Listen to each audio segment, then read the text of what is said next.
Virgin champion. And he gets The brick. The freaking queen.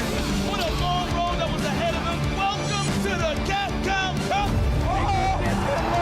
And there it is. Punk gets his retribution. John has it. Wake up, OD. Dragon Punch and Kusanagi. The trophy along with a ticket to Capcom Cup. And Shuto now books his place to Capcom Cup. It's no other quality.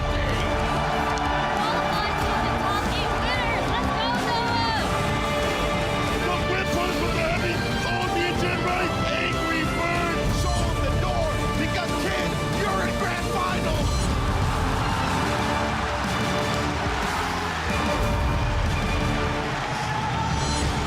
Who would have thought?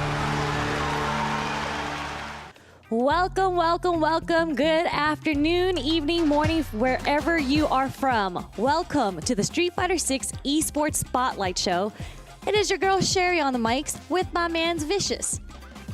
I hope you had a great Evo weekend, I'll tell you what, because we are still kind of like recovering from that weekend, as intense as it was, not only just for Street Fighter, but for all fighting games across the board, even as a spectator, just kind of like looking on through the main stage and everything. But we got to bring it all the way back to what we're all trying to get into this year, the Capcom Cup, the prestigious ticket into that big dance, right? And what a great way to start it off with, dude. The World Warriors still back into the full swing, now into week number 3 with a full schedule, hello, ahead of you today, and what we're going to preview, right? Yeah, so we're just getting off of EVO. That is a premiere event. This whole show is really, really cool because it's to talk about more than just the World Warrior. We're going to have some EVO recaps and whatnot for you, just everything that's been going on all the way for Capcom Cup. But as you mentioned earlier, we are going to be speaking about World Warrior. We are going to go through the grand finals of Europe Northeast number 3, Middle East, US, Canada East, and then we are going to go through the full top 8 of UK and Ireland. Oh yeah, you guys do not want to miss it. There was so much action that had happened this week. Mad inspiring just watching after the top 8 at EVO, and then also watching a couple of tidbits on Twitter, seeing these first 3 grand finals. But let's focus on our region spotlight. Let's flip it over to the top 8. UK and Ireland number 3 was a bloodbath. You saw Problem X, I'm Still the Daddy, making it into top 8. Big time, that's what I'm talking about. Xylus and Lex. Okay, Lex still very, very consistent, moving into and kind of, you know, disrupting the waves over in the UK, right?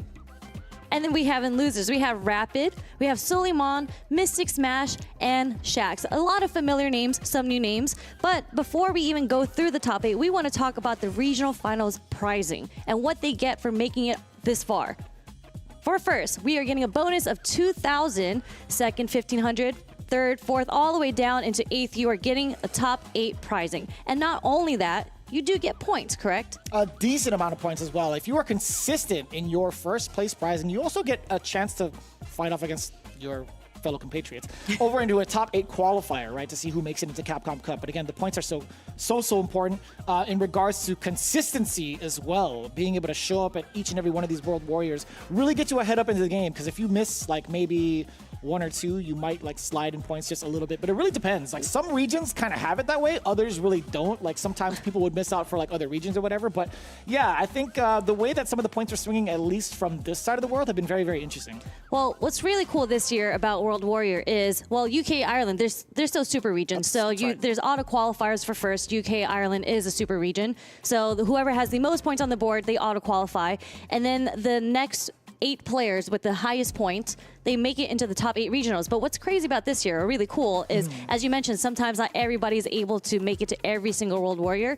They're only counting the top 3 points this year. So the players with the top 3 points, and there's 5 events total, they take the top 3, put it together, and the top 8 players with the most points from their top 3 events make it into the regional finals.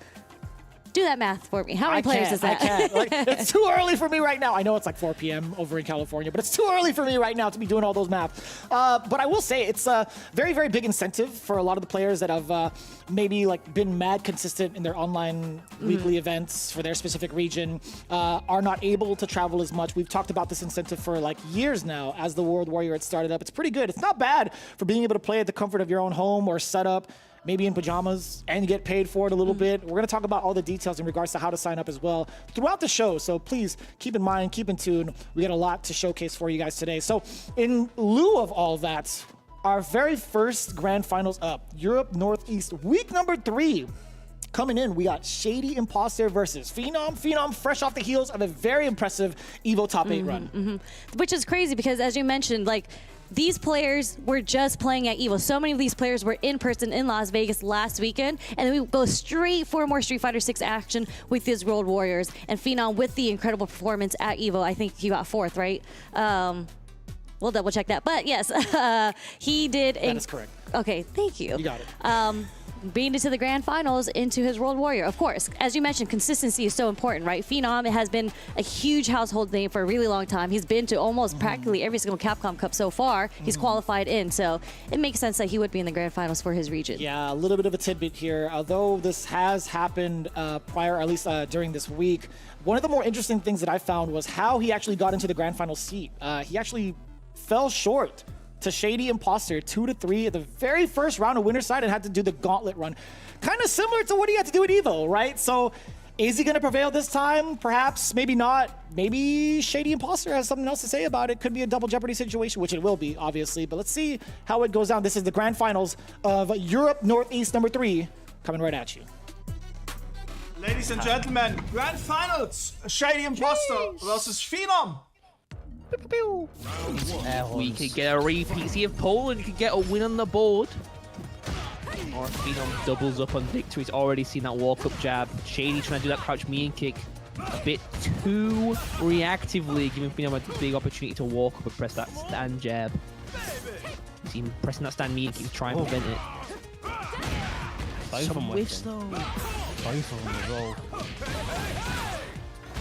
He's looking real low. Be careful for parry from Phenom. Oh, Sunset Heel. We were seeing earlier in the bracket that Sunset Heel getting parried quite a bit. Forward mean kick became a bit of a riskier option.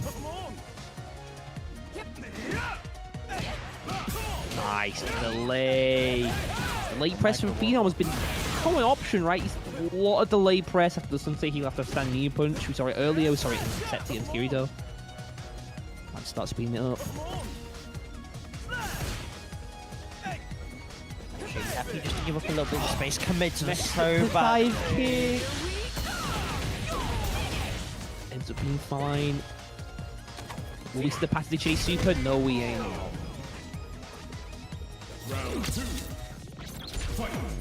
Round 1 to Phenom. Looking pretty strong. The jab's been working out. It's forcing Shady. Has to be going for a lot of medium kicks at far ranges. Goes low. Safe jump. Goes to the feint with the knee. Nice tech from Phenom. Maybe anticipating a reversal. Knee punch. Gets it that time. But he's forced to change up what he presses and try and stop the approach. And that will be a done deal. Wait, he didn't charge it. Oh, he did. I'm blind. I'm blind. It was a quicker charge than I thought. I always get Gucci. It's still fine. Still fine. I thought he didn't charge it. We're all chill. Phenom gets game 1. Clean. Yeah, hella clean. Good jab. Like you've been saying time and again, I know the OD jackknife looking minimum. Already getting baited. Corner taken.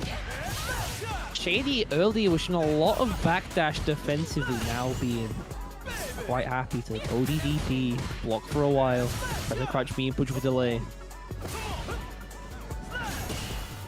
I'm liking those challenges. Far away from Sunset Heel. Phenom's so happy to get tiny bits of space at a time to allow him to get that whip finish so easy. And because you're forced to walk up, it's the textbook footsies. I'm using the ability to me to walk back, forced to walk up a poke, and walk up a jab. He's getting you in the mind game quick and he's winning it. Might be time for Shady to start throwing the fireball game, try and mess up the rhythm.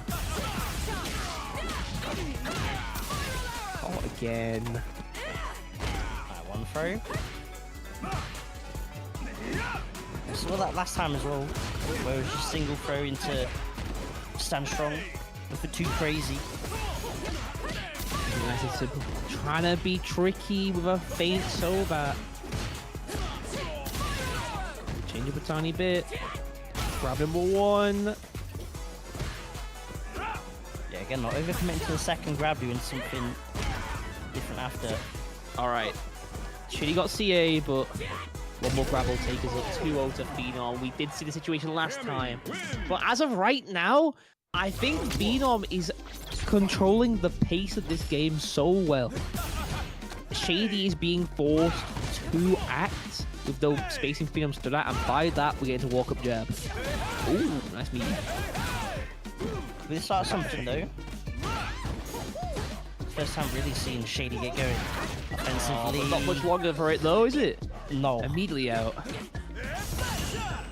Nice parry. The fireball is changing up the timing. Phenom's looking a bit more confused with the spacing. Obviously not anything massive, but enough to where he's having to rejig where he stood. Gives you a bit of time to breathe. On the walk Nice back. this. No pickle. Could definitely convert off of that, but wasn't prepared. They can't hit this time. Oh, speaking check devil. it. Got the bait, but wasn't ready to check in time. Try going for the grab. The drag is looking so low for Jones. Just needs one more tag out anywhere. No DP. Respecting the empty jump maybe. Surprisingly, no wood punch that. Touch me a kick. Shimmied with the sway. Shady's on the board now. So we can go around. We're in there. Hey, hey! Hey. Jackknife. That's what I like to see the check though from Phenom. Nice power, gets their drag gauge back. We're still in that corner. Phenom's corner has been really tough to escape from. Guess for me, and that is wrapped. Look, every time it's a knockdown in the corner, it's thrown to stand strong. And it's just catching Shady every time. He's trying to either jump or backdash away to try and escape the situation, try and catch a shimmy for something more rewarding than a tech. But it's not been cutting it. Frankly, I think he'd be happy to take way more throws, right? He can just wait. He's trying to play around like the second throw when you could easily...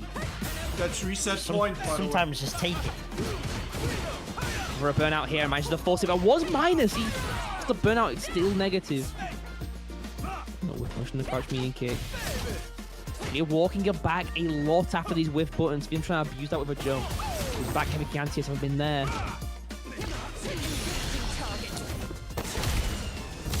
Okay. We do have level 3. It's a Shady level 3 available. You're not wrong. But we're nowhere near killing, and we need at least another heavy to do it. No flash kick, it's a jump back, but no way to convert. Okay. I don't want to spend here. We're still in burnout. We're not getting Phenom any closer to death. We're only about 40% because of the jab scaling. At least get set up a little bit with the slashes to delay, but there's the DI. Ladies and gentlemen, we have a reset. Reset. Already. He's speeding through. He wanted this reset 3-0. quick and fast. 3-0 reset. Bro, we are not messing about time-wise. That's what Phenom is locked in for. Just needs 3 more games to do it. Shady needs to look back at the game plan, decide, okay, how am I going to dictate the pace now? Because all it's been doing has been Phenom deciding what you're going to do.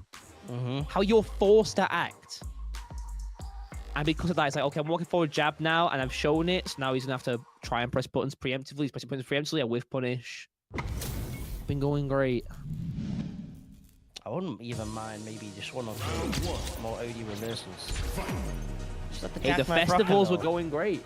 The OD up kicks are going great. Phenom currently on the 6 by the way. He's just trailing through this bracket, blazing through, and again the walk-up jab. He thinks at one point he can get away with it. I think maybe Shady could just start going for his own walk-up jab, try and put Phenom out of his own ball game, and we just walk up and block for a little bit. No reason to act. He's not sure walk-up throw yet at all. Oh my. It's like taking the first throw.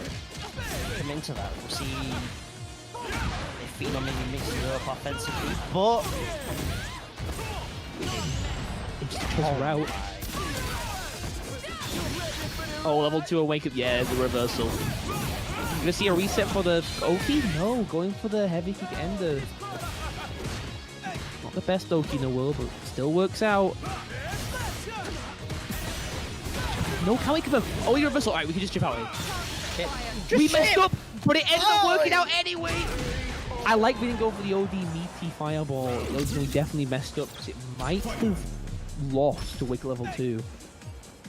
Bro, my heart sank for half a second, but Shady was 2 steps ahead, so it's all good. But I got concerned. I can't lie, I got concerned.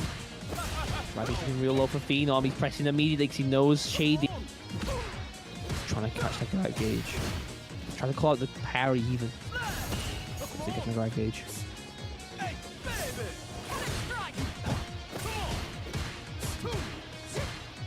Understood the situation though with the challenge. Oh, trade combo works out. Nice. Overextending the staggers though. The offense has been fine from Shady, but it's the neutral where the struggle starts. Not overcommitting at the moment. Oh, jabbing to stop the crouch me kick. Bit too slow a button.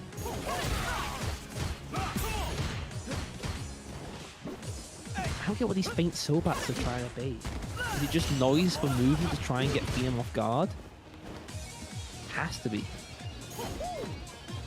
What else are you trying to even bait out of those?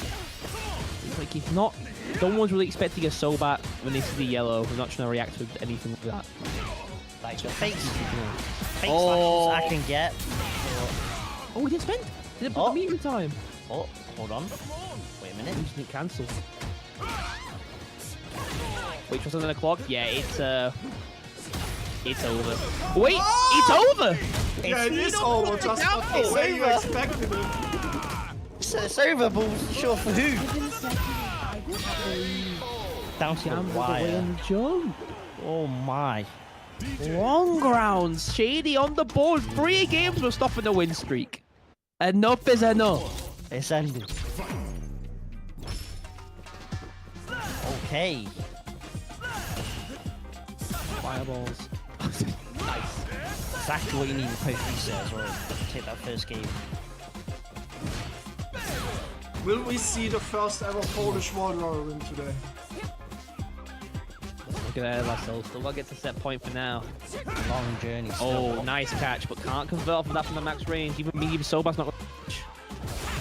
Recognize that situation. Went for the little reset, but Phenom also aware.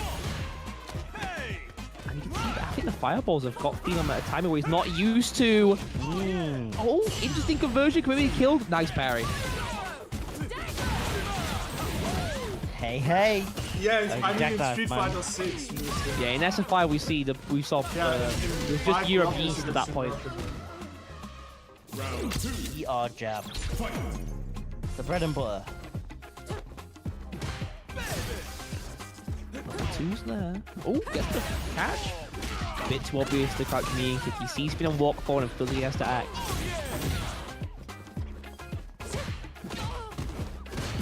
Low. The grab. Would I see another one? I mean, no, yeah, just letting the dragon qualified, fill but back. he didn't win.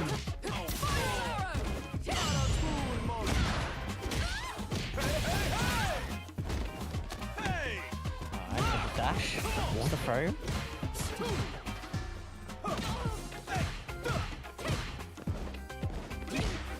Nice, jab. He just doesn't want to flash kick. Doesn't want to risk it. The walk under. Dashes in. Gets a counter hit. Yo! Shady's up. Just go Spend it. There he is. Okay, hold on. Shady 2-0 up now. For a reset from Phenom. Just like that. Shady. Opportunity. All it took was the addition of the fireball in the game plan.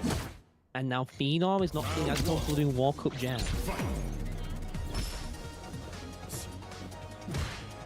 If the stand like as well, we're throwing out just normally neutral. They use it as a sort of empty cancel.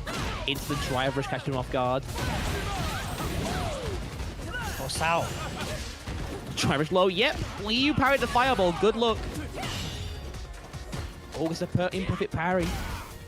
Not holding back. Not expecting a low fall from Cammy. Usually when we block that. Parrying that high even. Shady though. Oh. Spacing. Oh, we were whiffing. And done. Round on. They're looking a bit stronger this time, but I am liking the game plan from Shady to stand me because we find their counter hits that he's going to move into range up with that jab. And it is still a difficult whiff punish for Cammy. Sway for that far range low. Great spacing on it as well. Oh, no, you can't be diving from there. Big counter hit. That should be dead if you want to spend, but we are a greedy guts. Don't matter, we get the kill. Shady Imposter Set. is on tournament point. All right, we can see it now. Could this be the first Polish World Warrior win since Street Fighter 5? He's got him right there. He's been working on it perfect. He's got level 3. His timing's been great. The walk-up goes to the ground. Gotta be careful Phenom going for an OD dive with these DR medium punches though. Has been in the cards. Respecting Phenom with level 3 as well. Nice bait with the crouch light kick. Nice to get some meter out of Phenom without spending much himself. Like you're saying, the fireball's disrupting the flow, but level 3 can also disrupt. Definitely wanted a level 3 there. You saw by him just waiting after the knockdown. Below, whiff, gets the flash kick. Rare flash kick finding its mark. Counter hit, medium, level 1. No, but that's better. He dropped it. Fish very hit. And the throw though, Phenom now. A lot of drive gauge to work with. Nice delay. Equals minus, he's going for it. Goes the walk-up throw. The net. Oh, Congratulations with the 3-0 post reset. First Polish win. Polska Gorom. Yo. Shady, no imposter. 3-0 in the end on the reset. That was excellent comms on the mic for that week's World Warrior. And it's not a Salt Mine League unless Ritas takes the winning moment. And honestly, that's one of my favorite Ritasisms. But no, I mean, it was a really good call. I mean, Shady, no imposter, right? There were a couple of movements that DJ kind of had to take some liberties with to kind of instill the fear against Phenom. Like Shady imposter, we were talking about this earlier before we went back onto the screen. There are a lot of things that DJ kind of has to do to kind of interrupt the neutral against Cammy because I feel like overall he kind of gets outclassed. Like sure he has a fireball, sure he has like Sobot, he could kind of like sway and also like feint his way through, but at certain points if you really try to steal like your way in, you have to like spend a lot of meter for it. You saw those instances a couple of times where Shady Imposter, if there was enough distance built between the two, he would throw like an OD fireball, drive rush his way in just to get started. And I think overall, like DJ's in a very interesting position for a lot of the meta right now. Like there's only like a handful of players that really find success with him because they take some of these like microaggressions and try to like get these big openings and run away with it. I guess the saving grace also with DJ is when he gets those openings, it leads into fat damage. Yep. And I'm glad it's just like him and like a handful of other characters, but honestly, it's cool to see the way that some of these players are still continuously playing this character and finding like somewhat success. And Shady Imposter, again, taking down an EVO finalist, like fresh off the heels of his performance at EVO, 4th place. That's pretty impressive. So Shady Imposter keeping it pretty damn impressive with not only the performance, taking it down 3-0 from the reset. I would have been demoralized personally. I mean, that's what I like to see. And I don't want to say he's lucky, but it's great that he stayed in winner's side because the reset, it looked like Phenom was cooking him. Like it was 3-0 straight, right? And then it's just whatever the reset was, I think a lot changed in the defense, as you mentioned, because I don't think his approach offensively changed too much, but defensively, you saw him being a bit more active, a lot more reversals on his end, a lot more challenging buttons that actually connected for him. And then he brought it back 3-0 against Phenom in the Grand Finals reset. So shout outs to Shady Imposter. Again, not easy to do against Phenom, who just got 4th at EVO. And it's cool to see how like the adaptation happened. You were talking about sways and whatnot. In that matchup, I think we saw how Phenom approached it, and he didn't really give him a chance to sway in his offense. We saw drive rushes come in from Phenom's side to check them and interrupt them. Actually, a very good tool and good recognition on Phenom's end to do the drive rushes in those moments. But with that performance, I think both of these players have been performing pretty well. I mean, this is, again, the 3rd one, and then I think we're going to go to the leaderboard to see how they ended up. And we still see Phenom at the very top at 130 points because he got second here, but he also got first at the past one, week number 2, and then he got second at the first one. Back forth. You're starting to see the consistencies here, exactly why he's on the top of the leaderboards. As long as you remain in like top 3, I think you're in a pretty solid position. But Shady Imposter getting a pretty significant bump up, 110 points, then followed by Juicy Joe, tied with Riggleman's Barnett, both at 105 apiece. Magic Harper with 70, JNS 65, Malmus at 60, and Wonderboy XD at 55. Not looking too shabby at week 3. Yeah, and as you mentioned, this is just the first World Warrior that we are covering. There's still so much more. So don't forget that the season is well underway. Yes, absolutely. Yes, ma'am. If you guys want to check it out yourself, the registration is open for all of the regions. Check it out. Capcom.us/WW25 for all of the information necessary to sign up, what regions actually have, maybe like Super Premier qualification status, or even just ways to level up your game, right? Check out that bottom right QR code right by the lovely Elena to check out all the details. Again, if you want to type it in, capcom.us/WW25. It's free to enter at the comfort of your own home with a little bit of prize money on top of that as well. And not only that, the offlines are back. As you know, we just got back from EVO, but we have so many other CPT events happening. Registration is still open for Ultimate Fighting Arena UFA the weekend of September 12th to 14th in Paris, France. So speaking of France, let's not forget about EVO France. Don't forget to sign up for that. That is happening the weekend of October 10th to 12th. So make sure you sign up to compete to get your invitation to Capcom 12 in Japan. That's going to be huge, right? Back-to-back events for Capcom Cup to get into the big dance. That is pretty insane. And both in France, they got to be eating this up, man. If I'm in that region, I'm definitely trying to make it out to both. I mean, even as a Californian, I low-key kind of want to go to both, but I saw you apply for the commentary, so hopefully I had to. If they need help overseas, we're here just in case. But if not, I always love to see like the representation of the region, both by the players and the commentary, because it's getting mad strong over in Europe, and it's really quite a spectacle to see like how much they've kind of like grown over time. So really excited about that overall. You should be as well. Again, the sign-up's going to be closing up real soon. I do believe August 31st for UFA and September 7th for EVO France. You don't want to miss it because last year's EVO France was a banger. Last year's UFA, pretty insane. So with that in mind, again, so many avenues to get into Capcom Cup, so many ways to watch all your favorite players. And speaking of which, we got more of your favorite players coming up next for our next grand finals here in our big SF6 Esports Spotlight. I had to look down on it just in case I said World Warrior recap. I was going to do it. Let me fix my face. Let's get into a break. When we come back, we got that grand finals coming right at you. Show me your strength.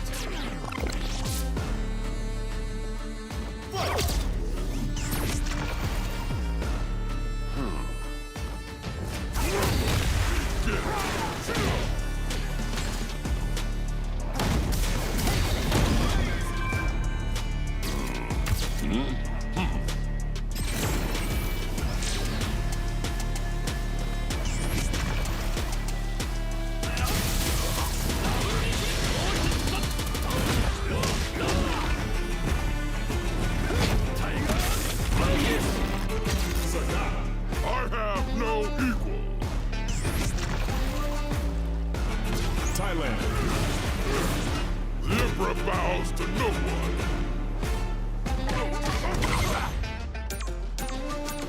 Here comes a new challenger. Sagat wins.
not too long of a break, right? Hope we didn't keep you hanging for too long. This is the Street Fighter 6 Esports Spotlight. My name is Vicious, back at it again with Sherry Jennings. Hot off the heels off of so many impressive bouts at Grand Finals, and we got another one for you with Middle East in our Grand Finals coming up next. This one was actually kind of wild. Another EVO top 8 competitor going up against Vaseem. It's going to be a banger. Yes, so Angry Bird, just in case you guys didn't catch who it is Angry Bird versus Seem. Two familiar names if you guys have been keeping up with the Middle East scene. Seem has traveled quite a bit in the previous season as well, and he did well with his Luke, but it looks like he switched over to Ryu. Oh, word. We actually talked about it a little bit. A brief mention of Ryu right before we got back on camera. His stock has increased dramatically, and for very good reason. They gave him a railgun. That's not really like the biggest component why, but he's been pretty solid and sound against the current meta. Yeah, for sure. I mean, and he's been pretty consistent in his placings as well. He got 9th both at the first and second World Warrior Middle East for Seem. And on Angry Bird's side, he got 2nd at the second one and 1st at the first one. So he should be pretty high up in the leaderboards there. And Seem, he really only lost to Angry Bird in the last one too. So this is more so of a run back. And, you know, we're going to get a chance to see how he kind of went back to the lab, adapted, and how did he do against this Grand Finals against Angry Bird. Very interesting. So with that in mind, I do believe Angry Bird is still going to be rocking it with the Akumo. I had a chance to talk to him about like where his current placement is, like who's the quote-unquote like best Shoto? Mostly the worst Shoto. Like, we talked about him. Like we talked about him and his performance with Ken. He's like, yeah, this is a character I just can't really feel like I have too much success with. Excuse me. Then we threw a little bit of a tidbit with Luke. We won't go into that kind of detail, not too much. But no, he's found a lot of comfort with the Akuma pick thus far, and it's probably what we're going to expect in the Grand Finals, right? Yeah, for sure. We are going to see his Akuma versus Seem's Ryu. So I think we're going to hop over to that very shortly. Yeah, let's do it. Let's check it out. It's going to be Middle East with World Warrior number 3. Here we go. World Warrior. بس خلونا عن الكلام هذا وننتقل معاكم للجراند فاينلز لبطولة سلاش اند داش وورلد واريور ميدل ايست نمبر 3. وسيم من المملكة العربية السعودية من فريق توستد ماينز ضد انجري بيرد من الامارات من فريق ريجكس. نشوف طبعا وسيم للوينر سايد يحتاج بس يفوز ست واحد ضد انجري بيرد لللوزر سايد ستين يحتاج يسحبهم وراح يسحبهم الظاهر بالاوفر هيدات يا فرو. عد الاوفر هيد هذا كان ثالث اوفر هيد بس في الراوند هذا وعلى طول البنش على الشوريوكن بس ما راح له شيء يقتل. قال تدري خليني احافظ على درايف ميتر السيتويشن زياده لان ماني متاكد اذا الكومبو حقي بيذبح. والله واستف للستاد ميدل كيك وامجد قاعد ياخذ ابروتش انه يدخل الماتش سريع يحاول يسوي اوفر ويلم حق وسيم عشان ما بسرعه اذا قدر يوصل للست ثاني ويعادل الامور بالريست يصير موضوع جدا مختلف. بس وسيم يقول لا انا عندي لك ألف حل وحل.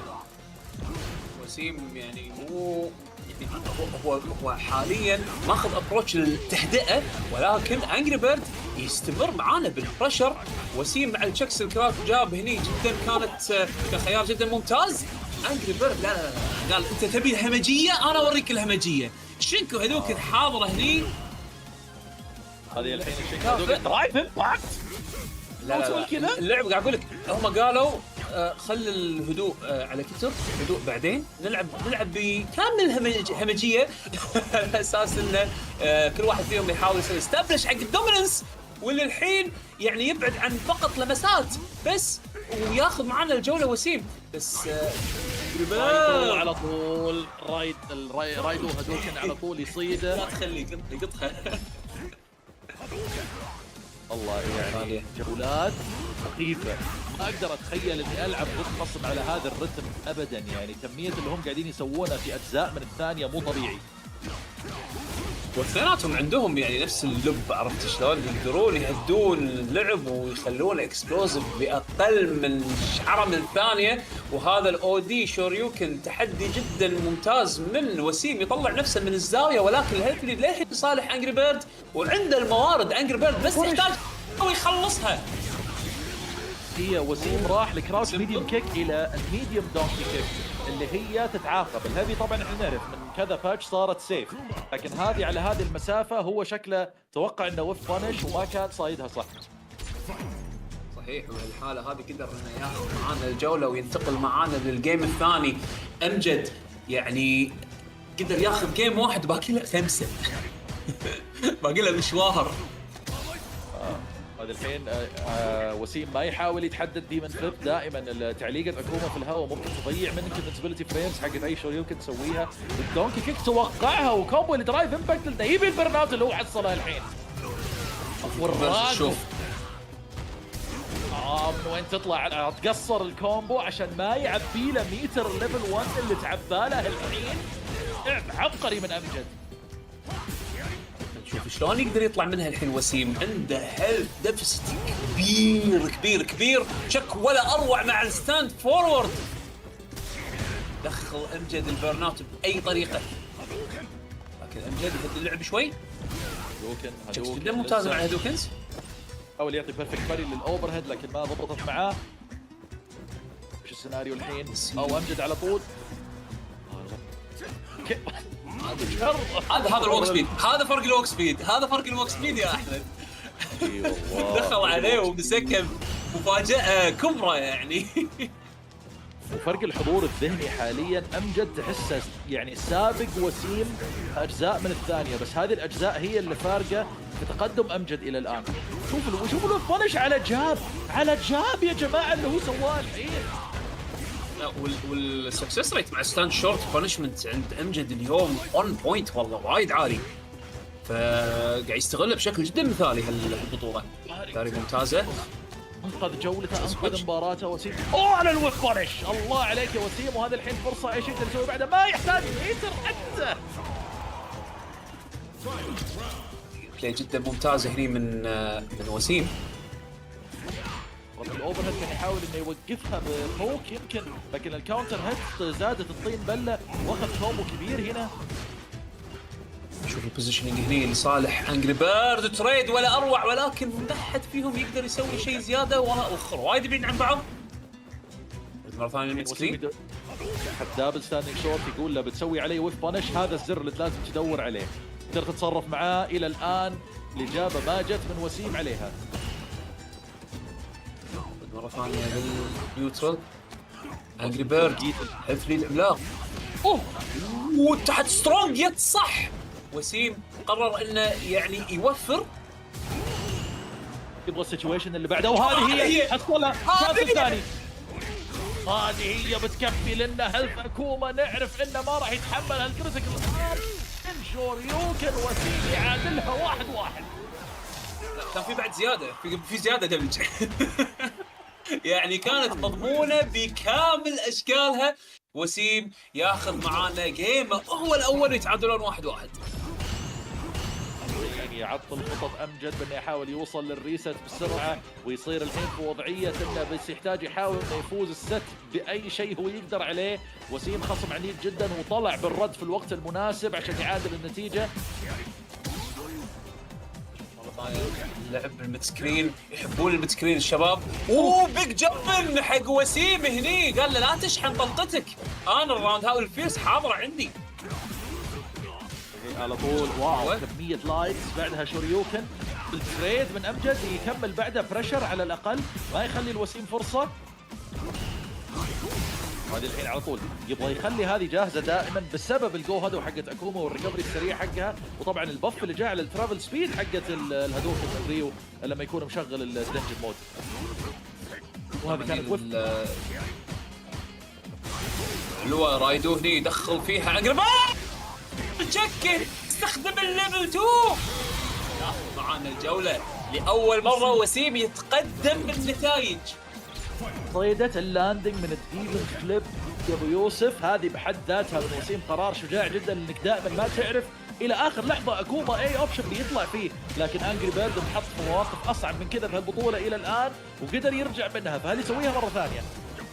لا تنسى ان وسيم عنده اكوما شلون وعارف شلون يتعامل مع الاشياء هذه بالتحديد. شوف انجري بيرد مره ثانيه حاول يستدرج شيء مع الادمنت فليم.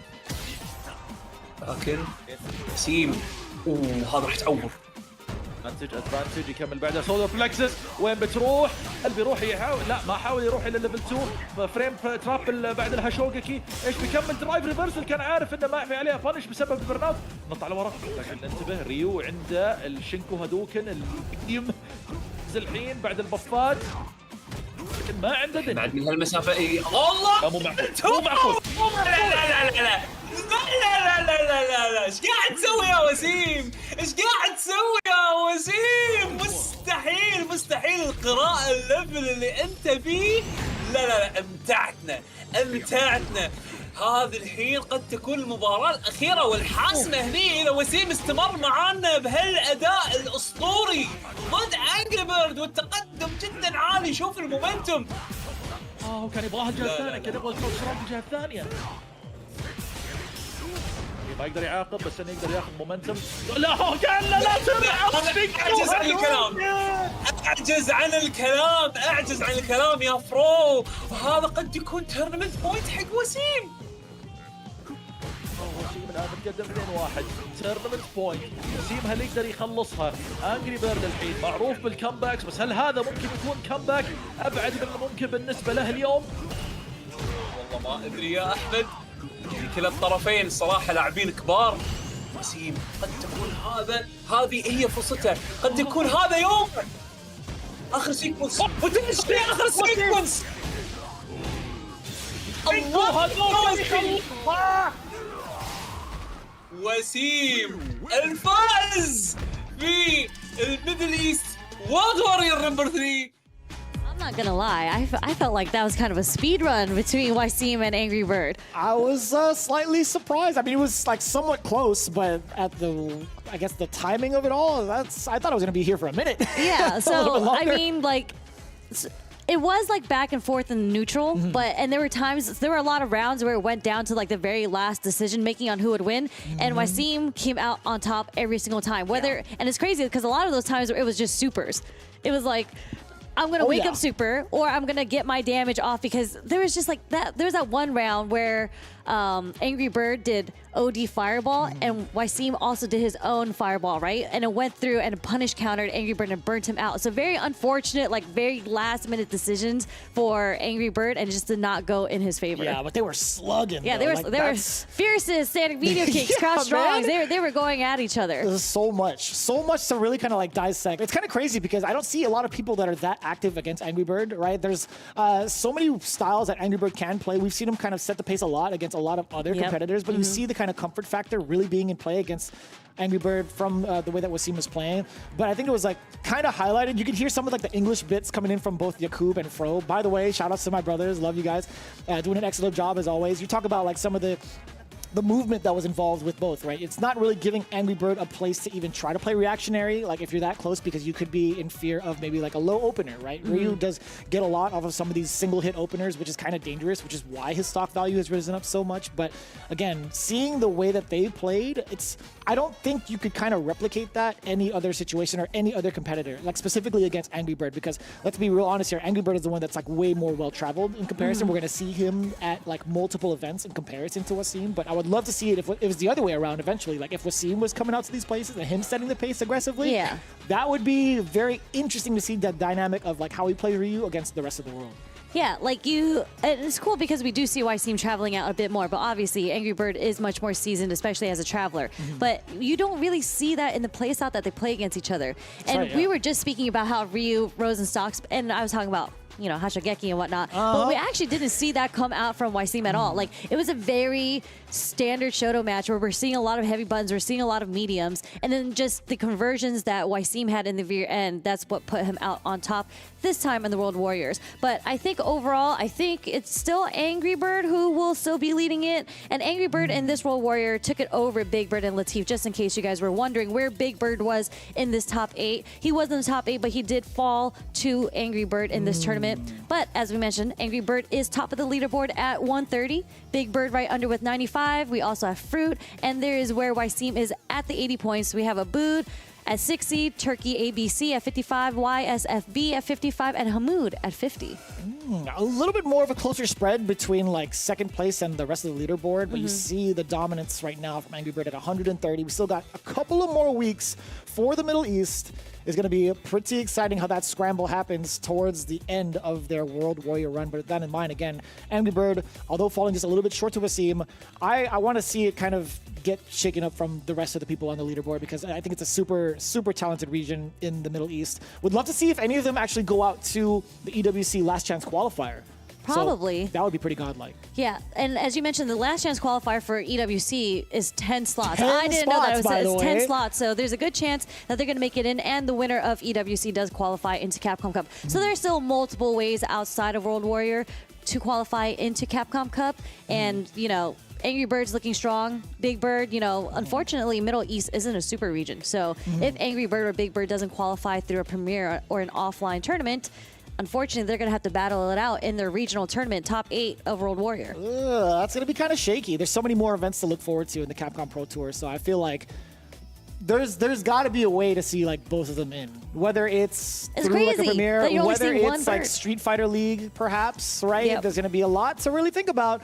But with that in mind, there's again open spots for the Middle East to see some of these big timers make it through. But with that in mind, that was our second grand finals, I believe. What's the third one we have in mind now? Third one, we have the US-Canada East Grand Finals, but that is happening shortly after this break, so you want to make sure that you don't go anywhere, because there's so much more Street Fighter 6 action coming up.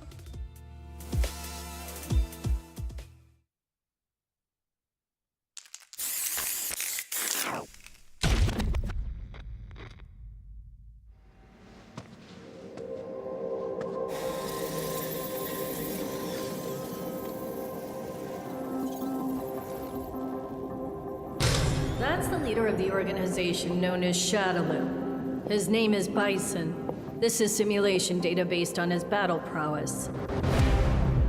But, as a research director, I'll have to test what this thing is capable of. Out of all the data obtained by Siren, this one's the most dangerous. We should be able to fight against it. Let's boot it up. Begin test.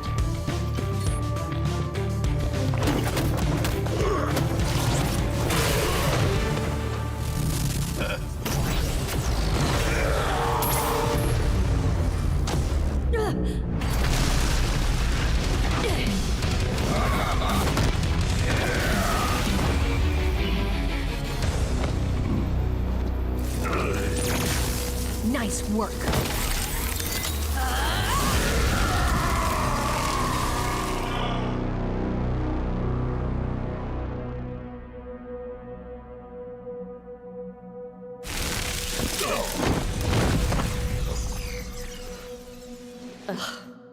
I hate doing overtime.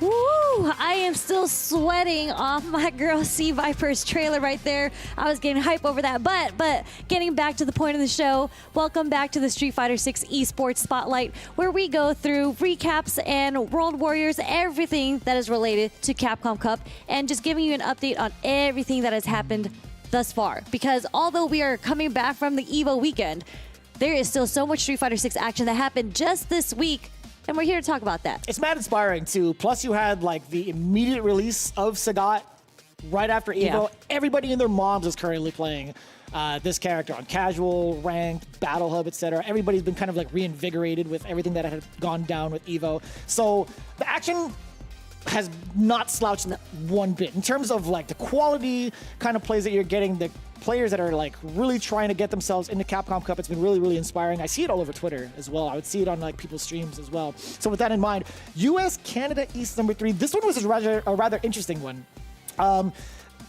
There's been a specific player who's been dominating with Sagat these last couple of days very consistently. However, I was actually surprised because I didn't know what like the I guess like the deadline, not deadline per se, but like the restriction time was for like new characters. I didn't realize it was a week, so like Sagat wasn't playable for this World Warrior. Maybe we would have seen a different turnaround. But good news is we had somebody who we actually haven't seen a bunch of times over taking down like a World Warrior in quite some time. It's going to be Spaceboy going up against Boost. Now, Boost has been very much so involved with a lot of top 8s these last couple of days.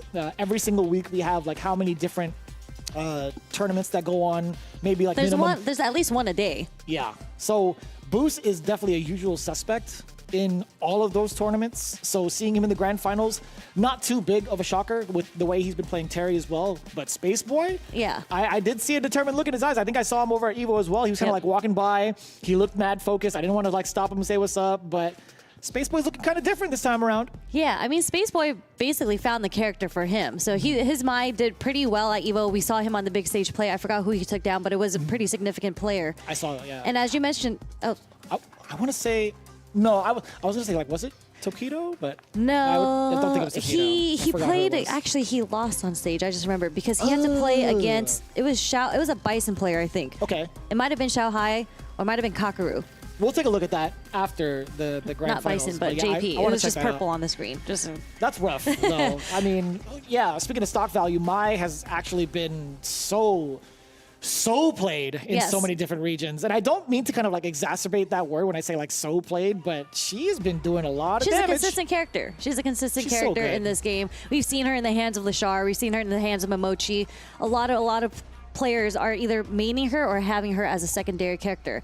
And as you mentioned how well Boost has been doing, I mean, this is the third World Warrior for East, US, Canada East. This is his third grand finals because he got first at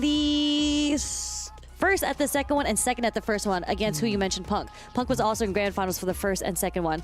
And unfortunately, Punk was not able to make it to grand finals, but Spaceboy had a hell of a showing.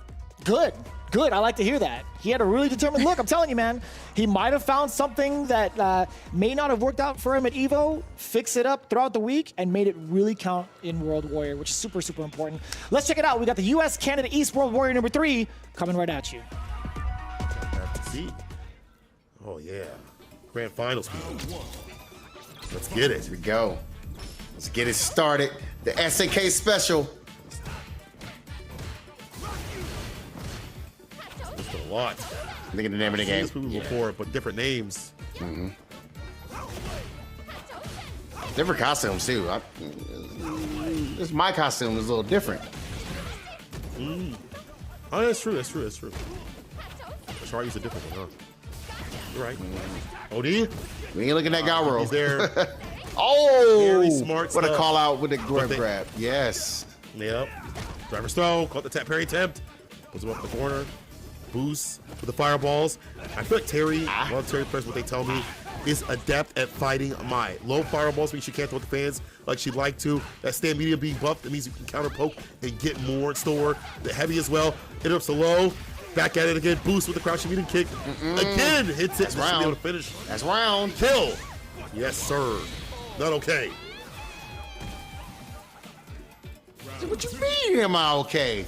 You just busted me in the gut. Is that why they call it Buster Wolf? It might be. There we go. Oh, what a whip punish there. No crouch fears. Oh, the crouch fears. And what's funny is that I would have been minus in the first place. I guess Spaceboy hunting for like a counter hit. I'm not sure.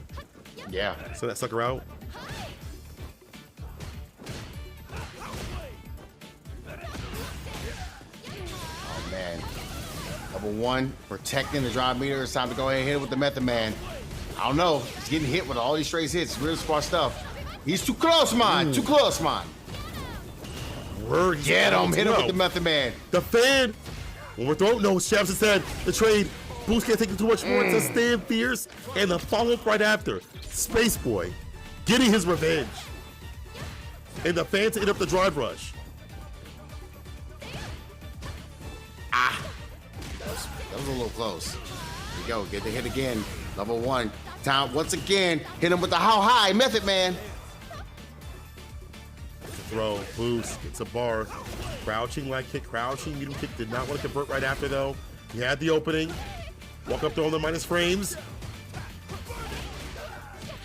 Oh, that's what send that on raw. There was with the I don't know what happened there. Oh no, hit him. Super on the wake up. That's not a bar to use. Be careful. Oh, no hit, but a counter hit. Wasn't able to get the double jab, but it doesn't really matter here. She'll be able to close this off level 1 or not even. Just finish it off with a TP. Does not matter. Space Boy, he wants this win, man. Hungry. Drool, get this man a bib. So hungry he is. No DI right back, but Space Boy playing that kind of wild. Goose wasn't expecting. The bumper with the medium towards the corner. Back medium kick plus.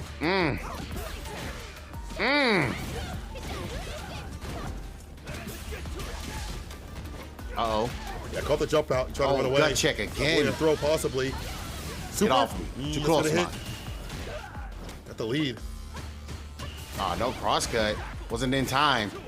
Nice rising tackle to go through that charged up fan. Get him. Get him. Get him. And that's all. And I'm ready. The frustration. You're looking for like any sort of hit, right? Like anything extended after a button, after like a fan toss, giving him nothing at all. It was all according to plan. Space Boy, game and round right now.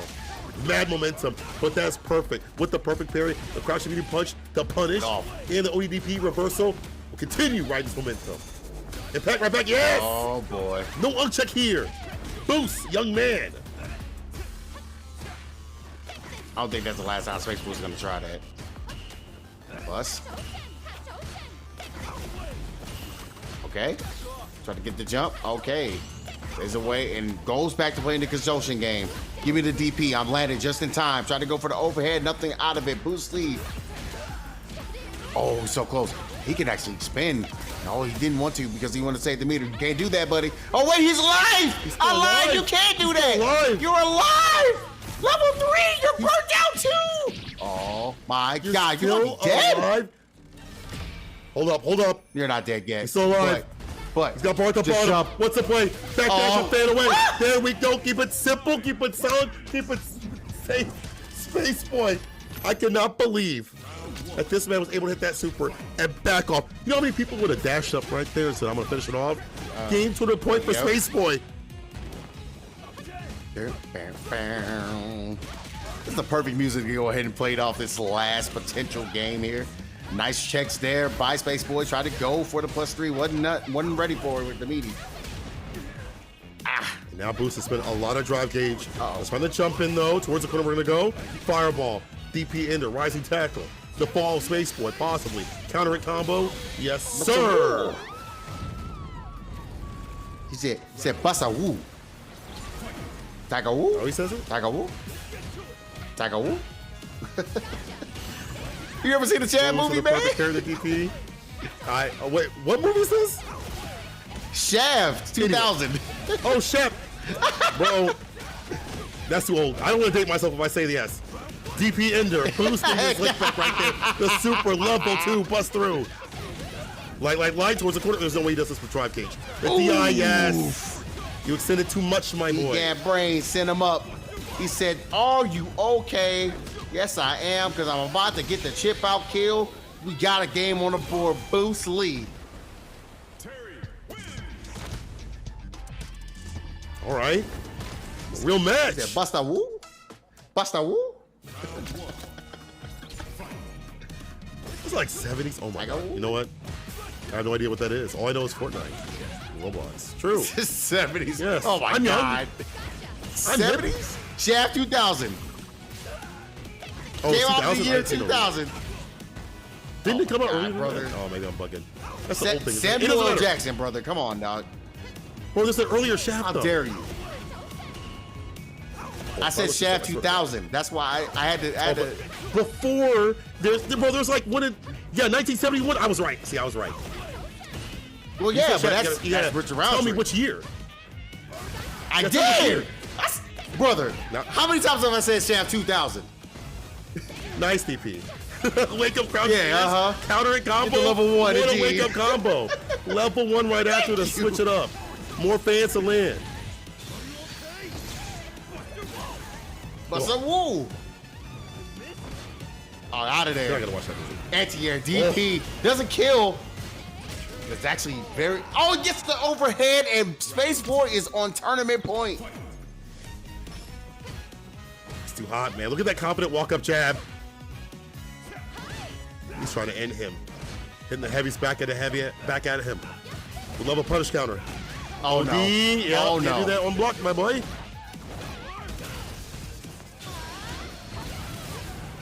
You might. Oh, no trade. Yeah, trades are going to hit, but that is a good stand medium punch button and to confirm there. Ah. What's going on? What's the wake-up Yes. decision? We blocked this Try to time. gut check Buck him. up the overhead as well. Get him. Hands fan about to land. Back away. Get him. Boost using just the ability to be able to walk back and interrupt the overhead to avoid that. Defense is looking great, but not enough to kill. One more hit, one fireball. Space Boy, if you get touched, a sneeze, a breeze. Oh, he has a DP. Ain't no way, son. He's at level 2 as He well. finds a way to get He's a at level 2. Do not throw a fireball. You can't throw the fireball. Oh my God, it's so close. Oh my God. You can't do it. Do not throw the fireball. Oh, don't do it again. Not even an OD. Don't fireball. He fell on the fireball. Oh my God. Boost. Oh. Okay. From the top of the key. All right. One more round still, though. But Boost trying to give us more games, and that's what I want. Plus frames. Out of there. Had the counter hit. Wasn't ready to go into the elbow. Oh my goodness. Finish your play, bro. Folks. Neutral Oh my right God. now. Buffering buttons on both Look at sides, looking for a driver's conversion. Actual footsie's being The played. longer from my. The fan. Oh, The throw. overhead. No, Yeah, alone. you want to go ahead and risk it? No, that was too far for a punish. Couldn't do nothing about that. That was safe. Try to go for the heavy kick again. We are swinging heavy kick roundhouses. I'm gonna date myself We'll again. find What is something Patrick Swayze? Oh, what is this? Patrick Swayze? Run kick. Oh, the jump in. Okay, Boost. Out of level 3 is gonna hit. Wake up, super. Okay, we're trying to equate a little bit of health right here, kill some of his drive gauge. That may mean more drive rush jab or OD fan could be on the way to throw instead. Boost jumps away. Charge a fan. Back throw about to land. Practically tied on the life lead. Very close, buddy. Oh, the low forward. Be able to get this. One more guess. Is he gonna spin? Overhead? Goes for the overhead. Goes for the throw. toss. Are you baiting? Another throw will Are be we able to kill fishing? here. We wait. OD. Overhead. One more touch. Chipping away. Drive reversal. Drive away. But the super on wake up is going to be Space Boy. Taking it over Boost. This man had the defense of gods on that wake up. Just a random tidbit. JB, LLJB, the commentator, along with Sankola, he is a very big man, right? His stature, very intimidating.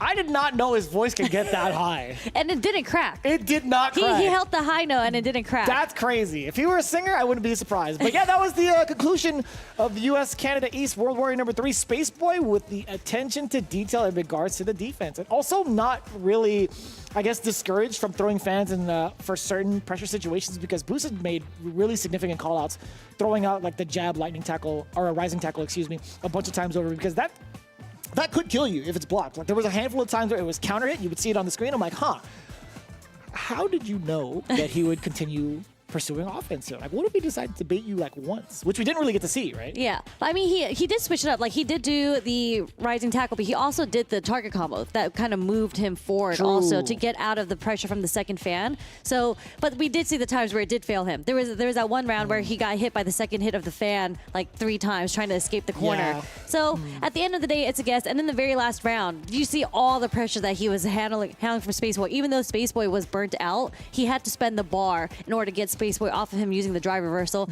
And then when he goes for the burn knuckle, Space Boy was ready with the level 1. Right. That's some of the things that Boost kind of has hard reads on. Is I don't think you have the tenacity or the discipline to actually hit me with the level 1 here. I don't think you're ready for wake up super against a meaty burn knuckle or something like that. So I'm not too sure what was going on through the mind of Boost, taking those type of big gambles. It was paying off up until I guess game number 3 when it was 2-1 in terms of Space Boy's favor, but other than that, I mean, him still staying consistent in 3 grand finals. I mean, he's doing it right, obviously. Yeah. But Space Boy happened to be the better competitor that day. Yeah, for sure. And you know, like with his performance, Spaceboy, we've seen how he's grown so far. I am very, very excited to see how he's going to perform in the last 2 World Warriors. Because again, if you guys missed the earlier segment, we were breaking down how the points worked. It is your top 3 performances, top 3. So they're not taking into account all 5. It's your top 3 scoreboards that's going to put you into where you get seeded into the top 8. Right. So Spaceboy did well here. He won this. That gives him a significant amount of points, which we're going to see here now on the scoreboard. As we mentioned, consistency, Boostly is at top with the 130. Damn. Punk with the 100. Knuckle Dew at 95. Spaceboy at the 90. Tied with Idom, actually. Blue with the 60. Fierce at 47. And Shine with the 45. Spaceboy, looking at Knuckle Dew and Idom, Spaceboy actually took them down into losers. He beat them in winners, and it was Boostly who followed with the alley-oop and took them out of the tournament in top 8. Damn.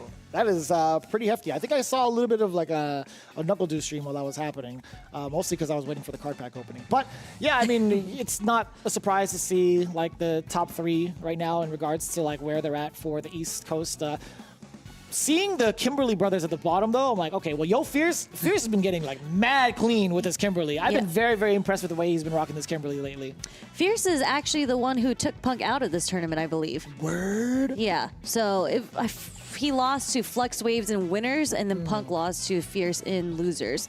Right outside in the top 16. That's wild. Yeah, excited to see it. I mean, like, it's going to be a pretty big toss-up going into the rest of the World Warriors. Speaking of which, you guys want to join in yourselves. You guys saw a tidbit of it, just the U.S., Canada, East in the Grand Finals. Guess what? You could possibly find yourself in that exact same seed. You can find out how with the registration currently open over at capcom.us/WW25 with a QR code right down below the wayside, right next to that lovely Elena. Again, enter at the comfort of your own home, absolutely free. And also, if you happen to make top 8, get a little bit of extra change to maybe get some of those swimsuits. I'm just saying. What? Swimsuits? Yeah, you get some of the swimsuit costumes. They are pretty nice. They're I'm not so gonna good lie. looking, man. I'll tell you what. Jamie's looks great. I'm a big Jamie fan. I can't play Jamie to that level, but he looks phenomenal. I mean, the most I've seen so far when I'm playing ranked is Chun's swimsuit. I mean, I think everyone has to know that Chun's swimsuit. See, you got. Like I saying Chum. She's thinking about it, and she's fumbling over her words, can't. and I get it. Like, honestly, it's understandable. It's understandable. It looks great. Yes. But speaking of World Warriors, the action is not over. We still have World Warrior UK Ireland to go through all of the top 8 after this, and that is a super region. So very, very exciting. A lot of, as you guys know, the UK Ireland has a lot of great talent over there. So we get to see all of their top 8. But before we get to that, we just have a quick short break. So make sure you don't go anywhere. Show me your strength.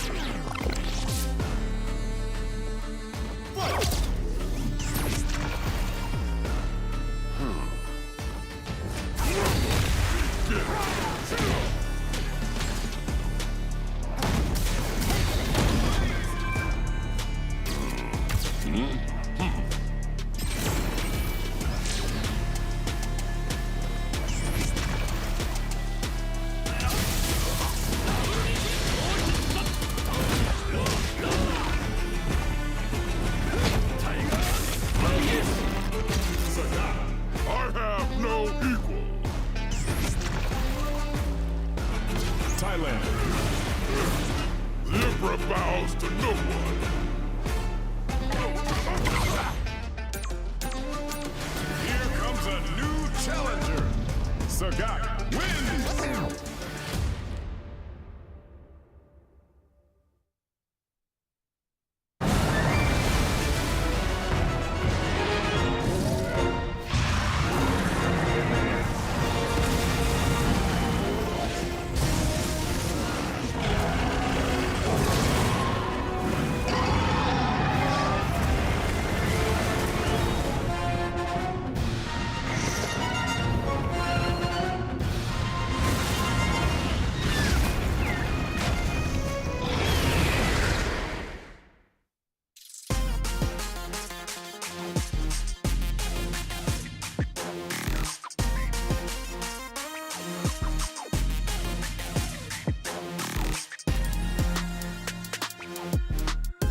Welcome back to the Street Fighter 6 Esports Spotlight Show. It is your girl, Sherry Jennings, with my co-host, Vicious, here, joining me on the mics while we go through all the Street Fighter 6 action that has happened thus far with the Capcom Pro Tour, with the offline premiere such as EVO and whatnot, but we've been talking mainly specifically about all the World Warriors that have happened just this week. And this is where we kind of tune it in gear. We went from hosts to commentators now, because now we get to dive into the full scheme of how this top 8 operated. Again, UK, Ireland, one of the super premieres alongside Japan, China, Asia East. But this one's going to be so important to see how this region is currently thriving, because it really sets the precedence for a lot of the, I want to say, like the rest of the season for this specific group. We had a couple of contingencies coming into our top 8. I think one of them that we talk about more often than not is Lex, right? Yep. No US bias, I promise you, but he's actually been making very significant waves. You can't deny that. And speaking of which, let's take a look at what's been going on in our top 8. If we can kind of flip the script and go into our brackets for this particular region. Problem X versus I'm Still the Daddy. I actually haven't been able to see I'm Still the Daddy play in regards to like previous World Warriors, but seeing him on the winner's side is actually really impressive. I love the fact that he's still super consistent with his guile. I don't know if he's playing any other characters as like a pocket character, but he's been like the true guile loyalist alongside Lex, who's going to be playing off against Zalis. Just quick interruption there. He's actually playing Mai this tournament. You gotta be kidding me!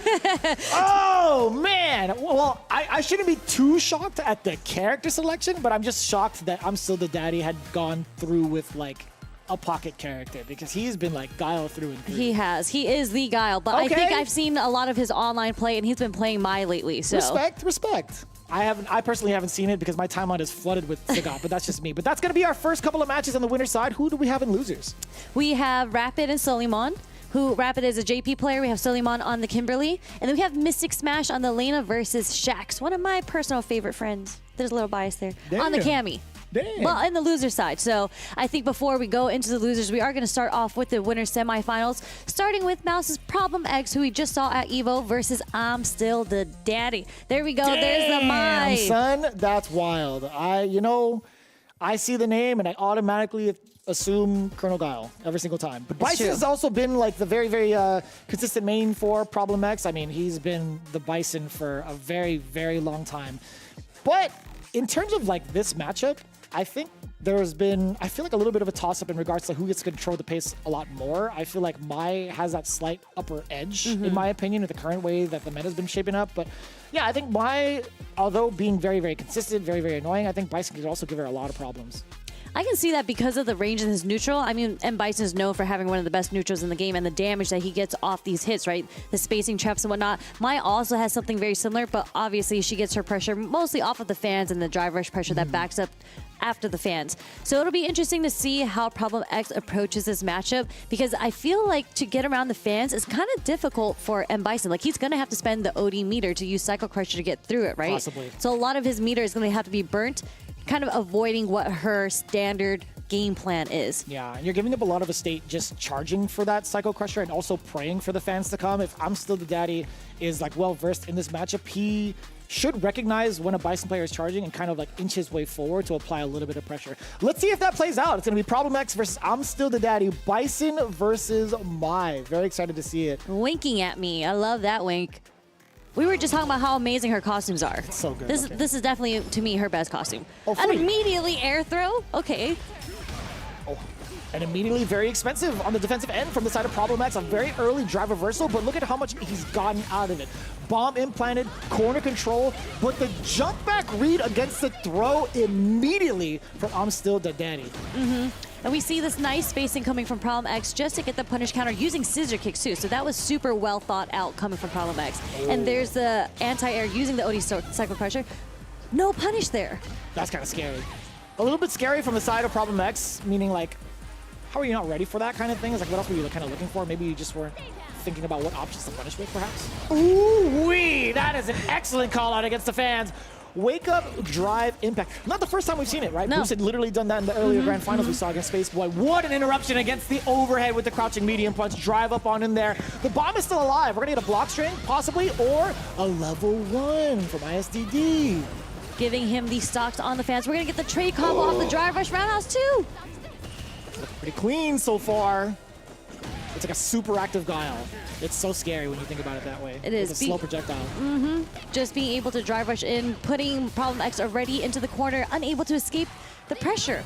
He jumps out the corner right as I say that. You know, I felt like it was a lot of meter being spent from ISDD from all of these fans, but he's still not the one in burnout. Problem X very close to chip damage territory, but it's going to be the overhead that does it every single time. I would think to myself, if I'm Problem X, it's like, all right, well, if I get chipped out, I want her to force like the meter spend, right? Yeah. Getting away with the overhead, it's so good for ISDD. But now in the corner again, what's the option here for defense? Blocks the full force of the bomb.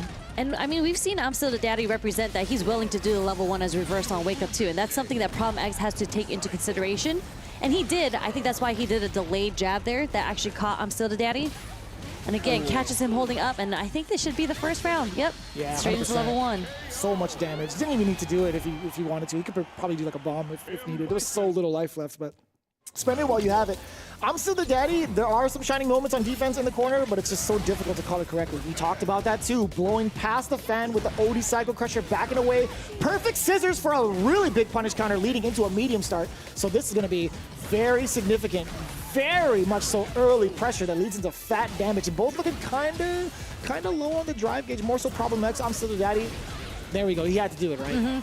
Just relentless pressure coming from Problem X, so he had to do that OD reversal just to get him off of him. But I'm Still the Daddy burns himself out off the low forward drive rush, but it does put Problem X into the corner, and this isn't necessarily a bad spot for I'm Still the Daddy. Yeah, he does have a lot of control. The walk speed's pretty decent. Anti-air OD Cycle Crusher yet again. Forward through. Do you drive rush on in there? You absolutely do. Trying to bait something out. I'm Still the Daddy. He's definitely prone to doing something on reversal.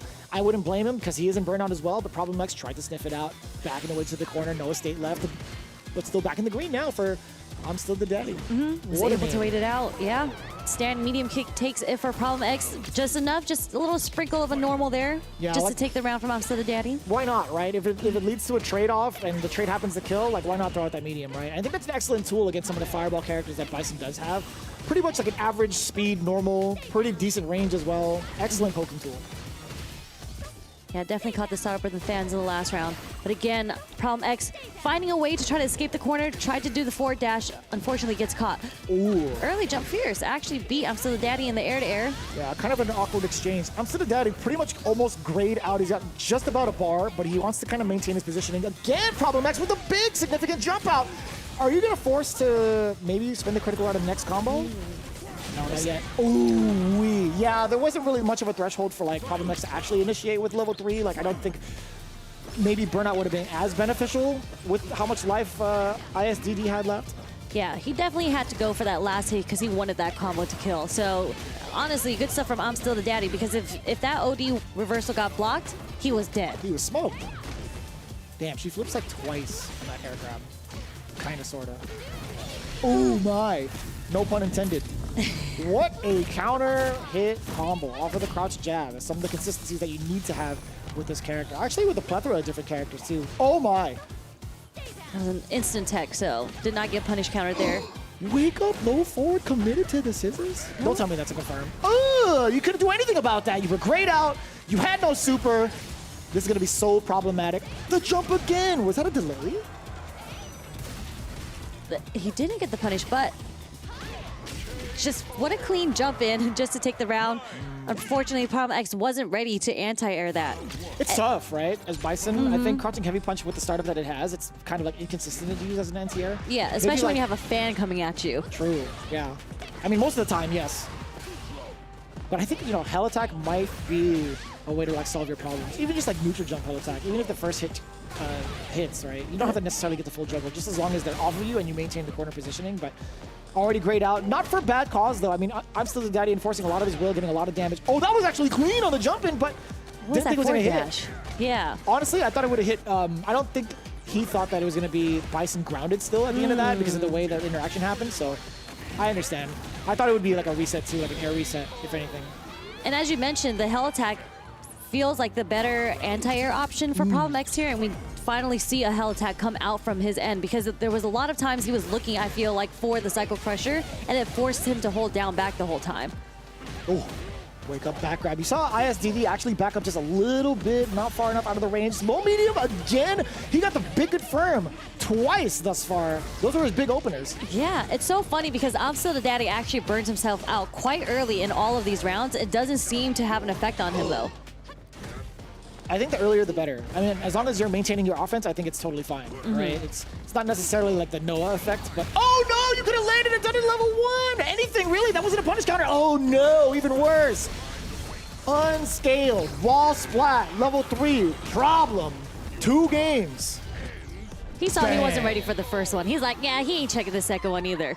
Yeah, he's about just at the 40-year-old threshold. He's at what? He's at 39, right? So he's 9 years over the threshold, from what I'm told. We're not doing any justice for all the older players out there. Well, I'm fine on the DI and check. You know what I'm saying? So I'm not. No, we're at 2 different ends of the spectrum, despite like not that far of a gap in between. But at least he gets it mid-screen. If it's not the corner, he's still able to maintain the reactions with the DI. Pressure from the fans. No jump here from Problem X, but minimal damage taken. Not too bad. No anti-air from ISDD. A little bit of a scramble. You thought level 1, now burning out Mai.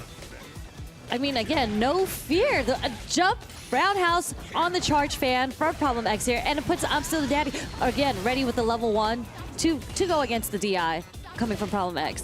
But now he has nothing. Oh, he does have an escape, at least, with the dive bomb. Problem X trying to work his way in with the Psycho Crusher, and speaking of which, that's the knockdown that we get. Immediate, actually, slightly delayed tech throw. Not too bad, so much bar built up. OD Psycho Crusher past the fans, burnout yet again from ISDD. No confirm off the low short, I think too far to pursue with the light. This is kind of tough. You can't really move after that one. That was OD version to put himself into burnout, was Problem X. Still going to be in a very good spot. As long as ISDD was grayed out, right, on block. Oh boy. Yeah, that's the issue with trying to DI against Psycho Crushers. It's just that you have to do it as a read. You cannot react. Because if you do it too late, like we just saw, he does recover in time to get the DI. And again, another level 1 from I'm Still the Daddy as a wake-up reversal, just to get some stocks too. And again, ready with the DI. Nice work. Problem X trying to see if there's a knowledge check behind that, but no sir. ISDD getting the right appropriate reactions. Okay, Problem X barely hitting the wall. Somebody watched the right YouTube video on that one, studying the layout of the stage to let the DI rip. ISDD, I see you.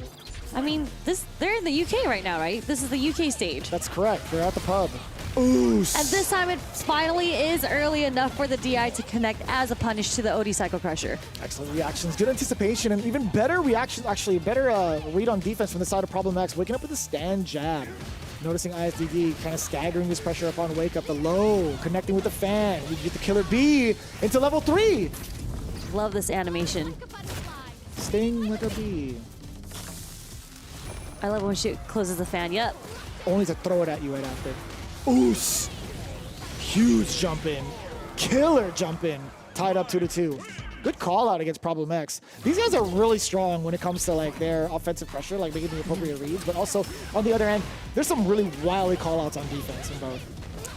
Yeah, I mean, I feel like that neutral jump shimmy works so well against players, especially if you came from Street Fighter 4. You're just so used to stand teching. And those neutral jumps cook you, but what a DI. What a DI indeed. Level 1. Getting himself out of danger. Uh-oh! Right back into the danger. Not a big punish from the side of Problema X. Yeah, unfortunately, that dive coming from Mai is not punishable. It is negative, though. Ooh. You can't do anything about it. You can't DI it. I don't even know if he had level 1 by the time before he got hit. Genuinely. Immediately when I'm Still the Daddy gets the meter back, goes into the OD fans, but nice punish from Problem X. This is going to burn him out. Oh, no, He's this is going to kill kill the him. hell out of him. I thought he was going to live, to be honest. I think if he lived, he would have been ready with the level 1 as a reversal. Yeah, I could see that. You're grayed out. You're just one hit from Chip. Makes a lot of sense. Shinobi Bachi getting the corner carry. Oh, help me! I feel really bad for some of the Mai players that get their like standing heavy punch whiff because of the jump out. I don't feel bad. Just a little bit. You feel bad? I don't feel bad. Sometimes. What an anti-air punish. Yeah. Ready with the Psycho Crusher from the walk back. It's mad uncommon, by the way. Ooh, low forward. His confirms are sick off of low forward. His timing on crouching medium punches have been very ambiguous to call out. He's gotten a couple of counter hits throughout the set, but low medium has been his moneymaker. Yeah. Low medium kick, excuse me. And this is actually really good for him. Nice jump back because he's definitely getting his bar back now for sure. And Problem X only had 1 bar when he executed the level 3, so he's gonna have a chance to build back his meter in the next round. See what I'm saying? The moneymaker, low medium kick, yet again with confirm. A throw will do it.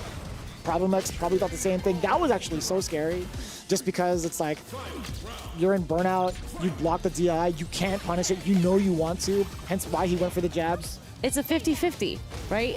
When you're burnt out and you block a drive reversal, you're just like, is he gonna press the button even though I'm negative? I don't know. Yeah, it's kind of problematic, right? Being at -2, they could steal a turn with the super, which has happened before. Oh boy. What a trade with the OD Cycle Crusher, and that's enough to burn him out. Oh, can't do anything about that. No anti-air again. You know? Oh, your ambitions absolutely dead here. So what? They're pretty much almost equal in drive rush, or sorry, drive gauge currently. No, Problem X is definitely going to be the one to get it first, but I mean, I'm still the daddy, still with the level 1, and he has 2 stocks left on his enhanced fans. So he's big chilling, right? Until he's green. Chilling. Yeah, Problem X wasn't going to press the issue too. Which is looking, I was going to say maybe a lot better for ISDD because there's no super meter from the side of Problem X, but you know he's charging, right? He's backing away. Oh, again! Money-making machine! Uh-oh, it's not over. But one less gets the overhead is going to take it for I'm Still the Daddy. And that drive rush was so fast for I'm Still the Daddy, it actually caught the startup frames of the OD Cycle Crusher. Like, Problem X was just waiting to see any sort of movement, and he was going to go into the OD Cycle Crusher, but the drive rush actually checked the startup frames of it. So good stuff to I'm Still the Daddy. A lot of good confirmations there. Is it really patience? I don't know what it is. I felt like he was so patient in walking full screen against Problem X, and he would go immediately straight in again. Yeah, it's been kind of tough too. Like, you're forcing Problem X to take action with some of the normals, like maybe stop Mai from coming on in, but also you have to think about if he decides to get into like the proper fan range and I don't have a charge on me, I'm going to be the one that has to guess on defense a bunch, right? I'm going to be the one under pressure. So it's kind of tough to like force a Bison player in those situations majority of the time, but there were some really significant call-outs too with the meter at play, the situations at play, like Problem X getting that DI upon like a jumping in the corner ISDD with the burnout situation. But I really enjoyed the back and forth here, right? Again, the big moneymaker that ISDD had gone for is that low medium kick, checking a lot of the instances where Problem X couldn't really afford to lose that charge. Very significant throughout the entirety of this set. As you can see it right here, stuffing out whatever OD it was most likely OD Cycle Crusher. You saw it's kind of like palm kind of charge back in the overhead. That's just the usual culprit right there. Overhead from that far away, very deceptive, very sneaky, but still so efficient. In winners finals, I'm Still the Daddy with a 3-2. Very, very close set against Problem X. But next up, we have Xylus versus Lex. This one I didn't really get to see, but Aki on the deck for Xylus. I actually haven't been able to pay attention as often to this player, but seeing him in the winners finals, he's doing big work with a really, really fun character. Lex coming in with Guile, mad consistent as always with this character. I kind of want to see how this is played out because I think, you know, we could talk about how it goes on paper. We could talk about like some of the, I guess, recent Aki Guile performances throughout the matches in the world, but like Lex, I feel like he's different when it comes to noticing the pace of a lot of different players. Like, he understands when to kind of switch it up. It's like a hybrid between Kaba and Knuckle-Doo, the way that he plays and the way that he like pays attention to how you're pacing yourself with your normals, how you're pacing yourself distance-wise. Aki, again, I feel like she has a pretty decent way to kind of get herself started with OD Bubble. There's a knockdown that could happen. OD Bubble could start up. It's pretty good to nullify a lot of the Sonic Booms that Guile can throw out to be a pest with. But Lex could definitely slug it out, right? He's got really excellent normal placements with his crouching medium punch. Excellent placement with his boot. He catches so many people off guard with the boot. I haven't seen a lot of Sobots as like a utility for poking from the side of Lex, but we'll see if that happens here. Yeah, and speaking of like consistency and whatnot, so these two players have actually competed in every single World Warrior so far. Xylus actually has gotten 13th, both in the first and second World Warriors for UK, and Lex, he's gotten third at both the second and first ones. So Lex, pretty consistent performance there. Same thing for Xylus. So it's interesting to see how both of these are going to play. I mean, Xylus also did pretty well at the mix-up as well. He got 9th there. So nice. I mean, in this matchup, I think it's a little funky just because of the nature of Aki, right? Her movement is a little different when it comes to Guile versus other characters. You're not playing against a Shoto, you're playing against a character that has little wonky movements. As you mentioned, the OD Bubble, the little puddle on the floor for poison as well. And she has She has a way to get in multiple ways against like the Sonic Boom, right? So she can go above. She could use meter for that. She could slither on her way through. She could do the coward crouch into like the Venom Fang also to get past projectiles, which is a pretty significant deal, especially if you're in that poison state because it does cause a crumple. So there are a lot of ways for Aki to get around a lot of the things that Guile wants to do. Let's see if it happens here. Lex versus Xylus. Guile versus Swimsuit Aki. Hell I'm telling you, these swimsuit costumes be cooking. Cooking my wallet. Cooking your wallet. Cooking my wallet for sure. Yeah, and I also like that too. The dirty bubble being followed up is really strong against like Sonic Booms, right? Because the initial bubble gets rid of the projectile. You get the follow-up lash to punish too. That could set you up so greatly because she is a drive rush fiend, right? Venomous Fang right here, roundhouse, bubble. You get the continuation. Now you get the puddle even more so to get some of the life drain down, get yourself in a crumble state. If one of the lashes hit, very significant. Yeah, especially when you are poisoned, you get the juggle state and you see all the damage that comes from it. But Lex has been in the corner before. I think he's going to find a way to fight himself out of the corner, kind of inch himself out. Yeah, but it's tough, right? Like, Aki gets to set the pace right here. Cruel Fate could be a thing, right? OD Cruel Fate. Yep. To get herself, like, plus frames.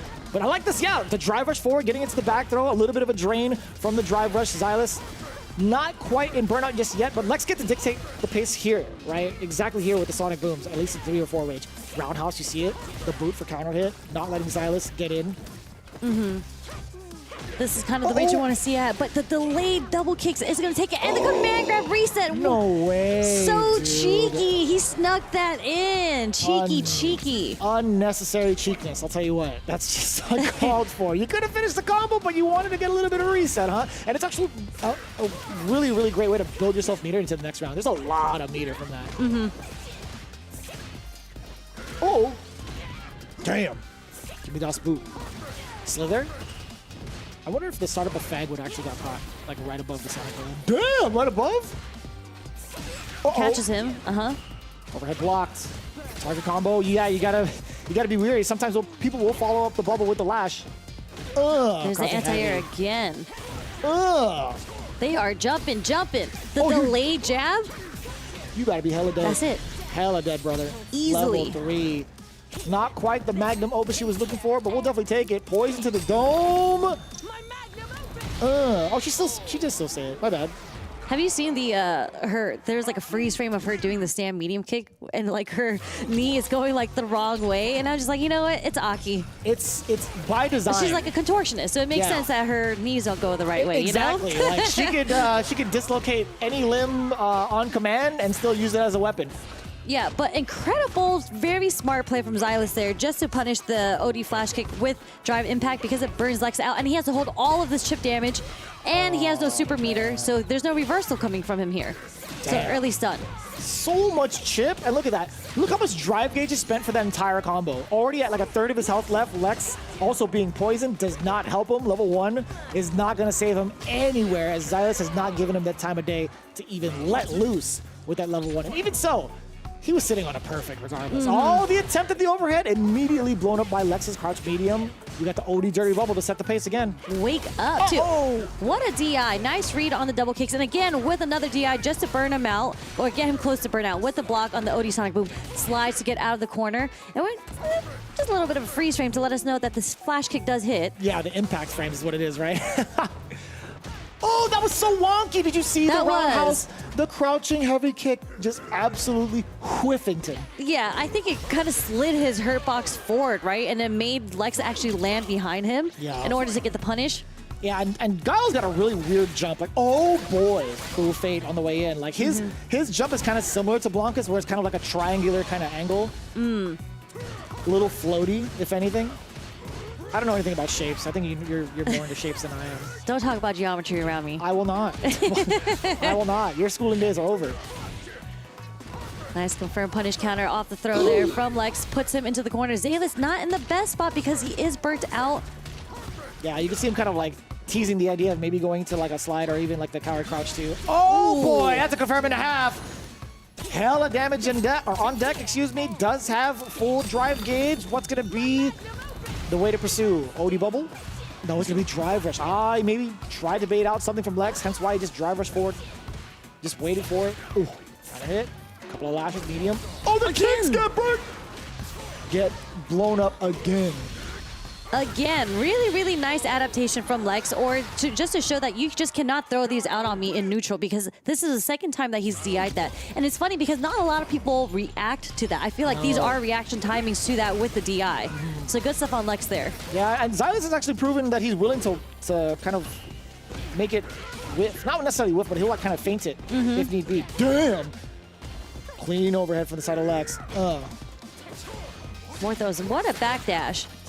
Very impressive punish counter too. Just off with the crouch jab, making sure it hurt, at least for the side switch. But now, speaking of making it hurt, Kyle's damage output is like not necessarily like super high up there, but it feels like it's a chunk every time. Because it sounds like it hurts. Yeah. The sounds that, and it was a jump and roundhouse too, so the heavy damage sounds. It gets annoying to get hit by any big opener from Guile because it makes you feel mad dumb. Because he doesn't usually get an opportunity. It's usually not Guile that's jumping in on you. It's usually the other way around.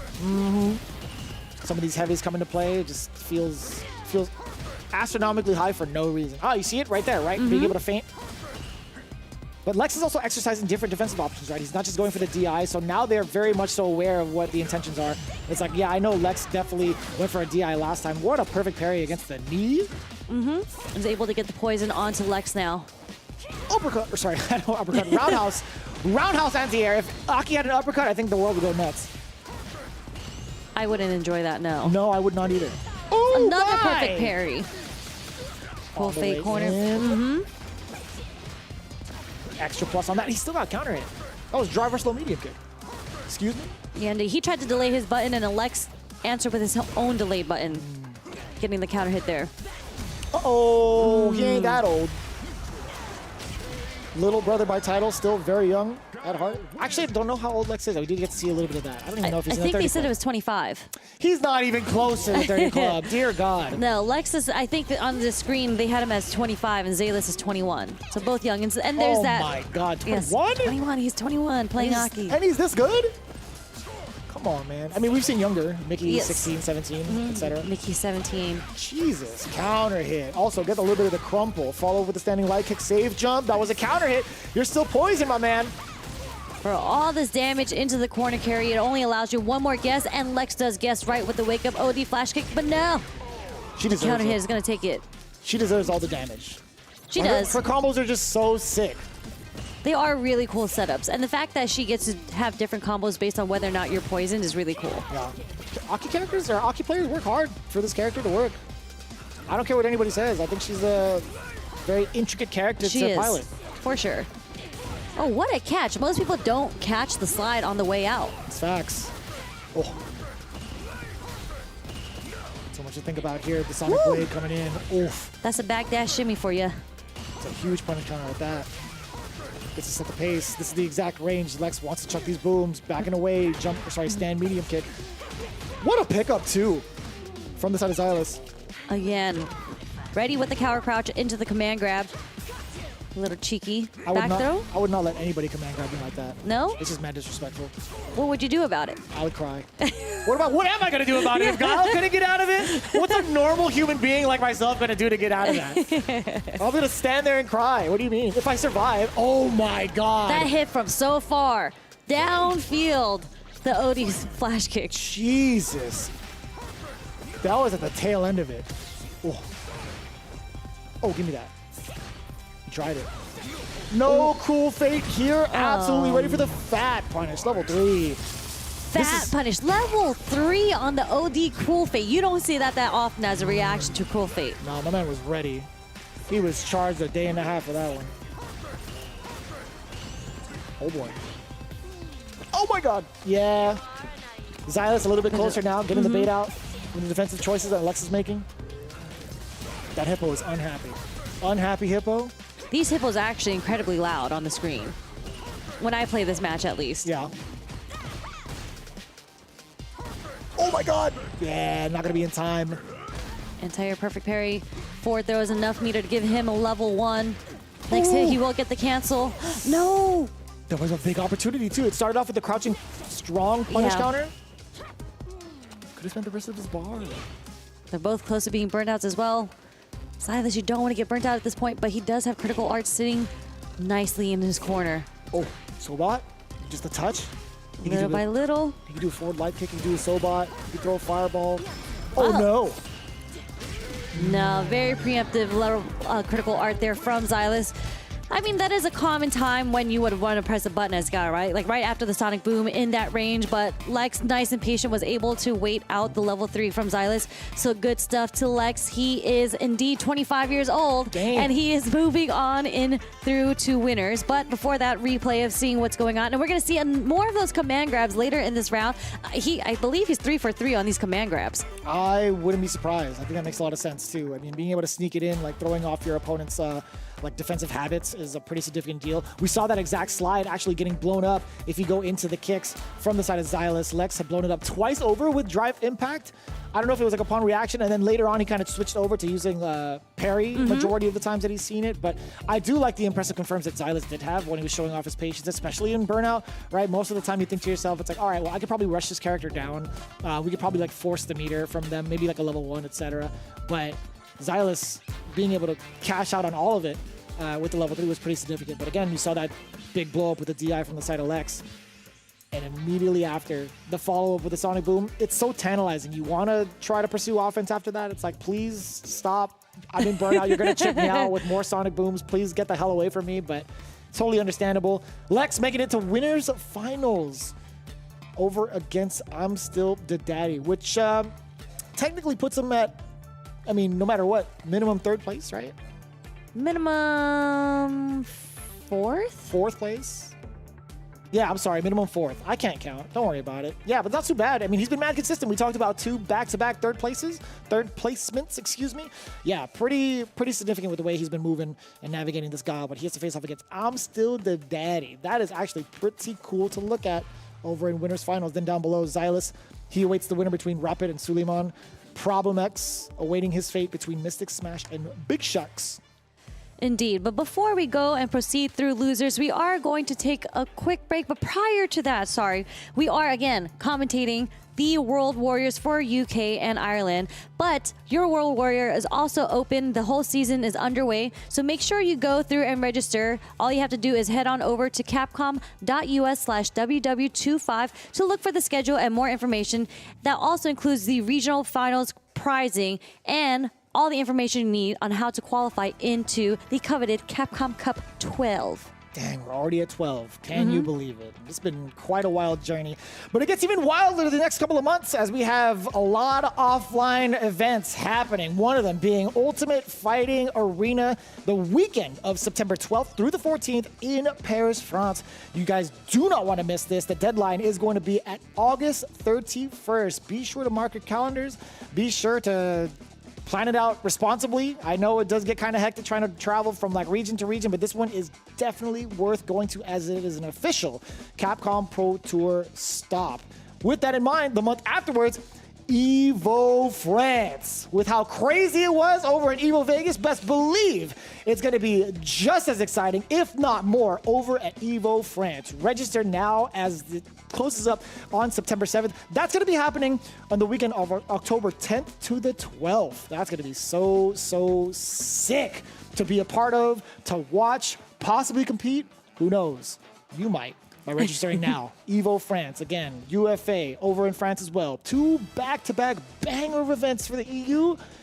Can't be more excited than that. I'm going to lose so much sleep those weekends. Yeah. I mean, we literally just got back from Evo. So we've barely been getting sleep this week, especially with all the Street Fighter 6 action that's happened this week and more Street Fighter 6 action coming up. So make sure you don't go anywhere because speaking of Evo, we do have a quick Evo event recap during the break. So go somewhere, don't go somewhere, but during the break, we're going to see some Evo action and more Street Fighter 6 coming up.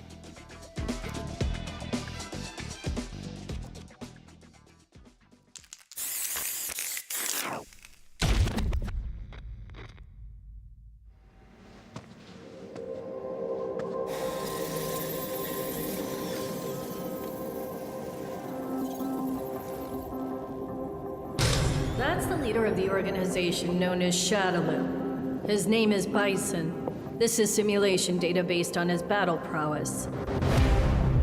But, as a research director, I'll have to test what this thing is capable of. Out of all the data obtained by Siren, This one's the most dangerous. We should be able to fight against it. Let's boot it up. Begin test.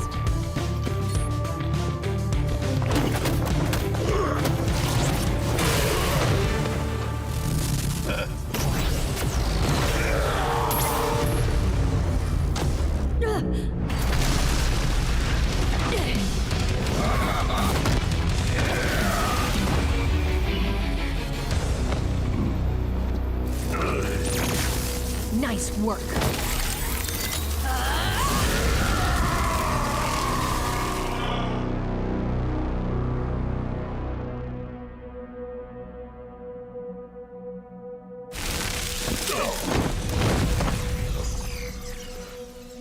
Ugh.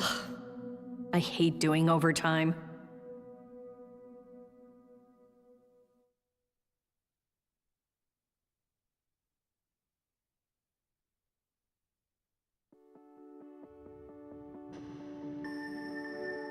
The future.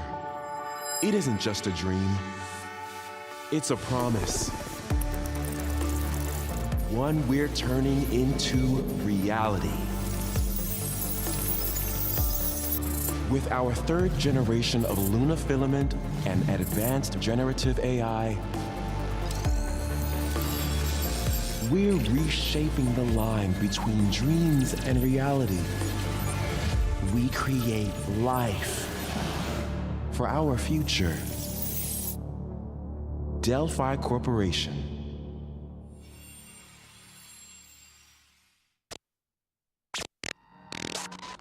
Let's see about getting passed through to Earth. And why are these things trying to kill us?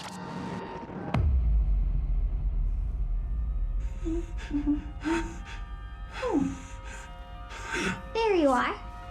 All better. You patched me up?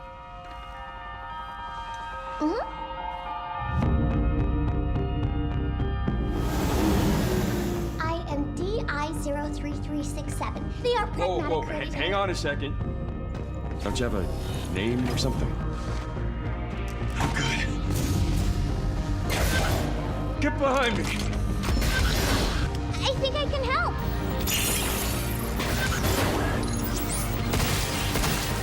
Targets identified. Neutralizing threats. Neutralize us? Looks like we're gonna have to fight our way through. What the? Bypassing first and second firewalls. Hooking control protocols. Initiating hack.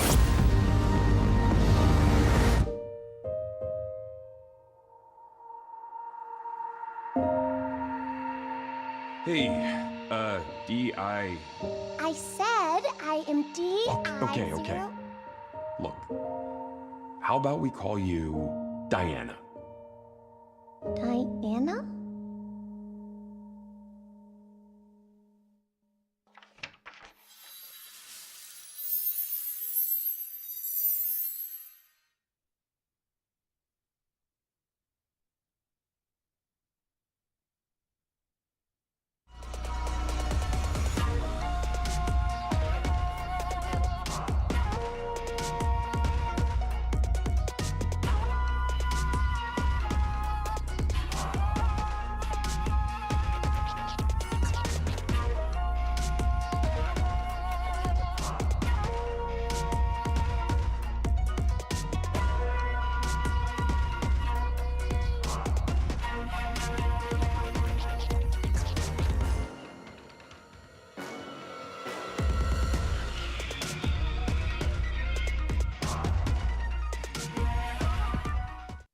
Welcome to a brand new episode of the Street Fighter 6 Esports Spotlight. I am Hollywood Rob TV, and I am here with the one, the only. You see my man with the godlike calls at the last Capcom Cup in Japan Grand Finals, Big Range. What's up with you, dog? What's good, man? It's good to be here. You already know we chop it up on the regular, regardless if the cameras are on or not when it comes to the fighting game community. So I'm always happy to do it with you when the cameras are on as well. Hey, man, and the cameras were on and the lights were bright just this past weekend. EVO Las Vegas 2025. I just want to talk about the overall event itself, like what EVO has turned into. EVO feels very different than a lot of the other events, man. It's its own unique thing, and it really shows how big fighting games are. Like when we go to do shows in different countries, that's like, wow. And I see how like this country I wouldn't even assume is so tapped in. That's crazy. But EVO Vegas, everybody comes to one spot. It's so huge. It's like, I don't want to say bigger than fighting games. It's bigger than what fighting games used to be, but I guess it's the new normal. Yeah, that's a good way to put it for sure, right? It has evolved as the community has evolved, right? And it's always been the flagship tournament that represents all of the fighting games, right? And it feels like it's really just grown as the community has grown. And yeah, now we're at levels where we have never seen before when it comes to EVO, right? It still used to be a tournament that felt like a lot of the other ones in terms of the intimacy of it, right? Like everybody, you knew everybody still. Like that's how it was back in the day. It was just everybody that knew everybody, but they were actually in one place. Now it's like, bro, we get people that this is their first event. They're here. They're not even here to compete. They're here to check out all the other cool stuff at EVO. They're just here to get to know people. Like it has grown to be like the hub, the headquarters of anything fighting games when it comes to a celebration aspect. And that's what's super sick about EVO. That's why you get the electricity that you do, the atmosphere that you do, right? Everybody is there to celebrate fighting games, and we do it as hard as we can. I want to ask you about your personal highlights, right? So for me, the fact that you was able to try out all the different games there was super dope. A lot of people had games there early. We ain't gonna say who, but you know what I'm saying? People had games there early, which was cool. And for me personally, this was also my first time actually hosting at the arena. Somebody in the powers that be finally didn't get called Big Call of Rob TV to come get the thing done. And that was extremely fun to do that for like another title and of course for Street Fighter 6. And I even like I don't know if you've seen any of the Family Feud thing, but we did like the Street Fighter League Family Feud, and y'all actually did like a Jeopardy joint too. So I think that was cool to take the showcase stage stuff, and the fans are actually hyped for that part too. So that's some of my biggest highlights as far as my personal experience. Yeah, I mean, not only was I part of the Jeopardy, but I am now the reigning defending EVO Jeopardy champion, Rob TV. You know what I'm saying? I swear, I was like, I swear I had you winning that. I don't think too many people are beating you at knowledge, like fighting game knowledge. I'm sorry. I don't think so. Bro, I was honestly caught off guard because I told people that I was in this Jeopardy thing, and like everybody I told was like, oh, you got that free. I was like, oh, what? Like all of a sudden I had pressure on me going into it. I was like, oh, all right then. But yeah, you know, I still brought home the title. You know what I mean? I like when the lights are bright, so it was a good time. But personal highlights, that was really fun, right? I thought the showcase stage in general was really cool just because it gives insight into the fighting game development and just the way fighting games work that we normally don't get, right? It's very hard to, I think, like sit down a lot of the developers from different fighting games and get their insight on what goes into making them. And the showcase stage really does do that well. So that's one of my highlights every year. Always getting to see everybody, right? Or as many people as we can see now, because EVO has gotten so large and there's so many things to do, right? Where we can go try out new games, we can enter tournaments, we can relive classic moments. So it was always fun getting to see everybody that I could, because nowadays you don't see everybody that you want to usually. It's just because everybody's been so busy now and there's so many things to do that it's hard, man. But the Artist Alley is always another great one, right? Tremendous Street Fighter art, top to bottom, everywhere you could possibly look.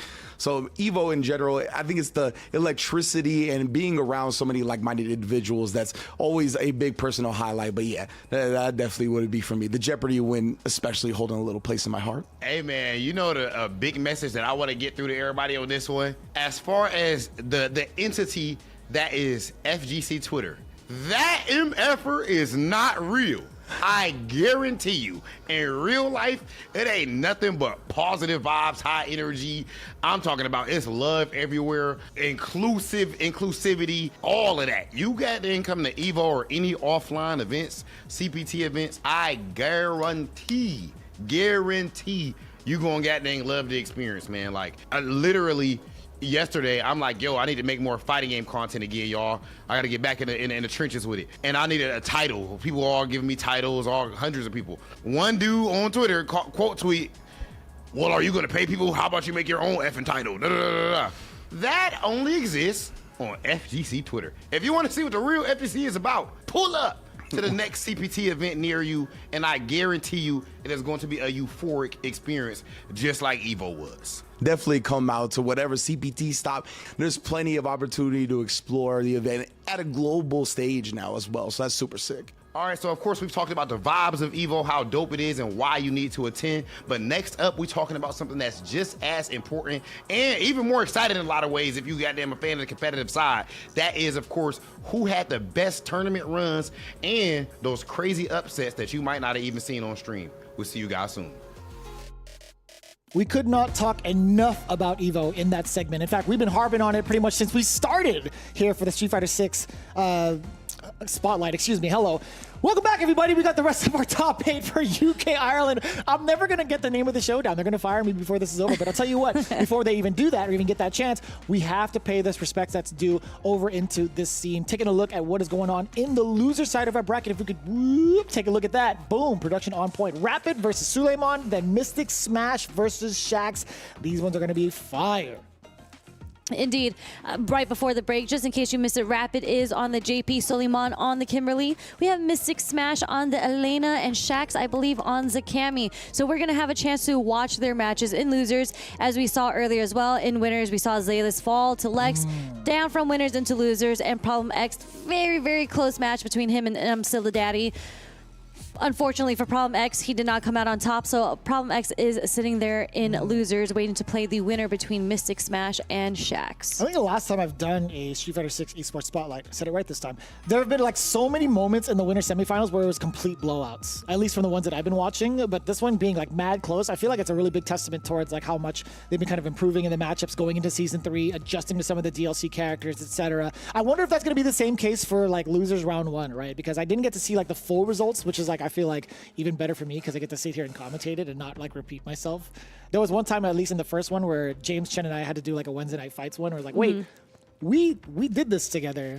Now we have to like reinvent the wheel kind of thing. It's like repeat what we're saying. So this one's going to be quite the surprise up until at least for the grand finals and losers finals for me at least. But if you guys tuned in at home and saw these way beforehand, you already know what's to come. It's going to be so exciting. But as we go through it, Rapid versus Suleiman as we get ready. It's going to be Kimberly versus JP, as you had mentioned, flexing the trophies on the picture. Okay, Rapid at 22. Rapid the GOAT? Hold up. Self-proclaimed GOAT? I like that. With a capital D from Rapid, that is. And Suleiman representing UK. Actually, I believe he is from Scotland. So he is Scottish, but I think he lives in the UK at this moment. But at least according to Wikipedia, he is representing Scotland. I'm scared of Wikipedia. I'm not gonna lie to you. They definitely have so much information on so many players. They even got my full government on there. I'm like, word? Good. No, not good. What do you mean? I gotta talk to Across about that. I'm like, hey, let me change the name a little bit. But yeah, really intricate tidbits over on Wikipedia. If you guys haven't heard, be sure to even just like Google it, right? If you just do like FGC Wikipedia, you get every single fighting game under the sun. But specifically, you could put SF6 Wikipedia. Hell, even World Warrior UK Ireland Wikipedia, and you'll get the exact result of what you're looking for in regards to like who's currently in the standings, what the overview looks like.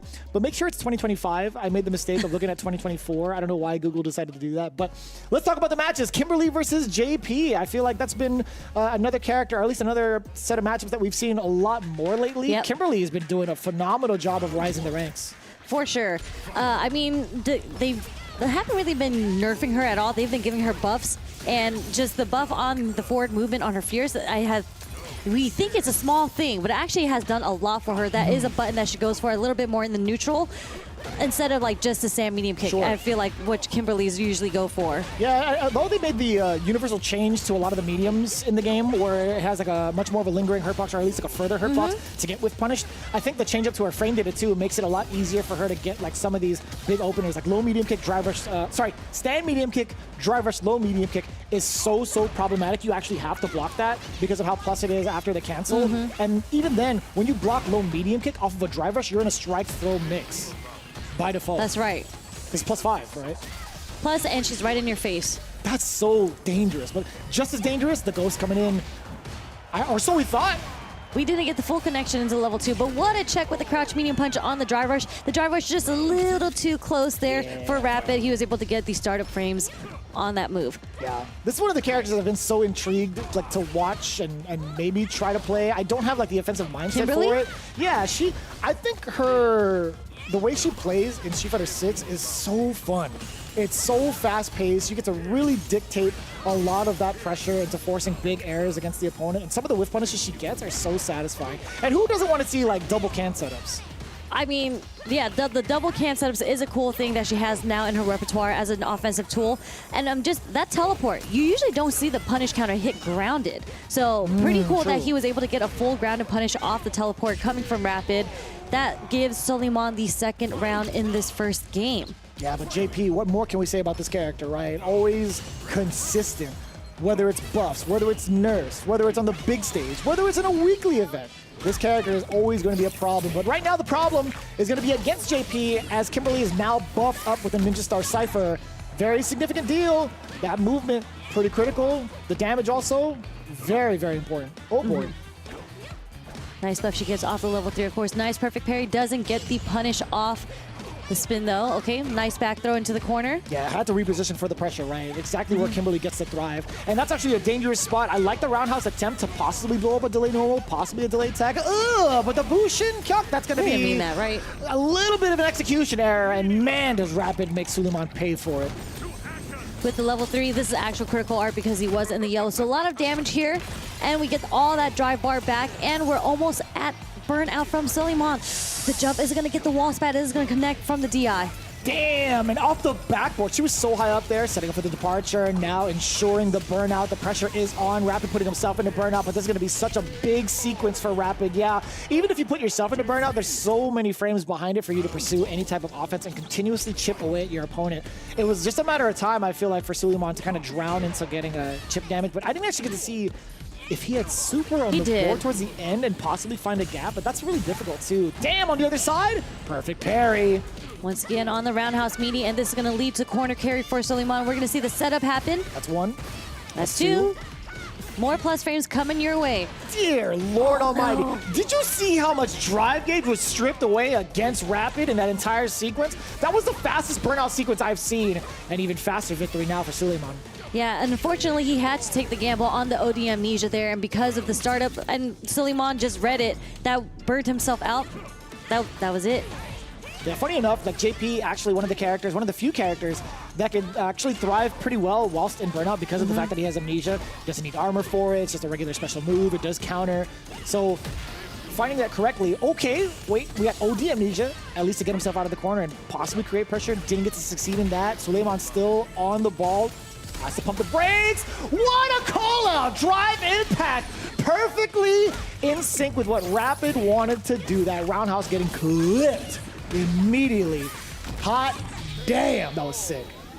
What a strong game from Suleiman there.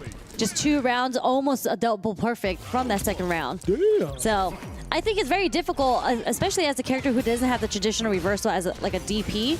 When you're playing against a Kimberly, you really have to guess using the OD Amnesia there. And it's just not as fast as the others. That's true. Something to note. Could say the same about Kimberly, right? Doesn't have a traditional reversal to get herself out of harm's way. Possibly a perfect parry, which Suleiman has actually been doing quite well up until this point. Doesn't need to. Obviously, 2 cans. 2 cans. Oh, actually got a refresher too. Genius said play yet again. 2 cans, perfect parry. You get to throw him into the second one at least. No, I lied to you. The back throw just a little bit too slow. My fault. Burns himself out just to get out the corner. That's not enough because he's going to get the punish counter here. Suleiman is going to dump out his drive bar and at least into a level 1. No, straight into level 2. I think that's the only combo he could have gotten from that start. I don't know if level 1 would have been enough either, genuinely. But that's just me.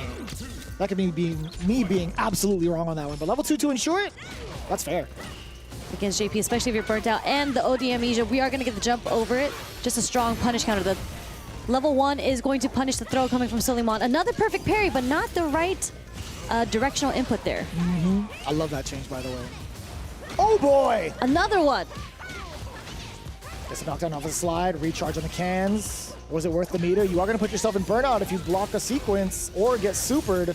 Let's find out how Rapid's going to strip away the rest of the drive gauge. Very patient from Suleiman on his own accord with the drive reversal to burn himself out. Perfect parry. Not going to go for the side switch. Immediate activation into the ghost after a couple of normals. Set up the departure further on it. Oh, you went for a reset instead of a knockdown? And I see why. Suleiman actually had a chance. He's not dead yet. He still has a chance. Hold up. Not like this. Okay, wait. No whip punish. What do you mean on the same side? My man walked forward. He walked forward. I mean, that's why you force the parry in that situation, right? Because you really don't know which way where you're going to land in front of her. So a lot of people liked going for the parry there. Nice stuff on Suleiman for going for the throw, getting the punish counter. But very unfortunate read on the damage from Rapid there because he spent all his meter there. True. I was wondering if an amnesia would have come out in that instance, right? It could be parry, or it could be amnesia, etc. Right? If the throw had happened, Suleiman would get pretty much be in trouble. But you still have to make sure which directional input you're using for the amnesia, right? No, I think it's down, right? Am I tripping? I'm gonna double check. I'm not a JP player. What do I know? The down, I think, is for the spikes. Oh, it is for the spikes. You're right. Nah, you can figure it out. you can kind of delay the button press and make it like autocorrect, right? I've seen some players do that. It's really hard. It's insanely hard. Yeah, I don't play JP. I just know his moves. Again, another perfect parry. DI is the correct punish here on the swinging cane. Okay, forward throw into the corner. A whiff on the roundhouse, but you know, it's fine. Oh, I was right. Yeah, Amnesia is definitely down kick. I thought it was the other way around. Maybe Spike's down punches. It is. Tree Glove is down punches. Little do we know about how to actually execute JP's moves. We can train as much as we can against it, but actually executing it, it's like, nah, we'll leave that to the JP players, right? Like, I'm not about it. It's just, man, he's just got so much potential. He's really, really good, but it's like, I don't want to play this character. He's like too powerful for me. Too powerful. I actually think this character, as much as people might hate me for saying this, I think JP is a very complicated character to play. Mainly because his mid-screen isn't really as strong, and when you're playing against in this meta where people want to drive rush and jump at you, it's kind of difficult to keep the pressure away from you because he excels in the mini game that he plays, that he lays out. Fair, I guess. Yeah, that's fair, I guess. I do like his normals that he has 2 check, but we'll talk about that in just a bit. We do get the side switch off of the Ghost. We got the portal on the other side. We could get an extension off of that. Yes, sir. And being able to strip away the drive gauge with that little drive impact continuation earlier. Very meaty spike with the perfect parry, just getting right past the Suleiman, well versed in some of the tactics that Rapid's been representing upon their wake up. So what do you do now while you're in burnout? We get the cane swing. Damn, immediate aggression from the slide. While in burnout, I like that. Uh-oh, yeah, it's gonna be -2 regardless. Oh, slide it again is the answer. Knock him down. Ooh. Again, another drive reversal. We'll take it. The Happy Gilmore teleport past the spike. That was sick! Again, Kimberly threading the needle with the teleport, going past the projectile. That is so, so smart. Taking it down, eliminating Rapid. These guys were slugging it. Despite all the normals that JP does have, there are some disjointed normals that he does or that can utilize against the drive rush, but against the TP, that's a different ballgame, though. First games, Rapid looked so strong against Suleiman. Really didn't give Suleiman a chance to breathe, especially in his burnout sequence that he did right here. But this game, Suleiman just completely 180, turned it around. This game was almost a double perfect for Suleiman. So a lot of back and forth here between the players. And unfortunately for Rapid, it was Suleiman that came out on top here. Yeah, it was so rough to begin with, I feel like. Trying to figure out like what Suleiman wanted to do on defense, because his perfect parries were super on point, right? You have the threat of like the perfect parry, then you're kind of like thinking about it like, well, should I even try to go for a throw attempt? Should I continue on with my meaties? Then if they have meter, it's like, all right, well, I have to think about it even more so because I could get in threat of extra damage, lose my momentum, etc. Despite not having like a true reversal, Kimberly, in the hands of a great player like Suleiman, being able to figure out how to perfect parry your offensive options, it's so, so dangerous. I mean, if you perfect the offense on Kimberly, I think you'll do pretty well with your setups. You don't have to worry about defense at all, right? Yeah. Say on the offense. That's what we like to hear. Yeah. From the West Coast. Suleiman moving on to face off against Xylus. That's going to be very interesting. Aki versus Kimberly. But then we move down. Mystic Smash. Very much so a usual suspect when it comes to seeing themselves into the World Warrior ecosystem. Shax also another one of those players. Very, very high caliber coming in with the Cami. So it's Elena on the side of Mystic Smash. I've seen a couple of highlights. I've seen a couple of clips from their Twitter. Very excited to see how that's utilized. Yeah, I mean, Mystic Smash, he also entered into the second World Warrior and got 25th there. Right on. And Head Stomper did pretty well there. Got second at Head Stomper. Damn. Yeah. And that was stacked, too. Yeah. Mad people were there at Head Stomper. I lost mad sleep over that tournament. It was really, really fun to watch. Elena, one of those characters we kind of talked about as well, where she doesn't necessarily get to set the pace too much, right? I actually talked to Sajam about this too. It feels like Elena, with the way her design is with her normals, she's always going to be one to like, or actually second to act for a lot of instances. I think she has great normals for counter poking. She does have a little bit of leeway with getting these big openers from the counter hits into like really long corner carries that lead into fat damage. Her damage output at the corner is phenomenal. And she does have a handful of very intricate mix-ups when it comes to like the swirl going forward, being able to go into different enders, whether you want plus frames, whether you want overhead, etc., possibly both. But going up against Cammy, I feel like this is like the ultimate test of like how you're supposed to counteract a character like this. It's so difficult to, right? With the amount of avenues she has excellent pokes, she has an excellent ground game, she has an even better like air approach, right? Yeah. It's very tough. Yeah, for sure. And Shax has been on this Cammy for a very, very long time. I think I actually don't know who he played in Street Fighter 4, but in Street Fighter 5, he was a Cammy player as well. So just matchup to matchup, I think it's pretty difficult for Elena. As you mentioned, a lot of counter poking. Elena's main game plan is to stay on the ground. A lot of counter pokes, a lot of space traps, I'd say. Yeah. She has a lot of funky. She's like a knowledge check type of character, 100%. right? Whereas Cammy, she has a great approach on the ground, but also a great approach in the air. And if you're a character that relies a lot on the ground game, you're going to have to adapt to, making sure you can anti-air Cammy, which is probably one of the most difficult things in this game. So interested in seeing how Mystic Smash is going to approach this matchup against Shax's Cammy and see how he deals with how Shax approaches him. Yeah, let's get it started. Mystic Smash versus Shax. And if that statement wasn't enough to talk about how hard it is to anti-air Cammy, just take a look at the replay from Evo Top 8 between Phenom and Mickey. When they couldn't anti-air each other? Yo, that was hard, dude. Like, are you going to make that kind of bet? Trying to do that against Cammy? Not me. Yeah, for sure. And we see it early. We already have Mystic Smash into the corner with Shax on the offense. Another throw. Two wake-up parries back to back. That's fair. If you're taking a look, okay, this is going to be a decimation. Pure perfect coming in from Shax. If you look at the first initial option that Mystic Smash had chosen upon wake up, it was a backdash, right? In anticipation for a throw. Shax immediately saw it. He's like, you know what? I'm going to do back-to-back throws this time and see if you got it like that.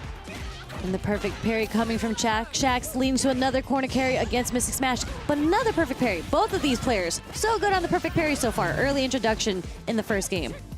We got the scythe into the Rhino Horn. Low medium kick gets blown up sky high by Cammy. An excellent tool to kind of counter against crouching medium punch. Just get a punish counter, or even crouching heavy punch if need be. But ooh, Madfar could confirm on the overhead Madfar as well.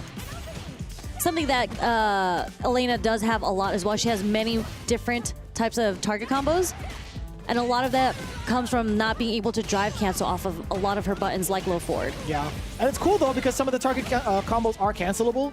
That leads into these corner sequences just like this, taking full advantage of the corner. Rhino Horn, we get an uppercut. Meaty overhead. Yeah, we saw that coming. Drive impacts. Shax making the right decision. A little bit of a knowledge check there too. Ooh. You're not ready for it. I don't think anybody here is going to be ready for the OD spin knuckle. People have gotten a lot of mileage with it, but it's been very seldom executed. Yeah, as a 50-50 in the mid-range too, like that's not something, like I've seen you, Judai, do drive rush spin knuckle like while you're in the corner to get the cross up, but I've never really seen the OD spin knuckle in the middle of the screen, not in the corner as a mix-up. That feels bad. Ooh, not as bad as that whiffed sweep. I was gonna say throw, I don't know why. The whiff sweep coming in. Rhino Horn, frame kill for, okay, that was actually a mad meaty button. Okay, one throw. Damn, the disciplinary throw. She goes, That is something that Elena has to do though. If she doesn't really have the best type of throw loop, she does have to spend the drive bar if she wants to throw loop you. Good. I have no problem. I think that should apply to all characters. I have no problems with that. You ain't wrong. You guys couldn't see it, but I leaned mad close. I'm like, good. I didn't need to because we have mics. But anyway, I wanted to emphasize that point. Forward throw again. Drive rush forward into the heavy. Ooh! Doesn't get the full confirmation there, but we do with a little walk-up throw reset. Empty jump low.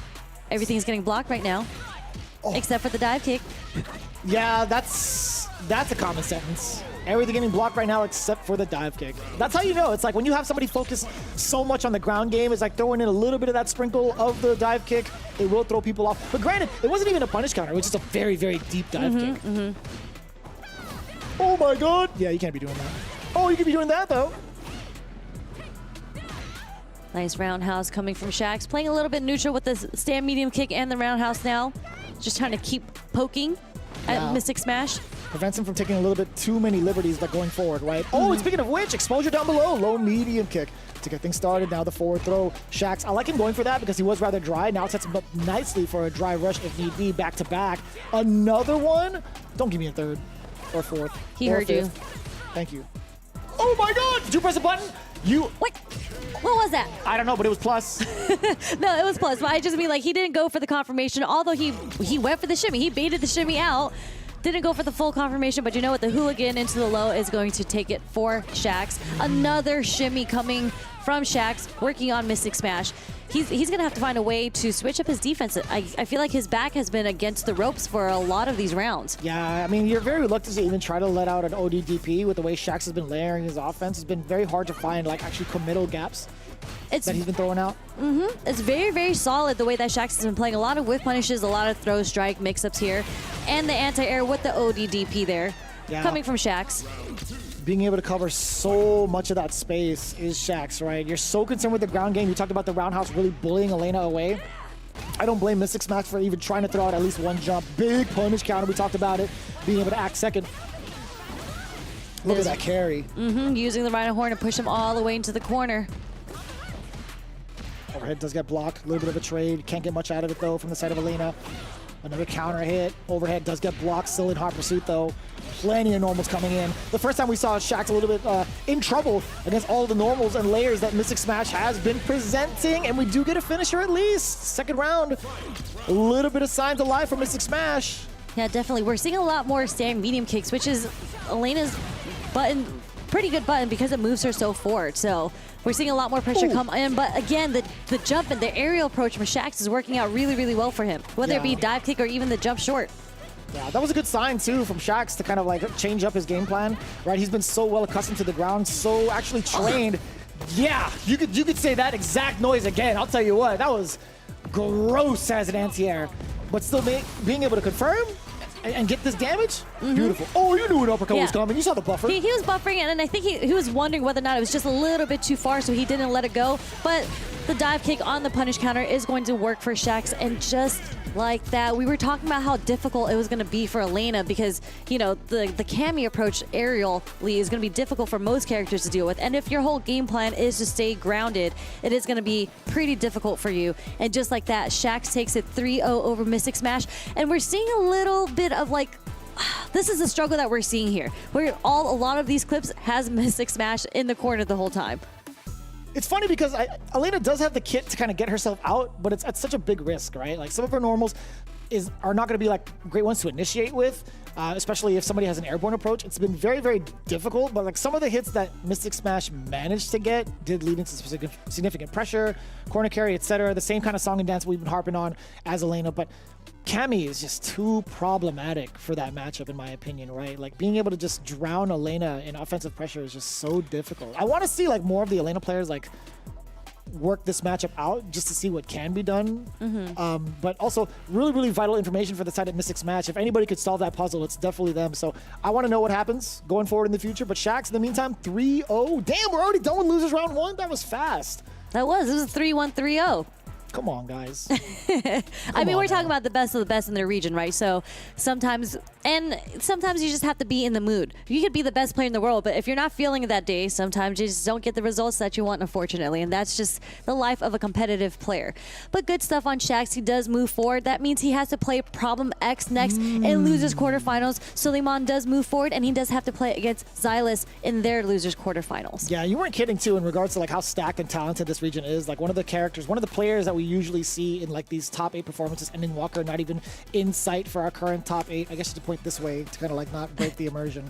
But yeah, it's quite the statement to make. Sometimes you're on your A game, sometimes you'll have a bad one. But that's the beauty of like the World Warrior events, is that you have like multiple chances, multiple weeks, and also some of your bad weeks won't be counted against you. So that's really, really cool. And this being a super premiere, very, very important. But that pretty much concludes round one. We still got a couple more elimination phases to go through, but as as it stands, you guys have been tuning in to the Street Fighter 6 Esports Spotlight. And of course, if you guys want your chance to be able to participate, well, guess what? We do have that opportunity for you as the registration is open for all regions. I repeat, all regions. Capcom.us/WW25 or the QR code down below on the bottom right next to Elena, which you just saw from the hands of Mystic Smash. Being able to enter one for free at the comfort of your own setup, and also getting paid if you make it into top 8. But the most important thing, being able to face off against the best players in your region is something that you cannot put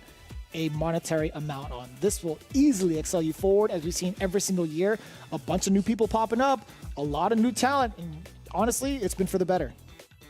Yep, and they all came from World Warrior. A lot of breakout debuts that came out from Capcom Cup are players that came out from the World Warrior. So you want to make sure you go ahead and register for that, because there still is time for a chance to make it into Capcom Cup.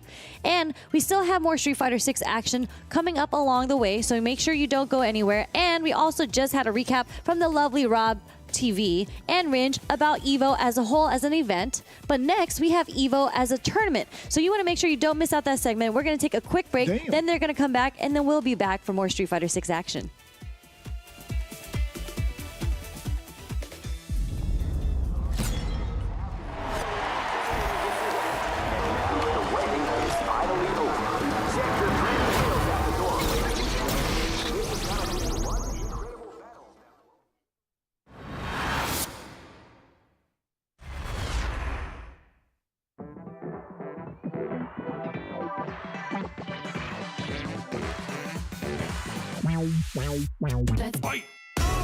Yeah, come on. Everybody come alive real quick. Battle of the strong, survival of the fit. Take your best shot, hope you don't miss.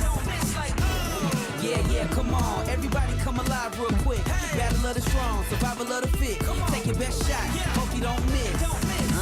Kaboom when I step in the room. Better get up out my way because you know how I do. In my groove, and you know that I never lose. Hit a 1-2 shot with the power move. Yeah, I gotta do what I gotta do. What can I say though? Let me out the cage, I'm an animal. About to tear it up, all guts, all glory. No comparing us, it's my victory. All the way from LA to Osaka. Yeah, you best believe that I'm gonna do you proper. It's a showdown right now, better watch out. Shorty, you can, no man, it's a knockout. No matter who it is, when you match me up, you getting knocked down, ain't no stacking up. Left, right, up, down, super combo. I ain't never scared, never quitting, that's the motto. Yeah, come on. Everybody come alive real quick. Battle of the strong, survival of the fit. Take your best shot, hope you don't miss. Yeah, come on. Everybody come alive real quick. Battle of the strong, survival of the fit. Take your best shot, hope you don't miss. A new challenger is among us. They can take it high, I can take it much farther. Fast with the hands, E-Honda. Defend my legacy with strength and honor. Sonic boom for the non-believers. I'm the greatest ever. I'm the fire breather. Call me Dowsing. Nowhere I can't reach it. It's a showdown. This is my arena.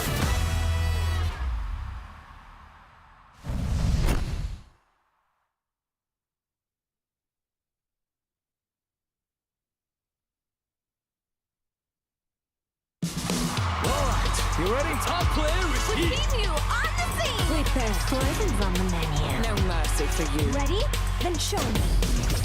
All right, let's get it. Game over, yo. Too easy. Beast mode, baby. Sure thing. Let's dance. You know what they say. If you rock the boat, prepare to get washed. Let's play. Make way for the ninja star! Domo arigato! From the Mochinu!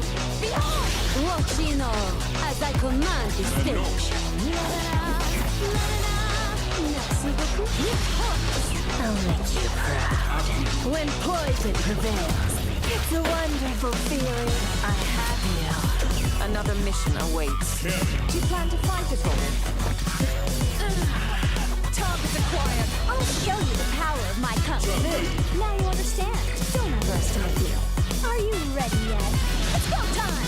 Good night. One of a kind.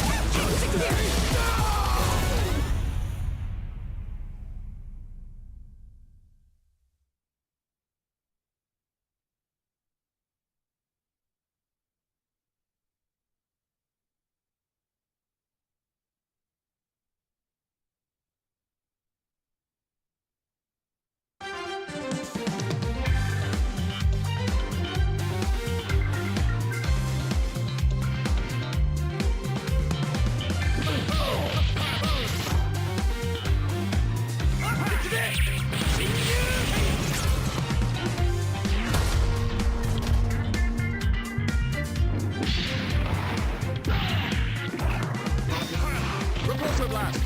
Unity. Repulsor blast. Yes.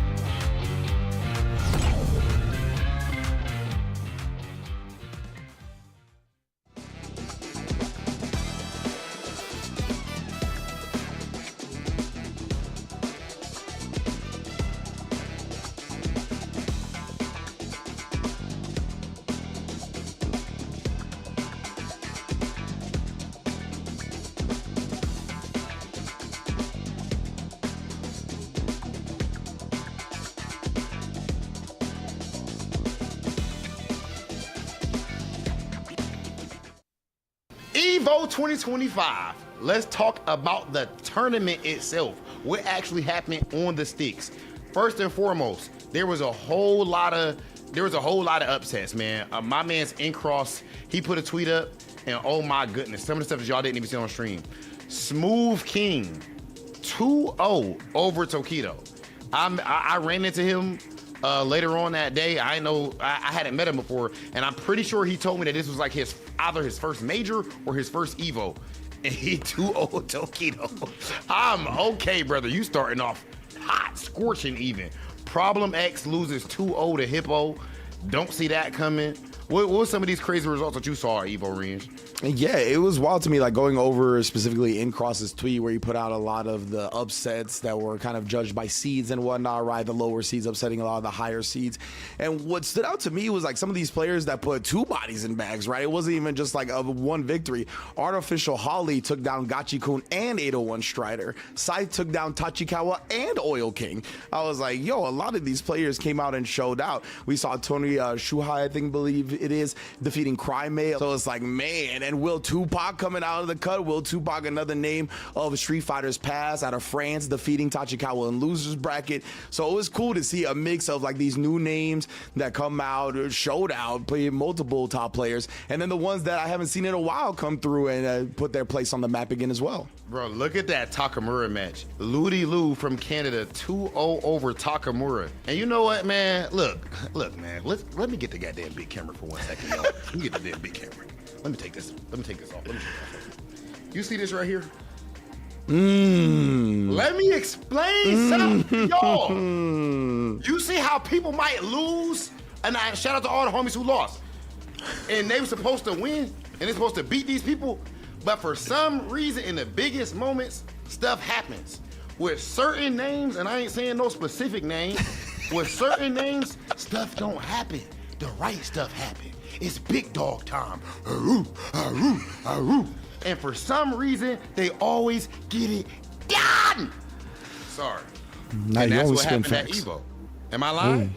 Nah, spitting facts straight up. Okay, that's right. Okay, but before we get to the champion, okay, let's look at top 8 specifically. And it was a champions catalog of a top 8, right? We saw Capcom Cup champions, we saw Evo champions, we saw Fudo, who was just coming off of Blink Respawn and Topanga. We just saw Lashar, who was coming off of Combo Breaker and CEO. It was the who's who. And then, of course, we can not forget the one that was not as, decked out with accolades as the rest of them. Mickey, coming out of Hong Kong, just putting his name on the map. If you didn't know before, you obviously know now.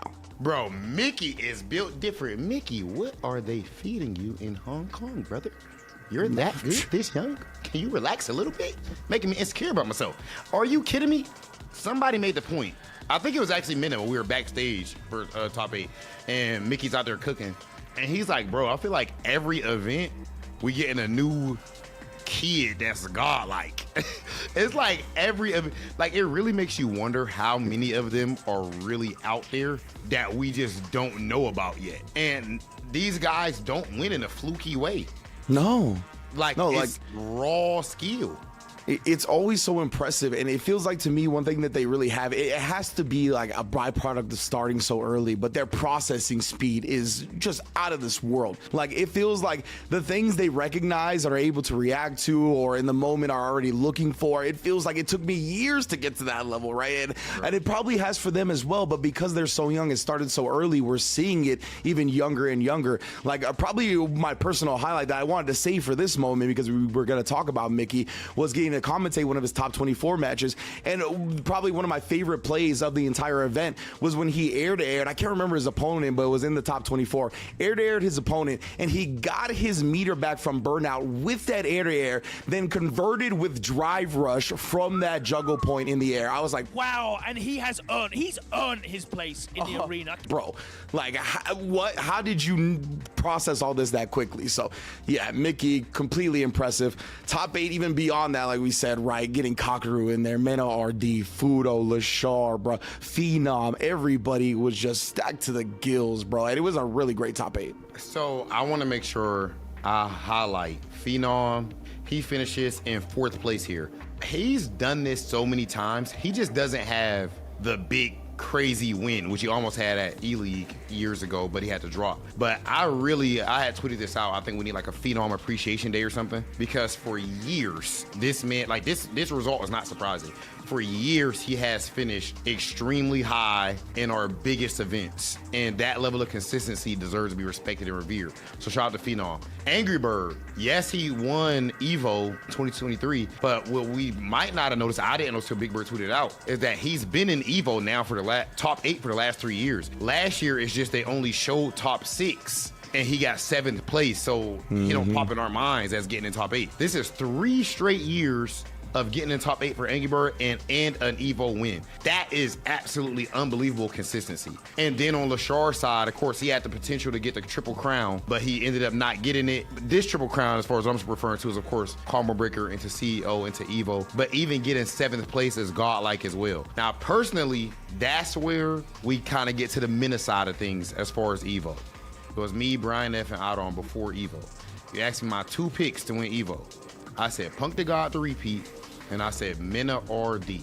I said the reason it's deeper than skill, it's deeper than logic, it's because you got to touch. Dun, dun, dun. That is why. And yet again, Mena RD proved me right when it matters the most, because it's different. Winning EVO is different than winning Combo Breaker and CEO. It's an entirely different video game. They're not playing Street Fighter 6 no more. They playing human versus human.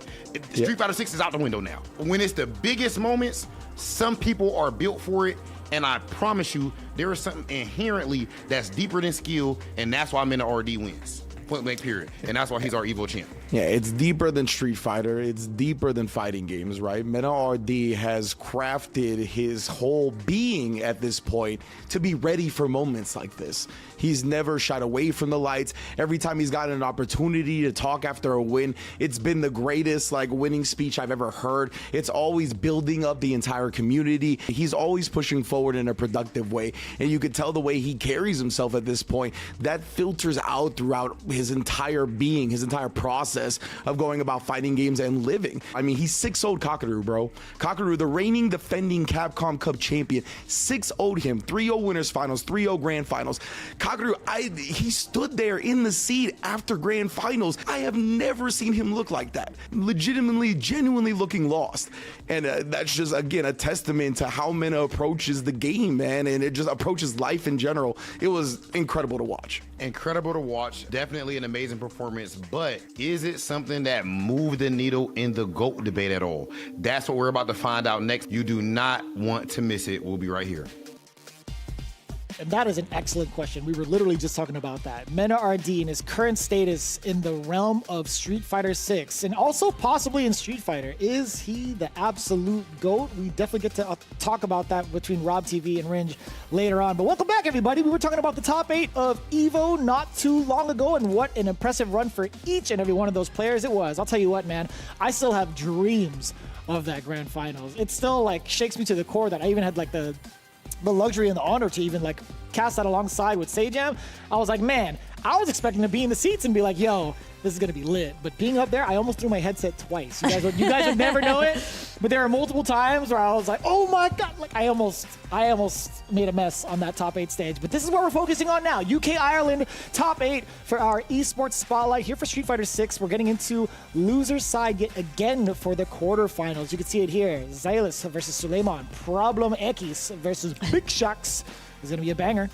For sure. And if you missed it earlier, Xylus was on the Aki. He did fall to Lex in the winner semifinals. Suleiman just taking it over Rapid. And then Problem X fell to I'm Still the Daddy in winners. And then Shax just took it over Mystic Smash. So we are going to go straight into losers, starting with Xylus versus Suleiman first. We're going to see the Aki versus the Kimberly. And honestly, I think this matchup might be a little funky.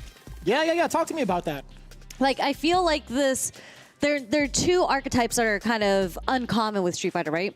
Like their moveset's a little bit different. Obviously, we've seen Geku, we've seen Guy in the Street Fighter 4, Street Fighter 5 series, kind of where Kimberly stems from. Aki from Fang from Street Fighter 5. Still pretty different though. Like they both had the poison.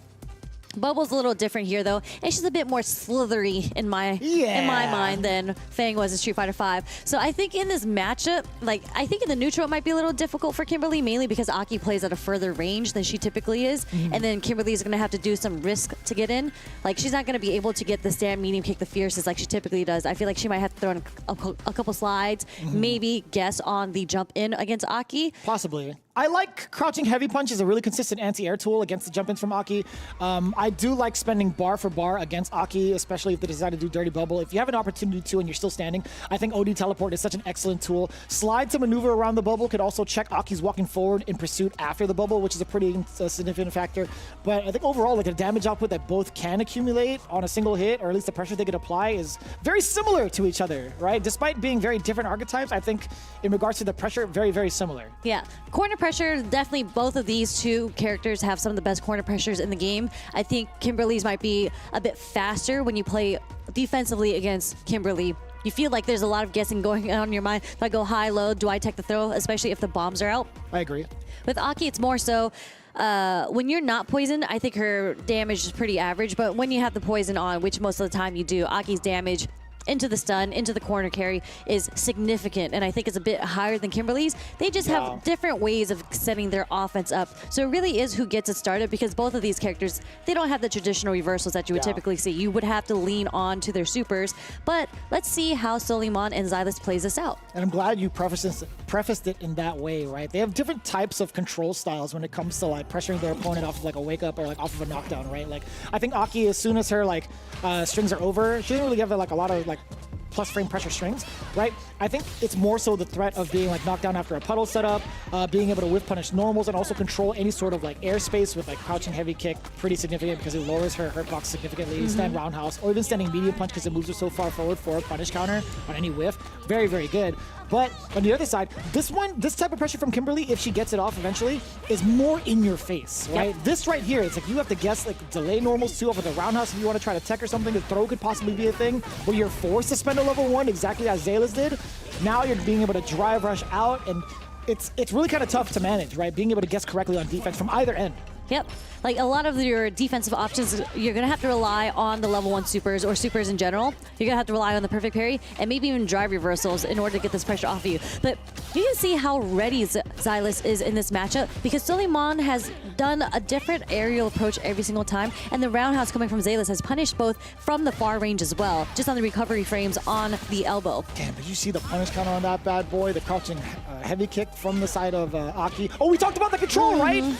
If you try to go airborne with Aki, that sharp elbow from the crouching heavy punch just does a lot more damage. Not even just from the hit itself, but what follows suit after for the mix. Level 3, Xylus looking almost pretty dry. There it is, the burnout. Suleiman gets to rock it out with the tunes. No, finding a gap. Ever so slightly. Excellent block on the overhead. Again, we talked about the in-your-face pressure. And those are the plus frames that we're getting from the run too. Walks back, trying to bait out the shimmy. Didn't bite, but the empty jump to throw the perfect parry as an anti-air does work for Suleiman. 1 round apiece. Nice work. Drive rush on in there, checking the check. I like that. Standing light kick real fast. Level 3 as a rebuttal. Early level 3 too. Not too bad of a decision here because we are going to get a slight life lead here, but we just don't really have reversal options at this point. We talked about it, right? Being in hot pursuit of the bubble, the slide does dissuade any sort of pressure afterwards if spaced correctly. Suleiman having the boost, being able to control herself a little bit more, or Kimberly herself, being able to walk a little bit more in and out of the ranges where Suleiman wants to poke. That's an excellent conversion. We talked about that medium punch as well. Nice, very, very meaty into the throw. One more guess. There's a drive reversal wake up. Another super gets blocked this time, parried just to build more meter. No continuation. No. You could have built yourself a level 3. You could have caused the burnout against Zalis. Yeah, we whiffing for sure. Okay, conversion overhead into the light, into the Vagabond. Ninja Star Cypher boosted up, critical art version. You're definitely going to be experiencing burnout. This is tough. Drive rush on in there. No, it's going to be walk up instead. And you press the button. Medium punch for a counter hit. That had to be like maybe a slight walk up medium kick from Suleiman, right? I don't even know why we would do a medium kick in that situation. He just very unfortunate timing for him because it was literally checkmate for him. Like whatever was being blocked, if he had done it meaty and did it at the right timing, it was game over for Xylus. But unfortunately for Suleiman, incorrect timing, got mashed on the wake up. Yeah. I don't even recall how much meter Zalis had, right? Because he had no meter. He had nothing. Pretty much dry. Yeah, it makes sense. Medium kick, perhaps drive rush forward, low medium kick, strike throw, anything really to go into drive impact would be so significant.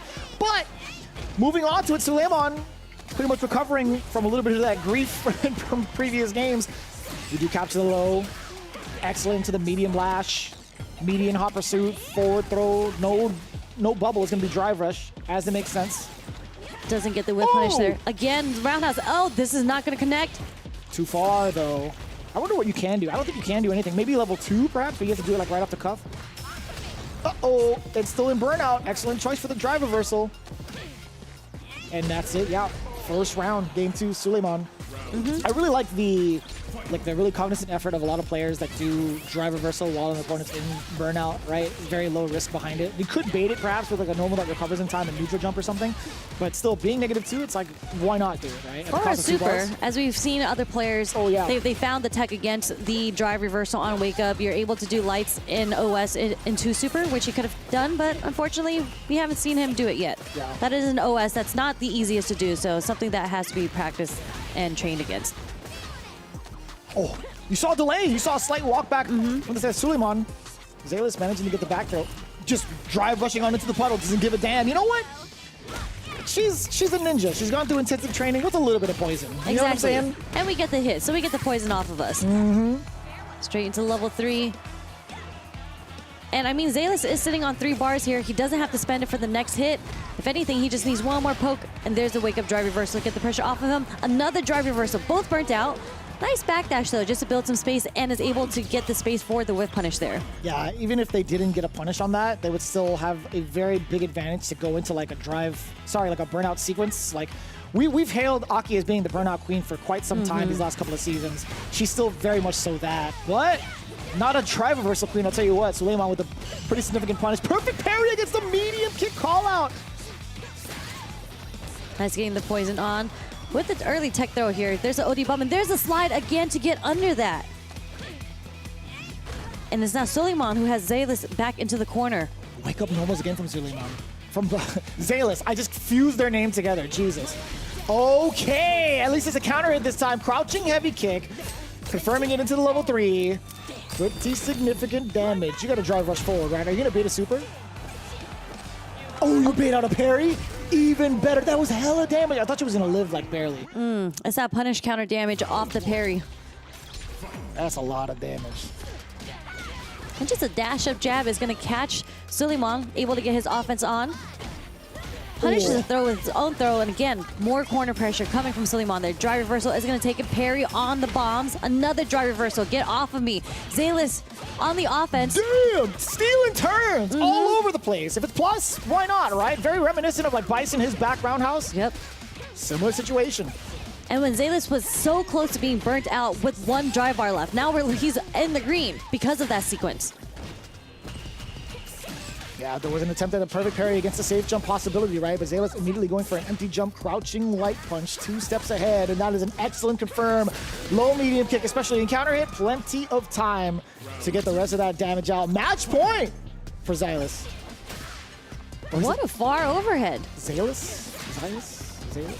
I'll figure it out eventually. He'll correct us. Let us know in the DMs. I never read those, I'll tell you what. Again, yeah, Soliman is just so consistent with like that spacing that he wants to do the drop elbow in order to bait something out. But Zalis has been ready every single time with the roundhouse anti-air. And this is going to lead into the level 3. Not quite burnout yet, but very, very dire situation for Soliman. Ooh, that was a sick call out to the drive impact immediately after the attempted parry from Suleiman. I feel like most people are never ready to act after they've thrown out like a parry like that. Yeah. Most of the time. It's like, I'm not buffering anything. It's going to be difficult, but that's just how it goes. Zalis, moving on. Some would say consistent. I would say stubborn in regards to Suleiman's air approach. That elbow drop had punished a significant amount throughout the set, right? Yeah, unfortunately for Suleiman, like he was able to get some hits. I think a lot of the times on the way that he would close this gap was using drive rush because the aerial approach was just not working for him. It got punished every single time, even although not a significant punish with the roundhouse. It's just still something to deter you from approaching aerially. So a lot of meter had to be spent from Suleiman to get the corner pressure, and unfortunately from Zalis, just had the correct read on defense a lot of times as well. That's a good call. You know, some would say, like, if I'm not taking that much damage off an anti-air, like, why would I be discouraged from, like, continually going on to it, right? The mix is not going to be as potent in comparison to, say, Kimberly's crouching heavy punch, right? But there were a couple of moments where it causes the float, right? If it's counter hit, you take so much potential damage. And, again, Zalis being able to sail through the rest of that game, honestly, with a 3-0, those back-to-back rounds, looking rather clean. Well-deserved going into the semifinals of the losers bracket. Then following suit, Problema X versus Big Shacks. This one's going to be pretty exciting as we've seen these two butt heads a handful of times at multiple avenues, even outside of World Warrior. Yeah, I mean, these two players have been playing for a very, very long time, and they're both from the same region. They've both competed for many of the same qualifying spots for Capcom Cup, even the locals, even the Red Bull sphere that they have in the UK. Yeah, I don't. Shout out to WSO, you know what I'm saying? Winner stays on. Yeah, Logan be doing a great job out there. A lot of the TOs out there really putting on for their scene, and again, these two being able to face off against each other in and outside of like sanctioned events is such a big deal. I actually kind of wonder what their current record is between each other. I was going to say, I know they play each other a lot. I can only assume that Problem X usually comes out on top mainly because of all the times he has qualified for Capcom Cup. Okay. Right? Okay. But I actually don't know what the 1-to-1 ratio is like between these two players. But these are both incredibly strong players. That's the perfect timing for Jim Jams to hit us up on WhatsApp and be like, yo, actually, Problem X versus Shaq. I love the fact that like the EU brethren are always up late at night to figure out like, hey, just in case the commentary doesn't have like all the tidbits of information, we got you covered. So shout outs to Logan. If he's not there in person, Logan's always like on it. Femi's always on it, like F-word, I should say specifically. Jammers, etc. Tyrant also. He's been doing a lot of back and forth actually because he's like in the States but also like paying attention to EU stuff. This guy's all over the place. But big shout out to everybody in the UK, EU region in general. But Problema X is what's coming up versus Big Shaq's Bison versus Cammy. A matchup that we've seen a handful of times already.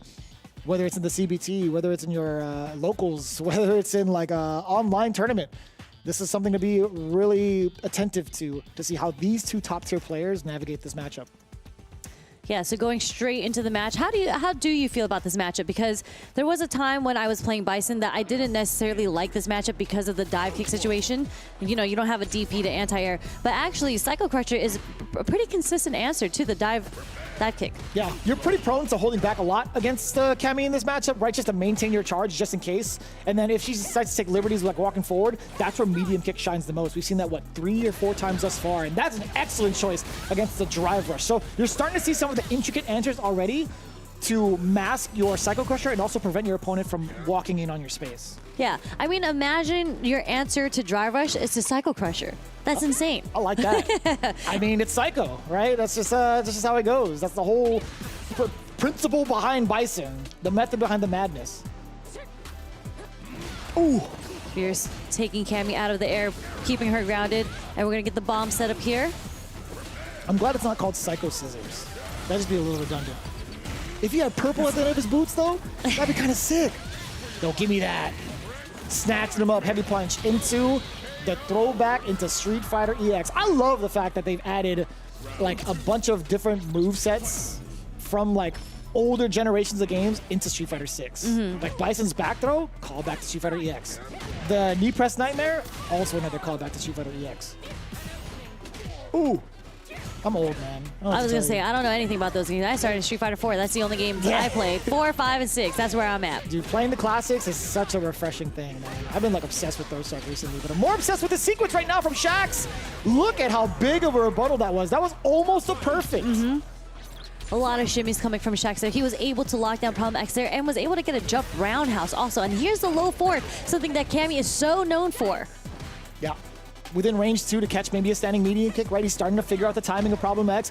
Letting go of the corner, I don't think that was necessarily intentional. It could have been like a defensive back throw, as we've seen. It was just kind of reactionary because Problem X did a very strange double dash forward. And, you know, you don't really expect that too often. So I think he was already holding down back and went for the throw there, and it did connect.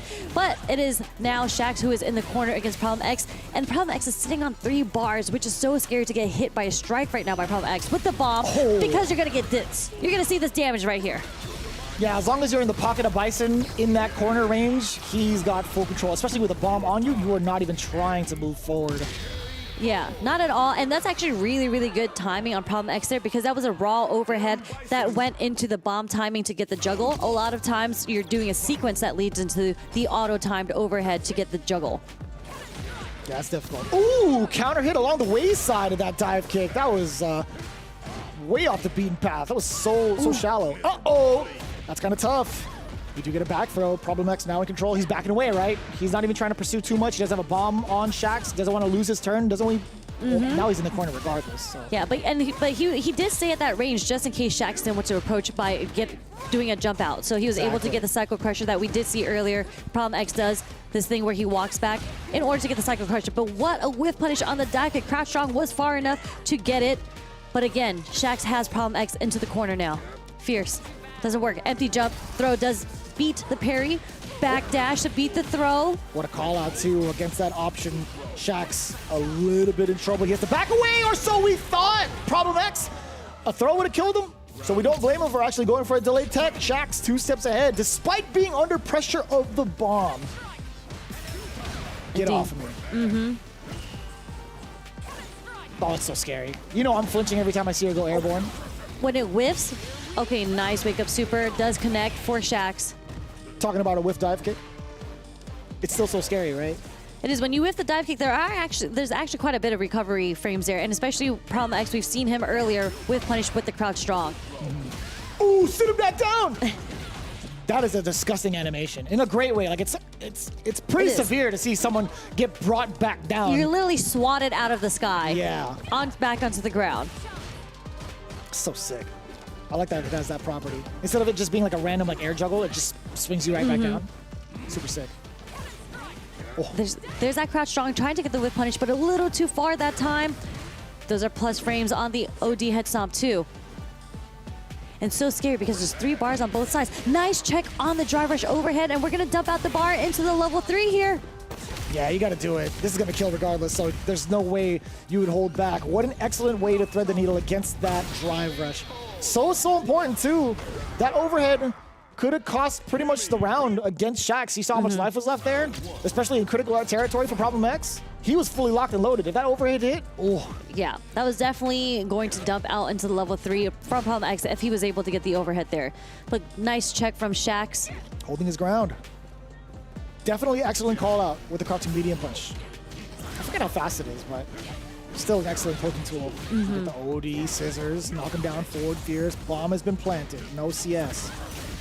Delayed crouch jab as well to get the counter hit into the bomb, keeping Shax in the corner. Roundhouse. Stay in the corner. Yeah.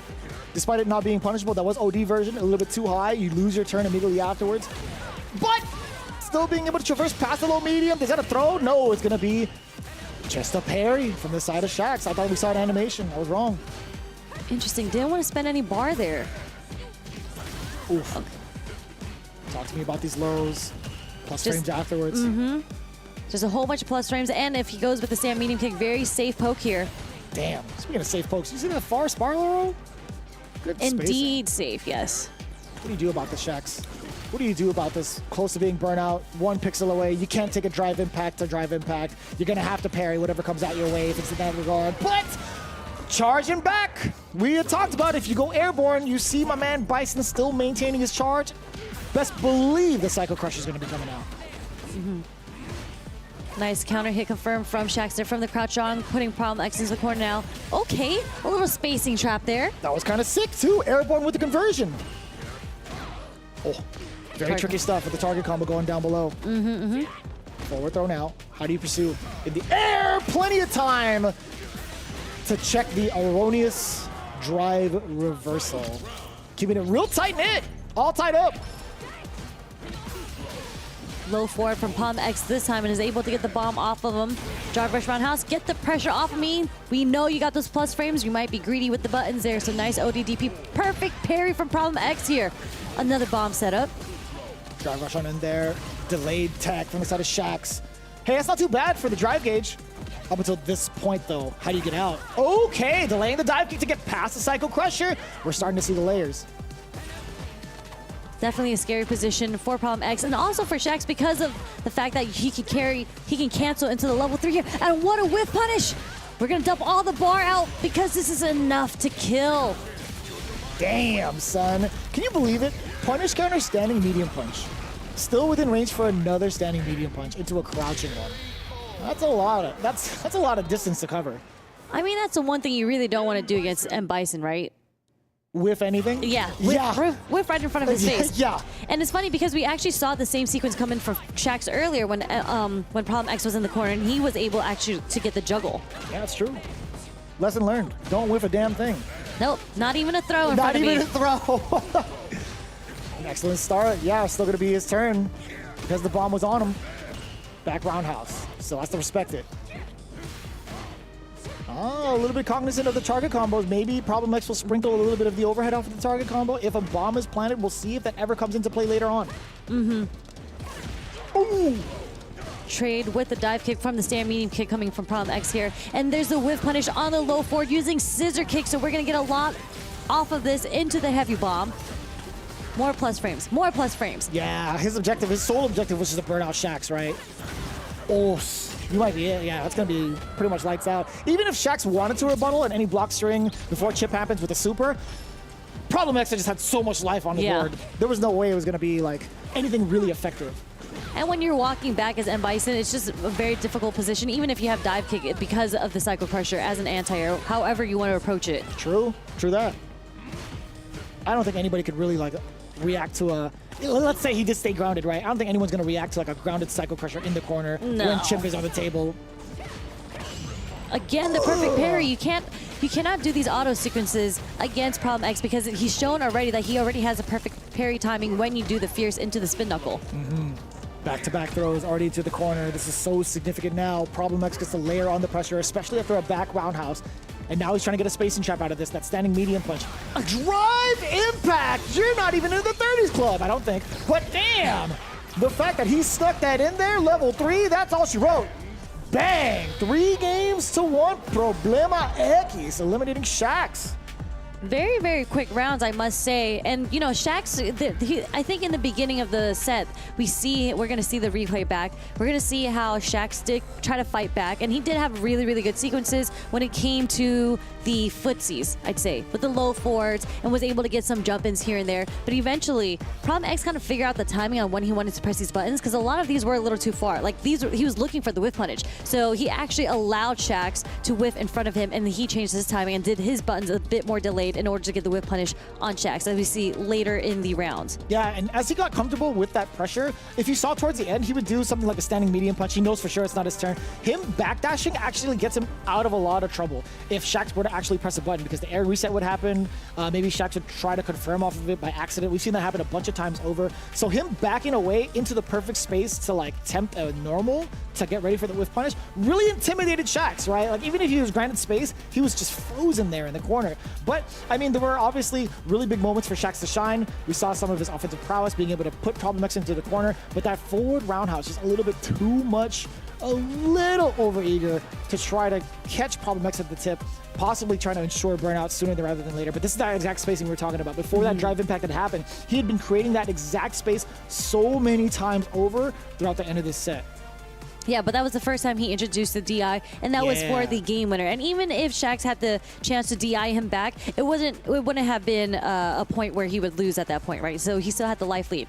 And just like that, Problem X does take it over Shax 3-1, moving him into the loser semis against Zalis. Dear Lord Almighty, we are breezing through the loser side, right? A complete opposite turnout from the winter semifinals, where it was rather, I think, close game per game.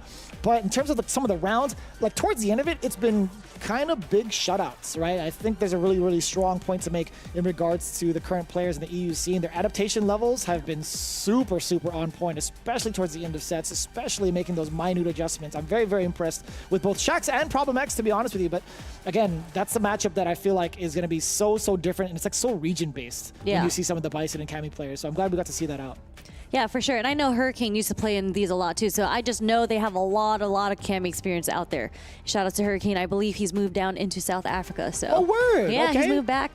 I think Madagascar. I could be, or sorry, somewhere in Africa. Apologies, but I know he's moved back to where he originally came from. Don't dox him. I was gonna say. Yeah, I'm not gonna dox him. Don't do that. Well, he does have a chance to still enter to World Warriors, right? He does. So Hurricane is still around. Okay. Well, with that in mind, we talked about what we've been recapping thus far. You also have your chance to enter in the World Warrior events that have been obviously happening these last couple of weeks. Capcom.us/WW25. We've had so much coverage all over the world. It is definitely your time to shine to possibly get yourself into the prestigious Capcom Cup number 12. Be sure to sign up for absolutely free at the comfort of your own setup, and also get paid while doing so, region specific. But I'll tell you what, man, it has been quite the honor to see all of these regions level up in the current ecosystem of Street Fighter 6 in regards to the characters. I love the selection that we've seen in a lot of our top 8s. In terms of the meta, everything's really, really coming together very well in terms of balance, in my opinion. So really excellent stuff. Be sure to join in. Again, capcom.us/WW25. Yeah, and if you wanted the pleasure of playing your opponents in person, offline, creating a lot of moments like what we've seen that just happened this past weekend at EVO. There are so many, many more premier tournaments happening, with the next one being Ultimate Fighting Arena UFA that is happening on the weekend of September 12th to 14th in Paris, France. So make sure you register, because you have until August 31st in order to do so. And the next tournament is also again in France, but in Nice this time, because we have EVO France coming up. Yeah. You don't want to forget about that. That is happening in October 10th to 12th. So make sure you sign up and compete, because I believe you have until September 7th in order to register for EVO France. So again, 2 offline tournaments that are happening. We just had EVO this past weekend. We had so many World Warrior online tournaments this week. The Street Fighter 6 action does not stop. I am genuinely jealous of all the people that get to compete in some of these Capcom Pro Tours. The competitor in me is itching. I know you're planning to be there for at least EVO France, whether it's on the commentary side, but primarily going to be for the competitive side, no? Yeah, so whether or not, I'm on the commentary desk, shout outs to the European commentators, because they do a great job. I would love to see more of them. So regardless whether or not I make it on commentary, I will be out there competing. Now, before we toss it over to a break, I know it's going to be a little bit of time before we get into our next segment. This is going to be one that you do not want to miss. This is a question that has been on everybody's mind, and some already have that answer solidified, but just in case you didn't know, we got to ask you this question. Is Mena the GOAT? We'll find out in just a bit, right after this. Show me your strength. Fight!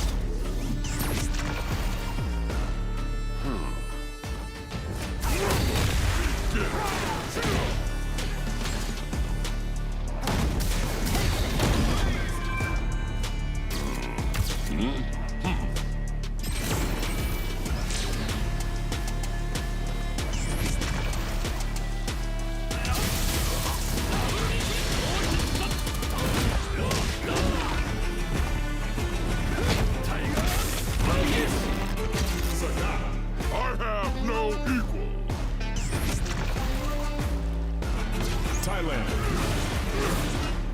Zebra bows to no one.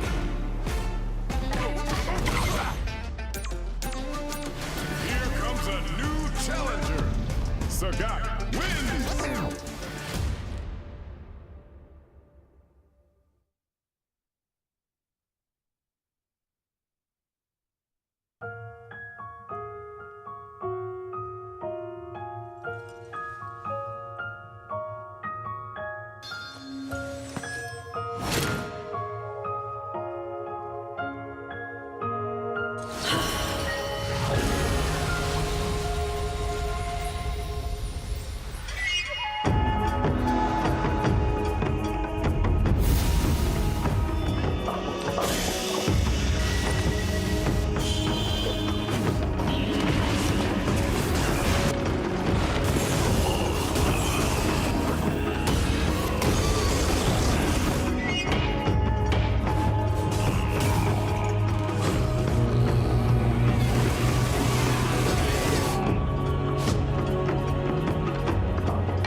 Show you, Harris! K.O.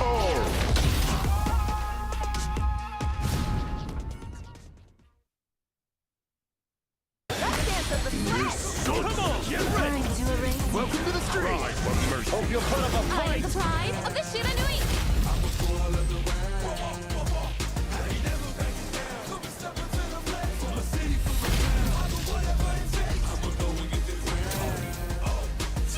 I'm here to help! This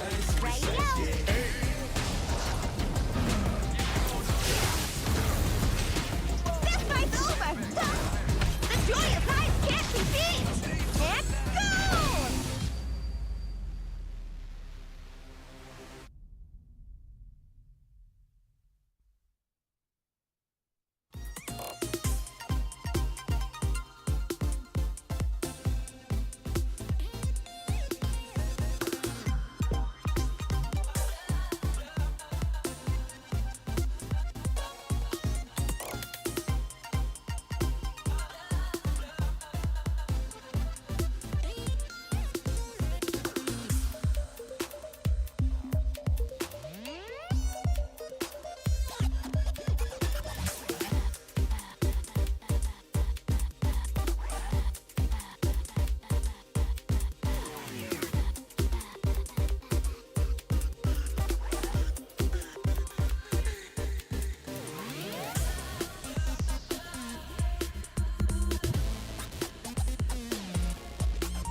Mina RD, 2017 Capcom Cup Street Fighter V champion, 2022 Capcom Cup Street Fighter V champion, 2023 Street Fighter League World champion, 2024 Red Bull Kumite champion, 2024 Evo Japan champion, 2025 Evo Japan champion, 2025 Evo Las Vegas champion. The first person to win Evo Japan back-to-back, and the first person to win Evo Japan and Evo Las Vegas in the same year, and still the first person and only person to have 2 Capcom Cups. Now the question is he gonna win 3 cups before anybody else even gets 2? Because of these accolades, among other things, I believe that it is very clear, very apparent that the greatest Street Fighter player of all time is Saul Mena RD. To that, you say what? Oh, man. Greatest Street Fighter player. That one, I like that discussion, right? I like focusing the GOAT debates, and greatest Street Fighter player is a great one. Mena RD definitely is in discussion, right? I think when it comes to accolades, he's approaching the point where I think it might be objective when it comes to accolades, right? I think to properly give him some competition, you kind of have to think of pop culture, like, not, I shouldn't say pop culture, but who has moved the needle culturally for fighting games for a long time? Who kind of put us in this position in the first place to celebrate Mena RD into this level, right? So that's when you bring in players like the Daigos and whatnot in the world, because that is the person who really propelled fighting games to heights, right? Along with some of the other players of the era, Tokido, Justin Wong, Mago, a lot of the 2D gods from Japan as well, right? Those have always been celebrated. So they also have a lot of great accolades, right? Again, when you list all of those and the elite level of competition that fighting games are at now as well, it's tough for me to say anybody else besides Mena, but that's why we have to maybe take into some other considerations, right? Would we be here where we are now, me and you talking about the CPT without Daigo, without Moment 37, without Tokido, without all of the groundwork they laid in SPO, right?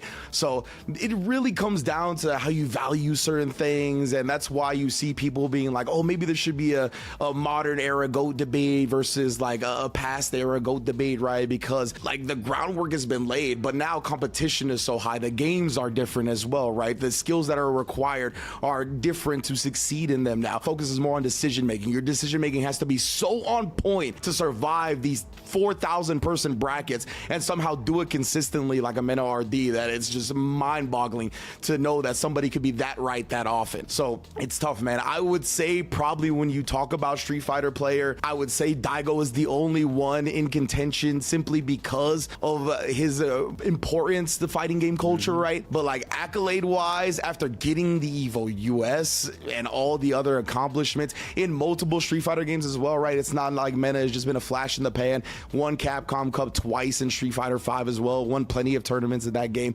And that's another thing that you could argue for Daigo as well, right? He had a lot of success in Alpha, he had a lot of success in Street Fighter 4, didn't like Third Strike, had a lot of success in Street Fighter 2, Street Fighter 5, etc. But the way Mena RD is going about it right now, I mean, the longevity is getting there as well. He did, to be fair, he could retire right now, and I'd probably agree with you, Rob, that he is the Street Fighter GOAT. Yeah. So, like, all of this afterwards is just like widening the gap or getting to where Daigo is in terms of like pop culture relevancy in the fighting game community, right? And that's something that I think Mena RD does really well. On top of it, like I said before, his speeches are always so good. Like they are always propping up the community. He's doing what his best. Even at EVO, right? He was like, I don't want people to look at what Mena RD did today.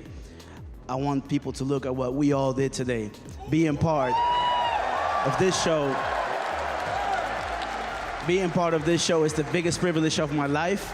And being able to perform in front of all of you just confirmed to me that we're doing something beautiful. Thank you so much. Like stuff like that. He is clearly at like the forefront of the community and wanting to push it to new heights. And when it comes to that, what can you ask more from a GOAT than that? Honestly. Yeah, bro, legitimately amazing breakdown, amazing points, every single point that you made. As far as Daigo, I 100% feel like as far as influence, like that's who I watched to want to play, made me want, when I just was seeing him do DP, FADC, and Ultra, I need to play this. But what I do want to be clear about, right, when it comes to this whole GOAT debate, and it's all in good fun, y'all. This is normal in sports and stuff, so y'all ain't got to cry, okay? In corporate America, for example, you can go into corporate America and no matter how good you are, they're gonna keep somebody above you just because they're older than you.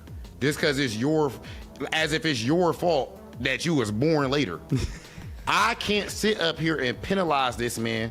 It ain't like it's a flash in the pan. We said his first Capcom Cup is 2017.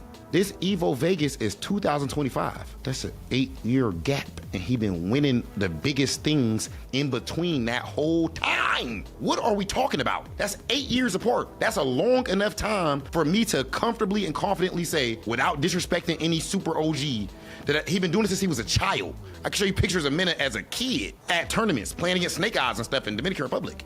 What are we talking about? He's not new. This is what this man does. If it came down to it and the aliens invade Earth and we need somebody to win a Street Fighter set, or they gonna destroy Earth, I will smack you if you think if you don't pick Mena RD. Who else you picking? Yeah. Nah, like the only other, I would put like 3 other players in contention. For Street Fighter. For Street Fighter. But I'm gonna break it down. I'm gonna break down the end result here because I don't disagree with you. I'm just saying the people who I think skill level, who I'm like, whoever the aliens got, I bet these dudes are on that level. I'd give it to Kakaru, Lashar, and then Punk, right? I'd be like, all right, you guys, whoever y'all got, let's run it. But if it was 1st to 1 for the fate of the world, like I have the most faith in Mena RD's decision making. He's just the one. He's the one. Make it matter most. Mena RD is gonna win. And we seeing that time and time again. What makes somebody great? Is it not these big, huge trophies? What do we play for? What are we out here to do when it matters most in different formats? Red Bull Kumite, these are 1st to 5s. He dominated everyone. I don't know if you remember that too. Red Bull Kumite, he was like 5-0ing people. I think like 5-0 doing them, shout out to do. He's murdering people 1st to 5. Street Fighter League is a team tournament. I'm in the clutch and gotta beat all of Japan. He did it. It's a different format. Evo Vegas beats the Capcom Cup champion, the most winningest financially player in Street Fighter history in Kakaru, 6-0. Had him sitting there with his face in his hands. Every format, multiple different years, and it doesn't matter what form he's in. He doesn't have to be hot. He can go 0-2 every tournament. And if you mean it's the biggest tournament, I'm going to bet my life savings on Mena RD. That means you're the GOAT. Sorry, buddy. At the minimum, it's the best resume of all time, correct? Yeah, that's what I was getting at. Like when it comes to accolades nowadays, it really feels like it's kind of getting to an objective point if you just want to look at accolades. Like that's how far the gap has been getting. I think there's no other better way to put it than he's going to be going after his 3rd Capcom Cup before anybody else has gotten to, like you said at the beginning. Wrench, he got the chance to win Evo Japan, Vegas, and France back to back to back. Come on, what are we talking about, man? I'm not talking out of my you know what, man. You know, like there's logic, there's sound logic to go with this. All right, y'all, that's just my opinion, me and Wrench's opinions. Very interested in hearing all you guys. I'm sure I'll be getting a whole lot of hate tweets and all that. All I can say is scoreboard, but I am interested in hearing what all you guys got to say. And after you're done letting us know who you think the GOAT of Street Fighter is, just make sure you don't make any quick or hasty moves because we're coming right back at you and taking a look at what's coming up in the world of Street Fighter. Welcome back. Thank you, Rob TV, for that intro and that segment about how Mena is the GOAT. And I really don't think anybody really could say it better than how Sajam ended top 8 commentary. Both you and him, again, congratulations on top 8 spot at Evo for Street Fighter 6. You got to commentate that match with Mena versus Kakaru, one of the most... I don't know. It's life-changing, man. It was like a landslide. You know, it was a very, very quick 3-0 in the grand finals, I must say.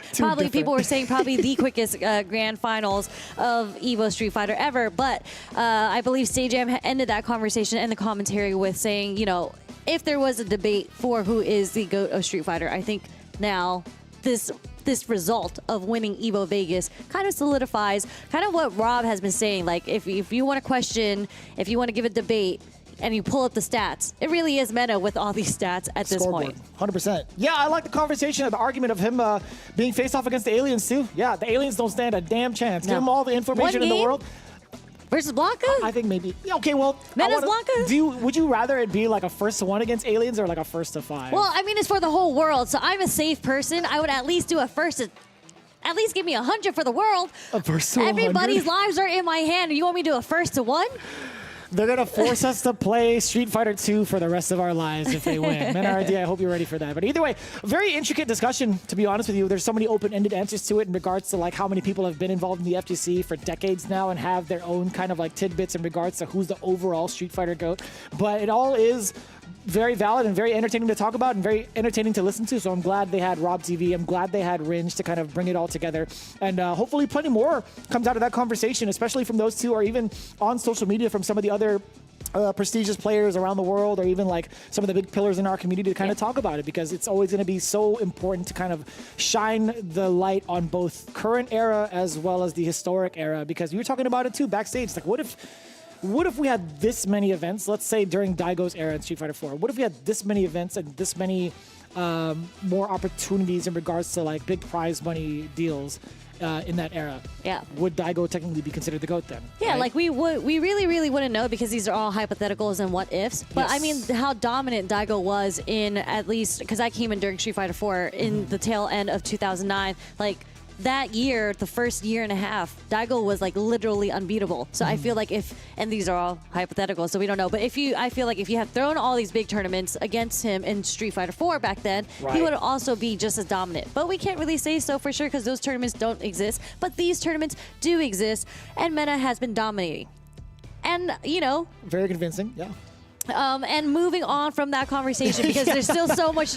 We can talk about this for hours and hours. We definitely can. This is a huge debate. But we're going to go back and talk about what we've been talking about so far, which is all the World Warriors. We've gone through 3 grand finals. We are here into the top 8 of UK and Ireland. We've seen the winners semifinals. We've seen losers round 1. We've seen losers quarterfinals. We are now all the way back into the winners finals. We're going to see I'm Still the Daddy versus Lex first, who has been waiting so patiently in winners finals. That's right. Yes. Yeah, I was actually kind of curious. Like ISDD, he's still going to be sticking it out with the Mai, specifically against the Guile coming in from Lex. Now, if you have been following the FGC for quite some time, ISDD, I'm Still the Daddy, has been the Guile main for a very, very long time. And I would have thought to myself, maybe he would kind of like entertain the idea of going for the Guile mirror match. Not the case. In fact, he's going to be using a new character. He's going to be using Mai as a way to kind of counter some of the things that Guile does have in his repertoire. And that's who better to do it than ISDD, right? But Lex, he's been well versed all over the world, right? Originally hailing from North America, being able to show off his chops with Guile, and also even on grander stages over at Evo Japan. That one year that he had 3rd place performance.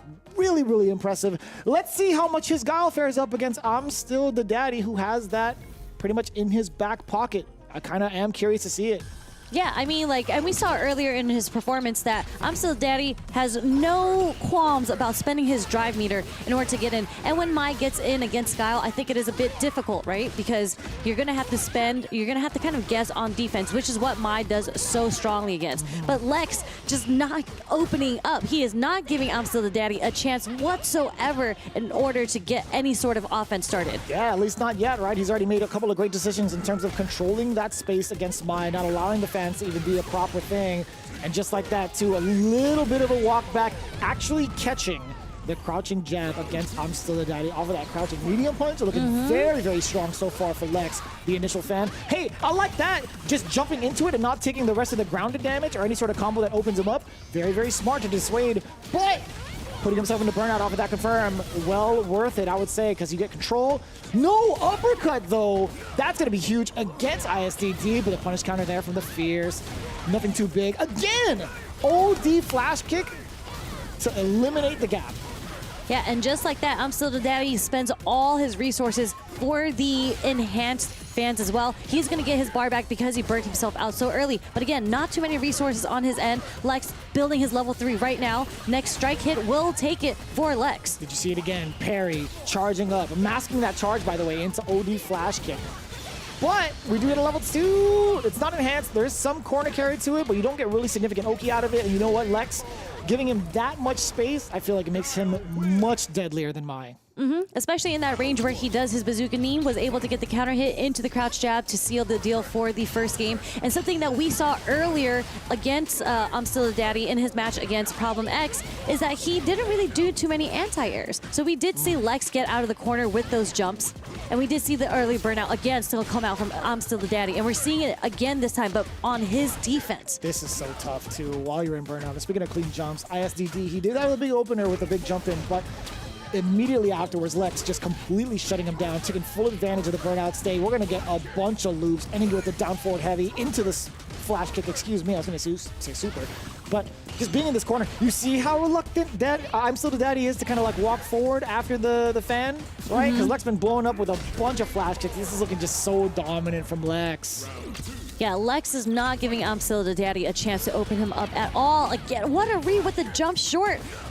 We saw this same sequence come from I'm Still the Daddy, and it just seems like Lex has been so ready for this. The one big gamble, the daddy, not like this. No, not a great gamble whatsoever because Lex is going to be one sequence away from burning I'm Still the Daddy out. Very, very limited resource on I'm Still the Daddy's end here. Yeah, I like that call out too. OD, Sonic Boom to set the pace. The daddy trying to go for the fan. A pretty decent amount of recovery. Lex pretty much securing game number 2. We had to go to a little bit of a character select. I'm Still the Daddy getting a little bit of a refresher here. We got the Sagat stage. All right. The Sagat, we see the tiger in the back right there. And we've seen a couple habits come out from I'm Still the Daddy. That got immediately blown up by Lex, which is why I'm wondering if Lex actually took a lot of time to study I'm Still the Daddy's habits. We saw him in the earlier match against Problem X do a lot of dry rush into fan, and we saw Lex do his immediate jump there. And we've seen a lot of the jumps, another air throw, something that I'm Still the Daddy does. He doesn't really do the whole DP as an anti-air. He typically goes for the air grab, actually. I wonder if it's because of his, like, prior, I guess, like, fundamentals in Street Fighter, like playing a charge character for so long, he's not used to like a DP motion. Yeah, as an anti-air. I wonder if that's actually a thing for him, genuinely. We may just have to ask. But this round starting out much stronger for I'm Still Daddy, actually getting some connections on the anti-airs there and reversals. But again, very, very close to being burnt out. Once again, nice perfect parry in order to stay in, and it doesn't want to use it. OD fan, walk back fierce as a whiff punish for the shimmy. Counter hit, yeah. Oh, but it has to be immediate jab into uppercut, really. That's a very sharp angle, actually catching Lex off guard, but this is actually so much better for Lex. The burnout is there for against the daddy. And you tried to go for it. Very reasonable, actually a very reasonable strat to drive, rush forward, drive him back to just instill that threat. I'm Still the Daddy, getting the jump out, and also a game. And there's a drive rush overhead that actually does get the punish counter onto the tap parry coming from Lex here. I'm Still the Daddy, again, in the orange. Damn. I love the name of her dive bomb. Musasabi no Mai. Just the way she says the whole thing. This is so fast. Musasabi no Mai. Musasabi no Mai. No Mai. No Mai. Yeah. Musasabi no Mai. It's very, I don't know, it just rolls off the tongue really cool. I don't know. Just, no, it's cool. You are a weeb, but it is cool.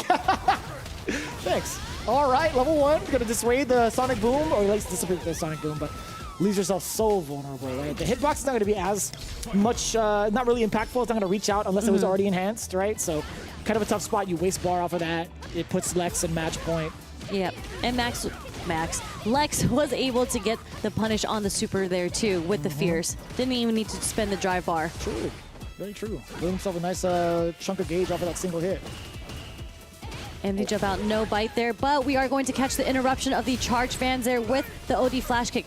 Lex burning himself out. I'm Still the Daddy, burning himself out. Now we have a even match here with the burnout. Got ourselves a real match. And I think this is where I was gonna say Mai shines a little bit harder, right? Because of her fan pressure while in burnout, or at least the opponents in burnout, you could already see it too, like, not even just the life lead, but just the presence of mind of like being able to throw out normal into fan. Not a lot they could really do about that. They kind of hold it or guess with the flash kick. So very, very few instances where that happens for I'm Still the Daddy. What a name. Still. Again, the OD flash kick to catch the startup of the charge fans there. Nice stuff from Lex here, both again in the orange. One drive bar left for each. This is going to anti-air. Nice, super. My man chucks it up at an angle, by the way. He does the Marge Simpson and like backs it all the way down there and then throws it up. The Marge Simpson. That's what it is. That is actually the perfect angle. Oh boy. Visual representation there. Okay, cool. I thought you were gonna hit me with some like physics. I mean, involved. 45-degree angles. Same old, same old. Okay. With that's throw into the perfect parry. I like that. More than enough damage in the tank. Even if that didn't end it, he still had solid puncher back behind it. He had 2 bars. Lex, pretty impressive feat. 3-1 against ISDD to move himself into grand finals. Man, what? Guaranteed second place? Guaranteed the... Yeah, because he's in grand finals, right? Grand final and winner, sorry. Guaranteed second. Correct. Yeah, so a pretty significant step up in terms of points in these past couple of performances he's had in back-to-back World Warriors. Very, very consistent. But talking about I'm Still the Daddy, I think there was a couple of kinks to work out in the first 2 games, right? I think he wasn't really ready for Lexus's defensive decision-making, right? He would hold parry against the fans and still maintain his charge into OD flash kicks a bunch to kind of throw I'm Still the Daddy off guard. But talking about the burnout situations that the Daddy had been putting himself into a bunch, right? This is one of those examples, right? Under pressure, under fire, not able to reversal with the level 1 just because of the sheer lack of range to it. Lex taking full advantage of that, but also a really big call out in terms of the parries. He's been so defensively sound, and it's a pretty big statement to make, right? I'm still the daddy. We've talked about his guile prowess over the last couple of years, couple of games of Street Fighter. Him falling short, a little ironic. Yeah, I mean, that performance, I think, as I mentioned earlier in commentary, is just how Lex just had a really good read on the bad habits. Not bad habits, they're just habits that I'm Still the Daddy had. Yeah. As far as his sequences go, especially defensively in the corner too, I'm Still the Daddy had a lot of he liked to wake up and jump back roundhouse a lot against when he was playing against Problem X. We saw him do that against Lex as well, but Lex was there with the perfect parry. And the matchup was played a little differently. I feel like when I'm Still the Daddy was playing against Problem X as M. Bison without a projectile, he really had to take the read on what Mai's wake up was going to be, what I'm Still the Daddy was going to be. But Lex played very, very safely in the range where he didn't really have to go for a meaty strike. Like he went for a projectile instead, which beat the level 1 at that one time that he was able to get the punish. So true, very, very true. Yeah, one of the things that we talked about, the big highlight from I'm Still the Daddy, or some of these big single hit confirms as well. If Guile's not within that range, that strategy is pretty much out the door. Yep. And you saw the lack of damage output coming in just based off that strategy alone. It's like, man, if I can't get a big opener like this, maybe try to risk a jump, etc., maybe start off with fans, it's much harder to pin down a Guile. Oh, yeah, for sure. And he really couldn't get the fan pressure off at all because, as you mentioned, Lex had all the OD flash kicks ready to, just in case I'm Still the Daddy try to sneak in some of the charge fan pressure off the normals. Lex was not having any of that. And because of that, Lex is sitting pretty in the winner's side in Grand Finals. And I'm Still the Daddy drops into Losers Finals. And next up, we do have the loser semis between Zalis and Problem X. I'm so glad I didn't actually get to see what the results were. Whoa, hello!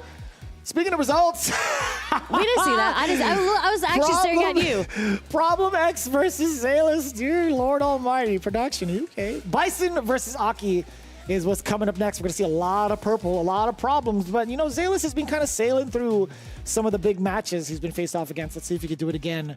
Bison versus Aki. Now, Aki, I still think is a character that is sort of underrated in terms of presence on the radar. Now, as a character, I still think she's relatively strong against the meta. I think she has a pretty handful of good tidbits to kind of contest against the current big runners of tournament winning characters. But just not a lot of people doing it, right? I mean, one of the other players that we could kind of ask for representation wise, at least in North America, Carcinus being one of the major forefronts of that character. We do have a couple in Japan.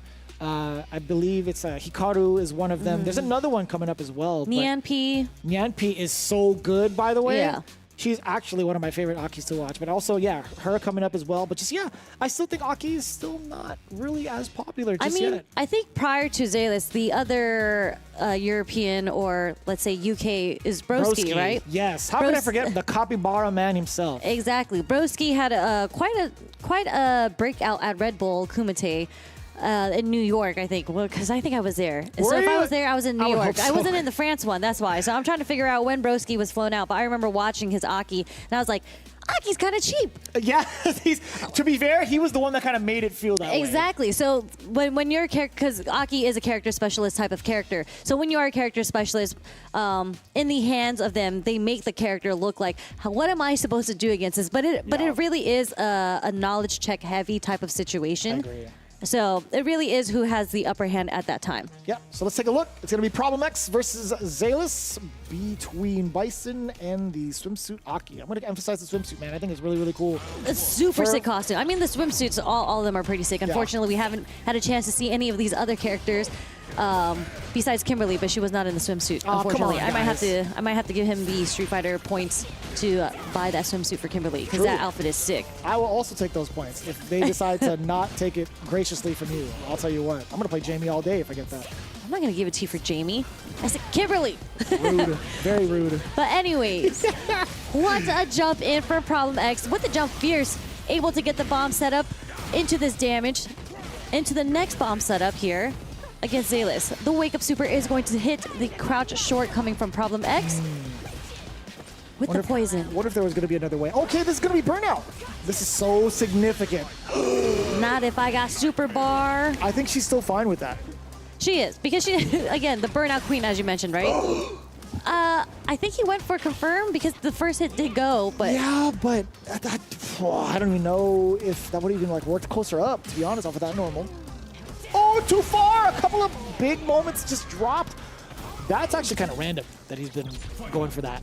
Or that he actually went for it in that situation. I shouldn't say going we've for seen it. I mean, he has a very high success rate on the command grab there. But it was so far. It was mad far. You know, yeah. In the heat of the moment, sometimes, you know, you go for things that just a little bit too far.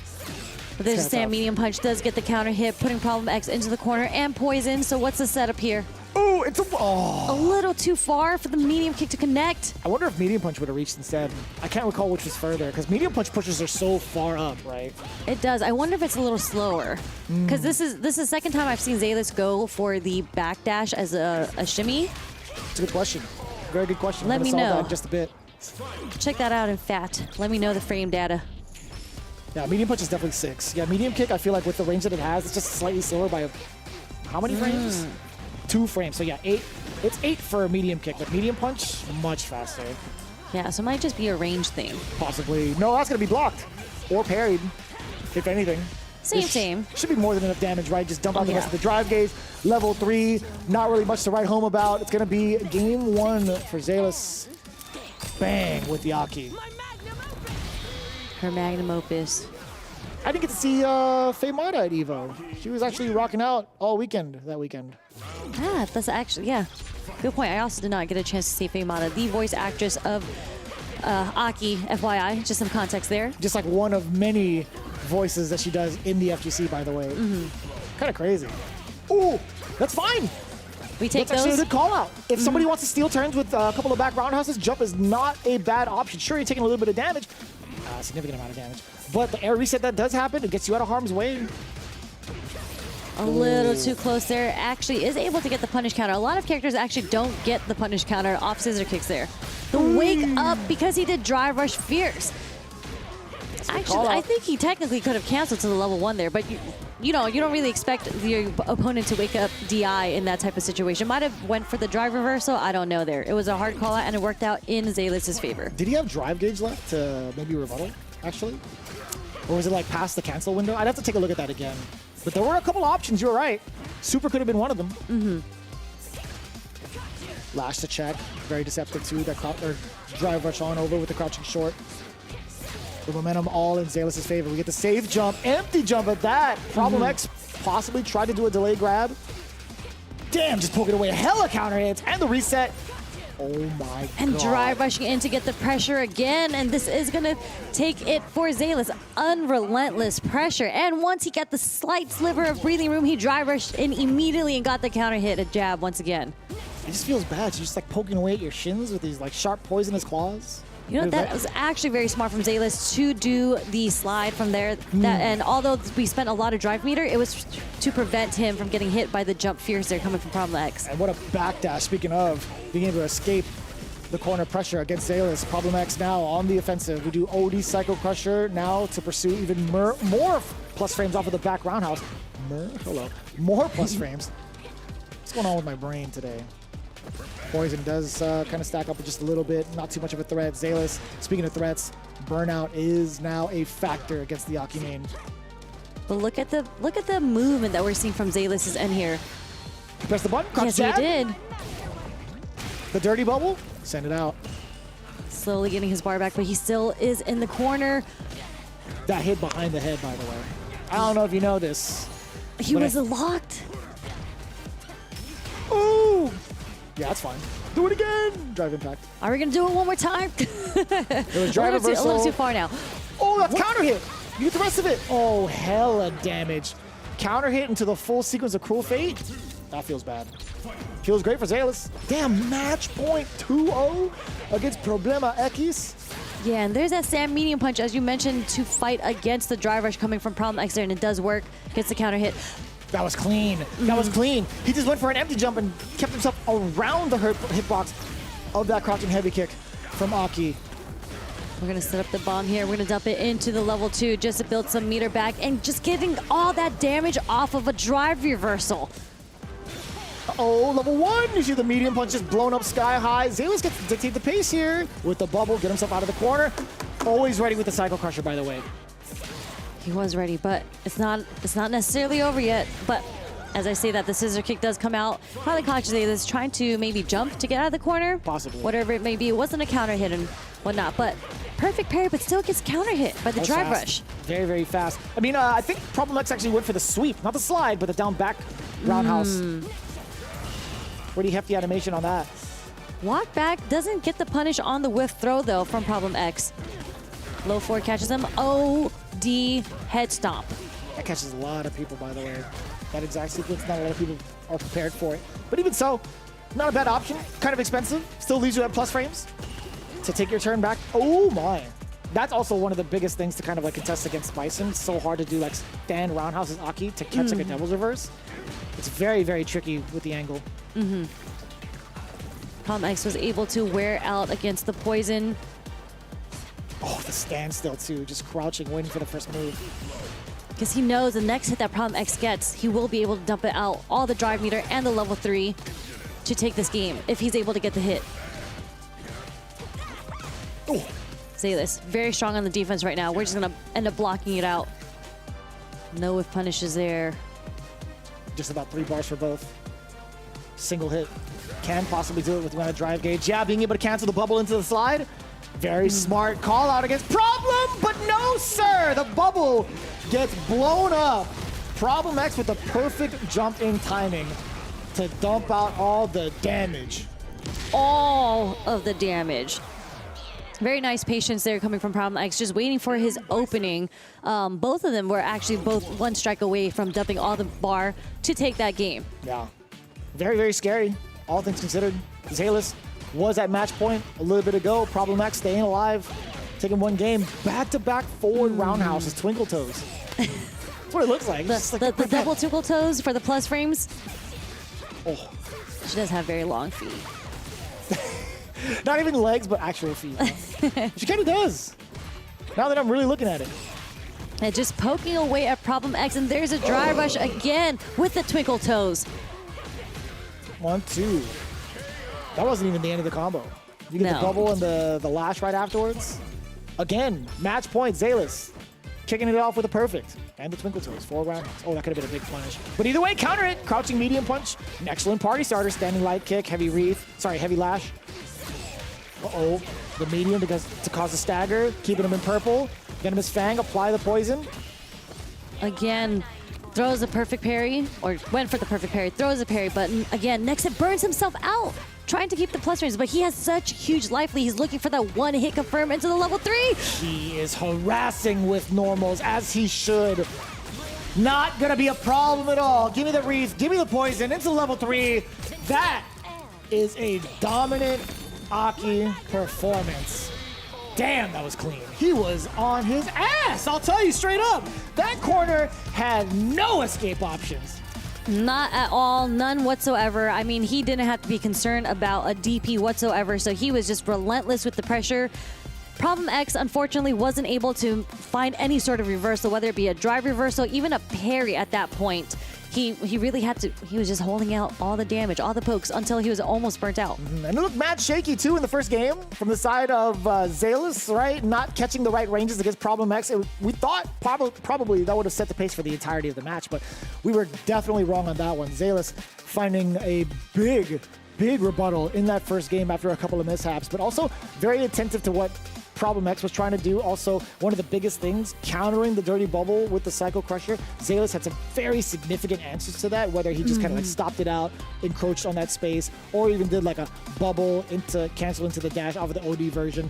I think the economy spent around like the drive gauge is like super important, and Zayless pretty much paid a really close attention to that to force Problem X into these burnout situations, or at least like contemplating whether or not he should spend his meter on anything else afterwards. That's super important nowadays when you think about like how drive gauge is spent and how much of a resource is needed off of that to continuously have the advantage over your opponent too.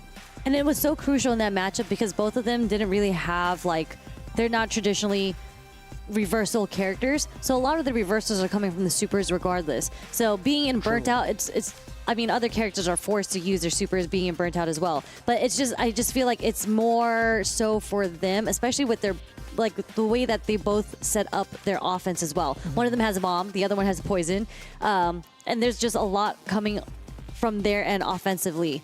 in order Yeah. to get things started. Yeah.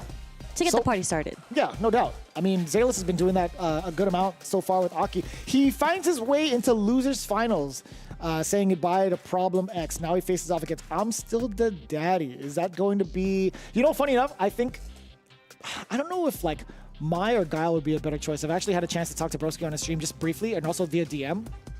He definitely thinks that Guile is one of her like toughest matchups, but I'm sure I'm pretty sure Broski would probably say the same thing against Mai because of very similar stature in regards to like fireball pressure. I think like the normals that Mai represents in certain spaces of the screen also can affect Aki pretty well. So we'll see. We'll definitely see how that plays out. I'm Still the Daddy, losers finals going up against Zalis, while grand finals Lex is going to be big chillin' on the winner's side. But we're not going to get into that just yet. We still have a couple of more things to talk about, one of them being the registration for World Warrior. That is currently happening now for all of the regions. Be sure to check it out, capcom.us/WW25, or scan the QR code down below on the right, just in case, for all the information needed to get yourself well suited into the realm of competitive Street Fighter 6, and also possibly get yourself into Capcom Cup 12, the UK Ireland region. Definitely one of the big super premieres that gets you launched into the big dance,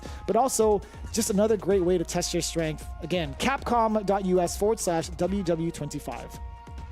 Definitely, for sure. And we're going to take a quick break, but make sure you guys don't go anywhere because there's so much Street Fighter 6 action coming up. We are going into the grand finals, well, losers finals and then grand finals, right, of UK Ireland. But before that, we're gonna go into a short ad break, and Rob TV and Ringe are gonna bring it back to tell us what's next for Street Fighter. Alright, you ready? Top player is here. You on the scene! Wait, there's poisons on the menu. No mercy for you. Ready? Then show me. Alright, let's get it. Game over, yo.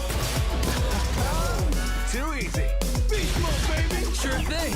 Let's dance. You know what they say. If you rock the boat, prepare to get washed. Let me play. Make way for the ninja star! Domo arigato! From Lamborghini, behold! Watchino, as I command this stage. I'll make you proud. When poison prevails, it's a wonderful feeling. I have you. Another mission awaits. Do you plan to fight it for me? Target acquired. I'll show you the power of my company. Now you understand. Don't underestimate me. Are you ready yet? It's go time! Good night. That way. One of a kind.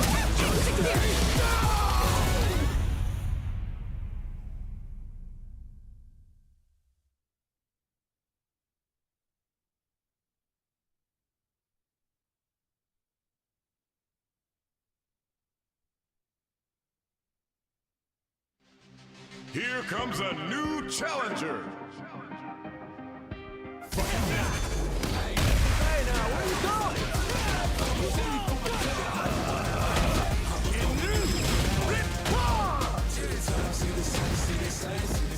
World Tour. Fighting well.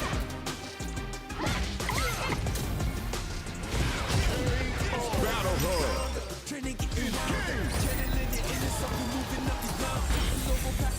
Local violence match.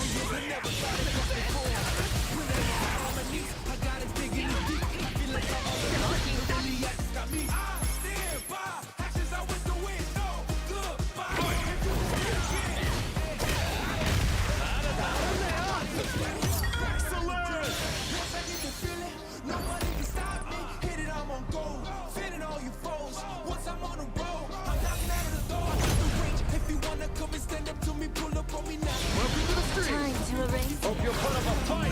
Cry for mercy. Come on. I am the prize of the shit I'm doing.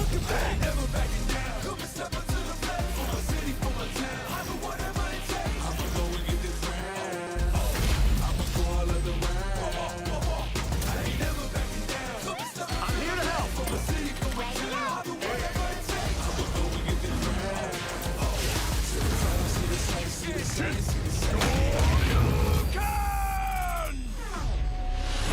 Street Fighter 6.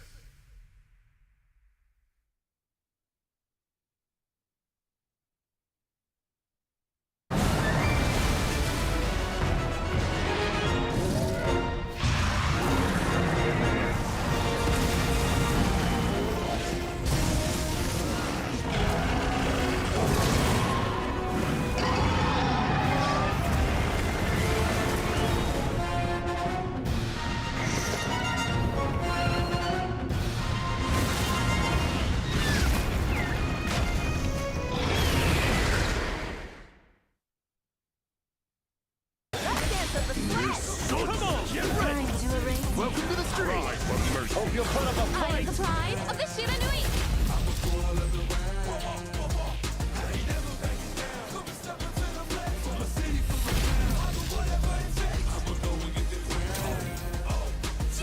I'm here to help.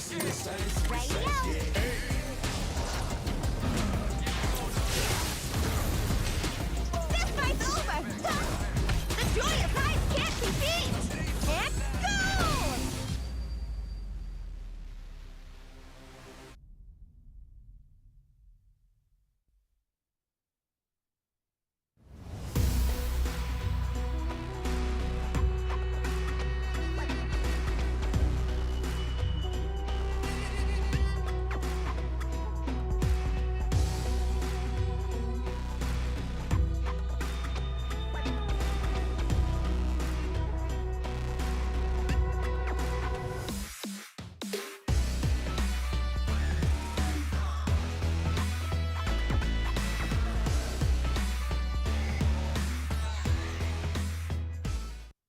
Range, our next event is the Esports World Cup as far as Street Fighter is concerned. And then, of course, we got even more CPTs after that. Now, let's start things off with EWC. The first thing that's crazy, I think we got to take a little look into the past. My man Xiao Hai wins last year. Epic, you know, I don't think people predicted Xiao Hai to take the dub in advance, but it's not crazy for him to win either. So of course he's automatically coming back this year to defend his crown, but the competition is crazy this year, bro. 100%. And you know, Xiao Hai is always a guy I expect to show for the bag work, you know what I mean? But even beyond that, Xiao Hai has just been legendary game player, and I think what really helped him out last year was having multiple characters in his pocket, right? Definitely played a lot of Bison. That's what got the job done. But I think in a format like EWC, extended sets, right, and stuff like that, you usually benefit from having multiple characters just because you can switch up the looks you send your opponents. You could play the first to two with certain characters, they get a dub on you, try to close it out with somebody else, yada yada, right? But the thing that I am the most surprised about when it comes to this event is that there are 10 spots in the main event up for LCQ. The LCQ for EWC, the top 10 finishers are all going to go to the main event for EWC to compete for that $1 million prize pool, right? So it is, I mean, I don't remember the last time I saw an LCQ open with this many spots. I want to see how many players go out to Riyadh. It's going to be wild. Yeah, I'll tell you what, anybody watching this right now, if you are remotely nice, you might as well try. Pull up. You might as well fly to Riyadh, bro. There's a lot of paper on the line and 10 whole spots. That's about to be insane, and it impacts the tournament a lot too. Those 10 players are players that the rest of the field can't prepare for. Yeah. These other guys, they've been able to prepare for all this time. So it's rough to have to qualify through LCQ, but if you do, they didn't prep for you. Yeah, absolutely. We got a whole lot of stories kind of going into that event, right? Like, obviously, we got Kakaru qualified there. We got Mena RD qualified there. Are they going to come back at each other, right? Are we going to see another set with those two? There's so many players that are going to be vying for a shot. Lashar is going to be in the building, right? Like, everybody, Fudo is going to be in the building. All the players that are extremely hot right now when it comes to their competitive levels, they're all going to be there. Extended sets, all kinds of stuff's going to be taking place. I want to see another chapter. I want to see another chapter immediately in Kakaru Meta. Imagine if we get that just, I mean, less than a month after Evo, bro. I mean, the roof is gonna blow off the place, bro. And like, just for some players I would like to point out that I would love to see, or that I'm excited to see there for the first time, Bloss. I'm very excited. Come on, Bloss, because the Capcom Cup, he qualified. That's gonna be insane. And remember, he has like a training regimen where him and his father, they watch matches, they break down players. Like, he studies habits. He talks specifically about studying habits. So something like this, where you know who you're gonna play against more so than the open tournaments, could favor him. That'd be interesting. That's a good one. And I'm also just as excited to see my man Psycho. Psycho is, to me, has like taken a new step, if you know what I'm talking about, Range. Like, where a guy is like at that nice B level for a while, and then there's that like transition. And I think the same thing is going on with Sean right now. Even if Psycho wasn't at Evo, but you see he got top 8 and had a great run at Blink. And then Shine actually got like maybe 17th or something like that at Evo, which is out of 4,000 something players, extremely good. In his last event before that, he had cooked up too. So I definitely expect both of those guys to cook, but no matter what, EWC is something you do not want to miss. This is one of the biggest events of the year at this point, and it's definitely one of our Grand Slams. Now, outside of EWC range, where are our next actual CPT events? Yes, indeed. Ultimate Fighting Arena in beautiful Paris, France, right? Coming down. I got the pleasure to go out there last year. Super fun tournament, great vibes all around, like pristine location as well. Food trucks around the building. Legitimately, the vibe is just great over at UFA. And then after that, we got France back to back, right? We got Evo France coming up again in Nice, literally on the southern end of France, right by the beaches. I can't wait to see it. Not only the landscape, but the venue looks incredible as well. The first ever Evo France, bro. I mean, CPT ain't stopping no time soon, bro. It's a beautiful thing right now. And last but not least, on Halloween weekend, we have the Kwai Show Fight Club Championship. Ooh. Of course, that's the China premiere, and that's going to be insane. Of course, everybody's going to pull up to that because that's the last spot to get your CPT points. As if you did not already see it at Evo, I'm still going to reiterate. Make sure, whether you're a competitor or not, that you head out to your first CPT event. Even if it's not Evo this year, if it could be Evo France, UFA, Kwai Show, any of these things, you will see that the FGC is the dopest spot on earth. You already enjoyed enough to be watching this right now. All you're gonna do is have that love for the FGC double, triple, or maybe even tenfold by hitting an offline event. You do not want to miss any of these.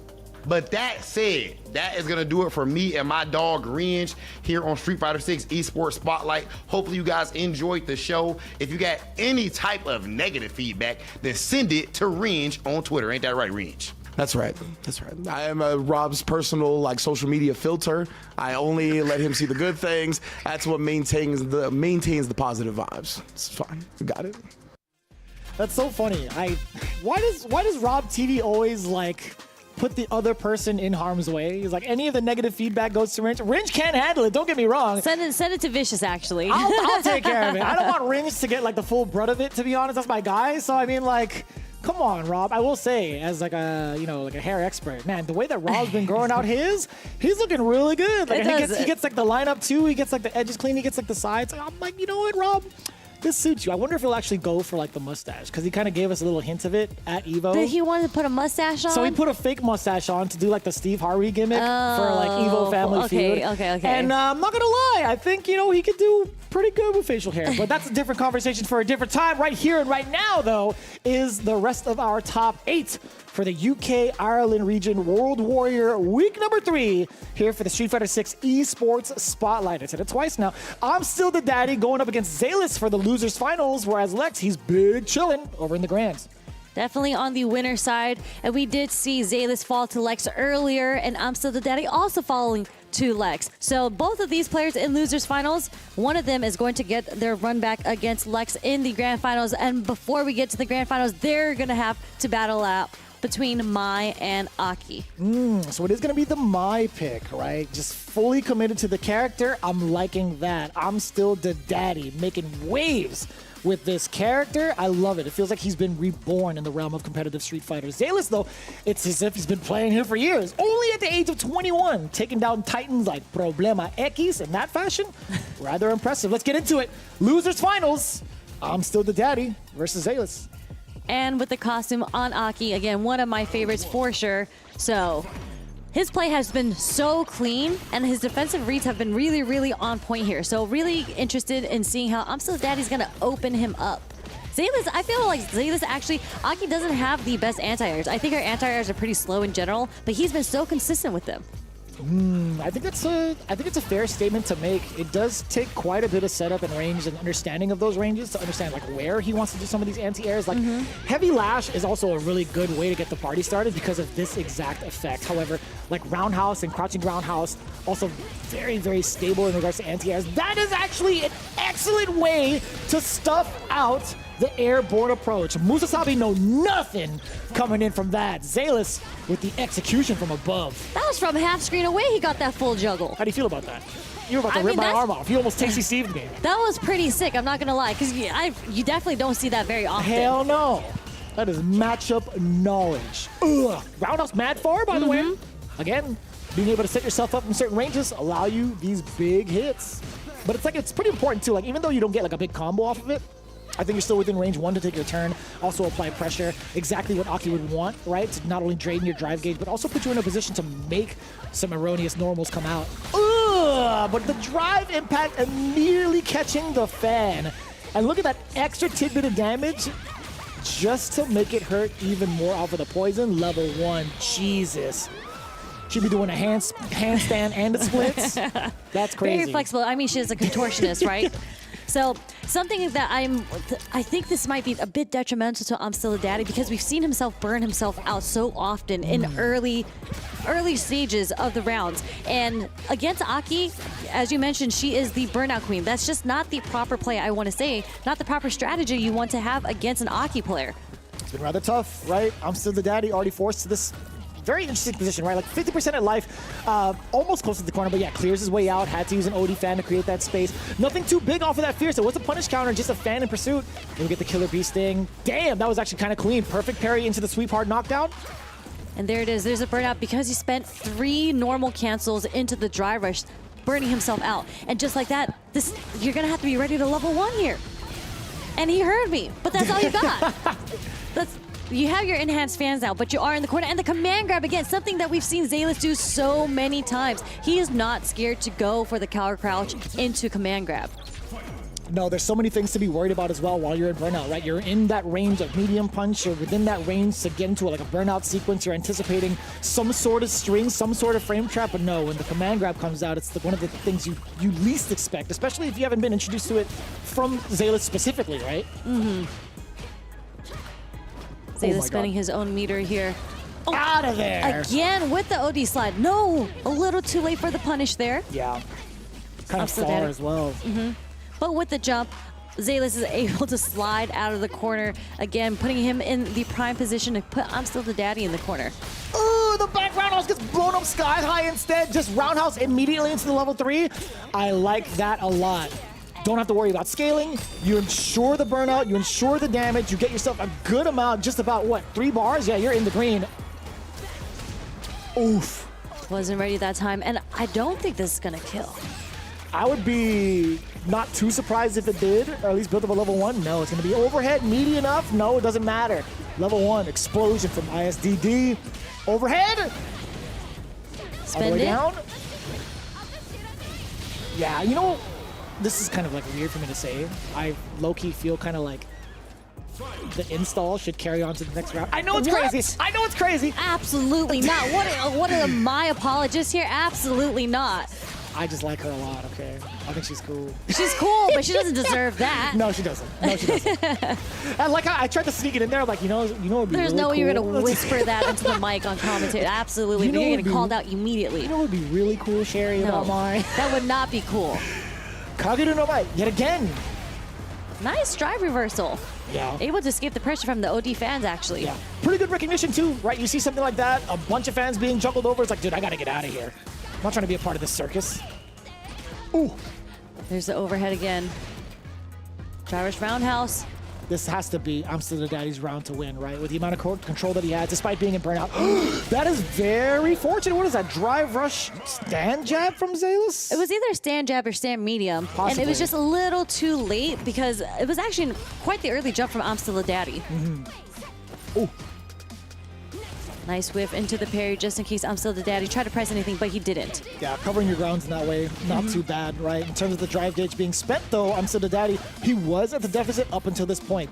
Zalis being stuck in the corner can be a little bit problematic. No, he slithers his way out up until getting hit with these crouching mediums. ISDD, don't put yourself in a burnout. Oh, into the bubble! If the Venomous Fang hit, I would have launched your chair into space, Sherry. I would have let you. With you in it. Because these juggles that Zalis has been getting as an anti-air so consistently, I'm just like, wow, I haven't seen this happen, but you don't really get to see those jump arcs come from other characters outside of Mai, really. No, not at all, too. Anybody that juggles into the bubble they're smoked. I think it's just like you're asking for something big to happen, and it's actually kind of funny. It's a very rare occurrence. Cool Fate just hitting with it wrong. Poison set up. There's the meaty again, off the lights, empty jump. Reset, tried to go for the reset, but ODDP's going to beat it. Very tricky play. The defense was there for a moment. I'm still the daddy. Finding exposure against the throw bit. I was gonna say very last minute decision. You always get that little tick that you want to throw, right? Does get shimmy. I'm still the daddy. Taking round 1 in game 3. Oh, excellent time to counter poke with the crouching medium punch. Very, very far in range, allowing yourself to get that cancel. And now into the full onslaught. Kaguru no Mai. Full parry punish. Why did I say parry like that? Full Parry punish. Dear Lord.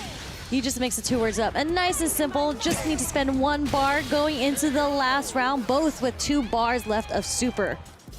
I could say that's like my Tasty Steve impersonation. Purry. The purry in the Shout out to my boy Steve every single time. So hot in her. He doesn't even say my name right. He calls me Jeremy still. Anyways, that's a different story. Medium punch in pursuit after the knockdown. I'm still the daddy again, immediately going to a drive versus cancel. There's been such a dispute on whether, like, on his drive gauge usage, right? Like, whether or not he should be going for some of these things, forcing himself into burnout, but we'll see. Oh, no! Oh, double! That's sick. I thought there was a chance he was going to land into the bubble. But no, we get the double lash there. No double bubble. Duly noted. Wake Up DI has worked out so well for Zalis multiple times. And we're going to go into the level 2.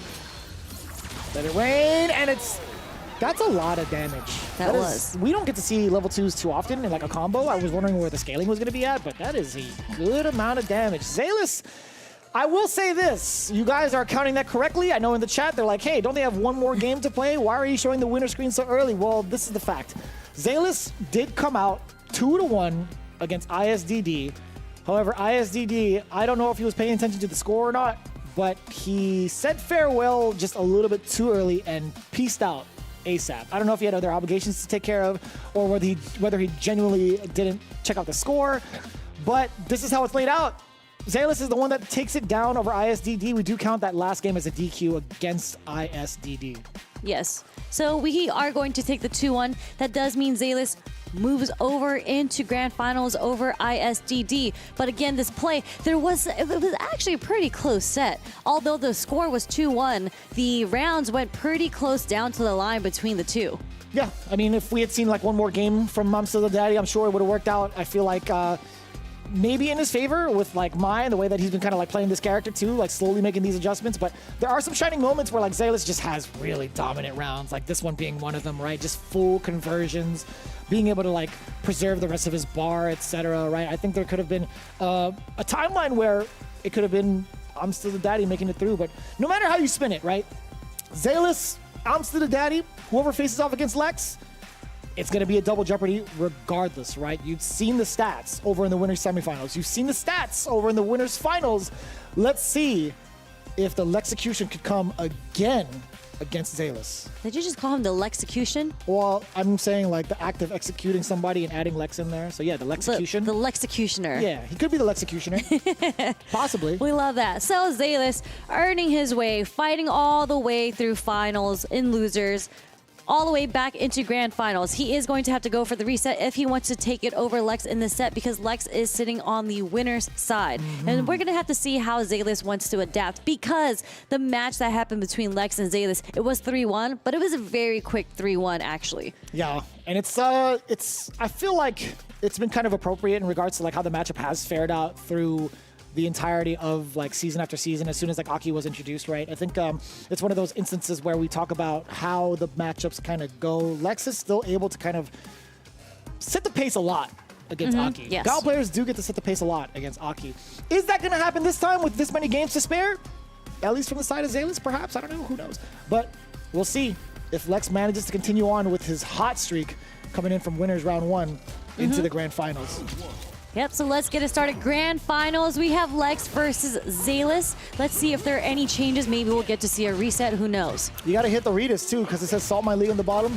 Lex versus Zalis, grand finals. I can't do an accent. You did a great job at the Ritas. Dude, he's awesome.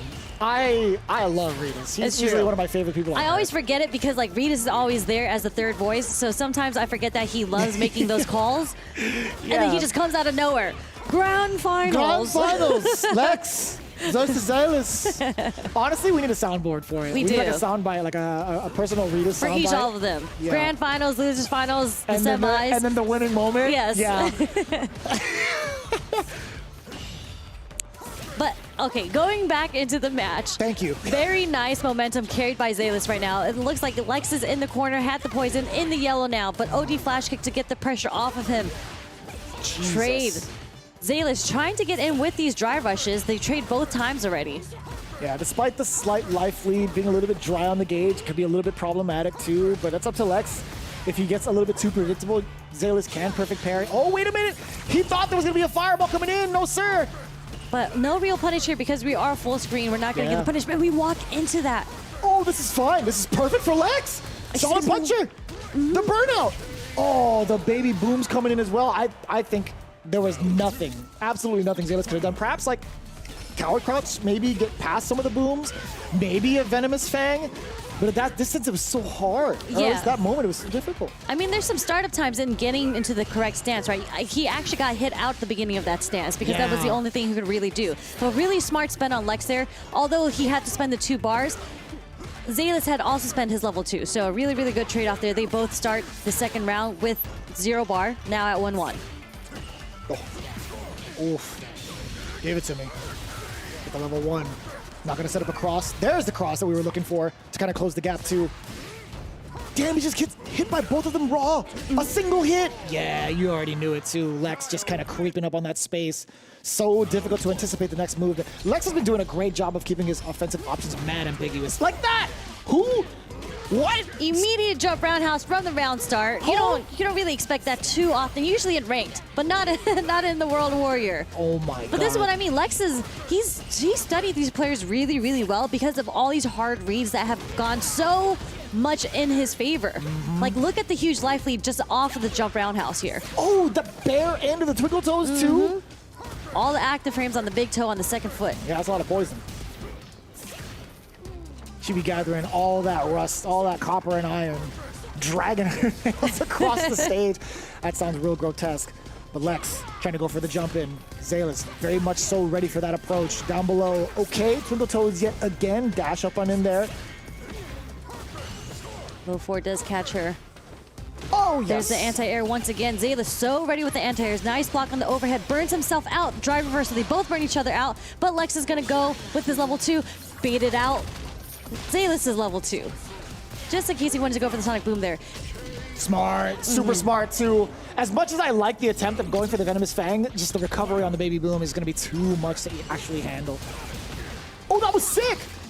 That was actually very, very good. A very good call off of the exchange from the projectiles, still being able to act first with a medium kick, and now down below, we had the coward crouch into the kicks yet again, back to back, creating some space. A frame kill off of the crouching medium punch to maybe tempt Lex into doing something else, like the OD flash kick, which does come out eventually. Awkward.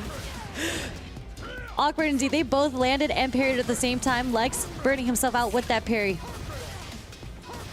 Yeah, but still in control, right? At least with a lot of estate behind him. But now, once the Cruel Fate comes in, this is very tough to manage. Yeah, I don't think Zalis is going to let go. Once the dog bites, he's going to be ripping Guile to shreds. Very, very important that Lex was trying to just back his way through. But once Zalis recognized that, he's like, oh, I can Cruel Fate my way in to close the gap. Exactly. Really, really nice play from Zalis. Just to be so ready in order to counter the Cruel Fate. Once he got in, it was basically game over for Lex. And I will say that these two players have done the most level 2s I've seen so far in a lot of matches. Both of them have shown their level 2s like 2 times each already. Yeah. And in comparison to the entirety of the Kaz, I think like the runner-up would be like Problem X, right, with Bison? Yeah. That would be like as combo a combo. enders. Yeah. But yeah, you see a lot of utility specifically in this matchup for these for that install to happen from Guile. Maybe prevent a fireball from the side of Aki. But right now, Zalis, what do you do to contain Lex? Back-to-back Sobot kicks, trying to create space for himself. He's so well-versed in fighting himself out of the corner, or even like holding down back and still holding his space. It's so hard to even like force him to make an error. For sure. And we've seen a lot of drive meter being spent on Zalis' end to keep up his pressure by using a lot of drive rush, actually. And just like that, with the boot, we're going to get the level 2 Das Boot. Das Boot. We talk about that a lot. We've literally prefaced the way that Lex likes to play in regards to his particular play style. He's definitely one to measure out your ranges so well and let those roundhouses fly. And it's majority of the time counter hits against the opponent. Mm-hmm. Except for that one. That one didn't. That was just, that was just a little bit. But there's the Venom Fang through the Sonic Boom. Oh my God! The shimmy from Lex. You don't want to whiff against Guile in that fashion. Not at all. That Fierce is swanging. The plus frames are working out in Lex's favor at this point.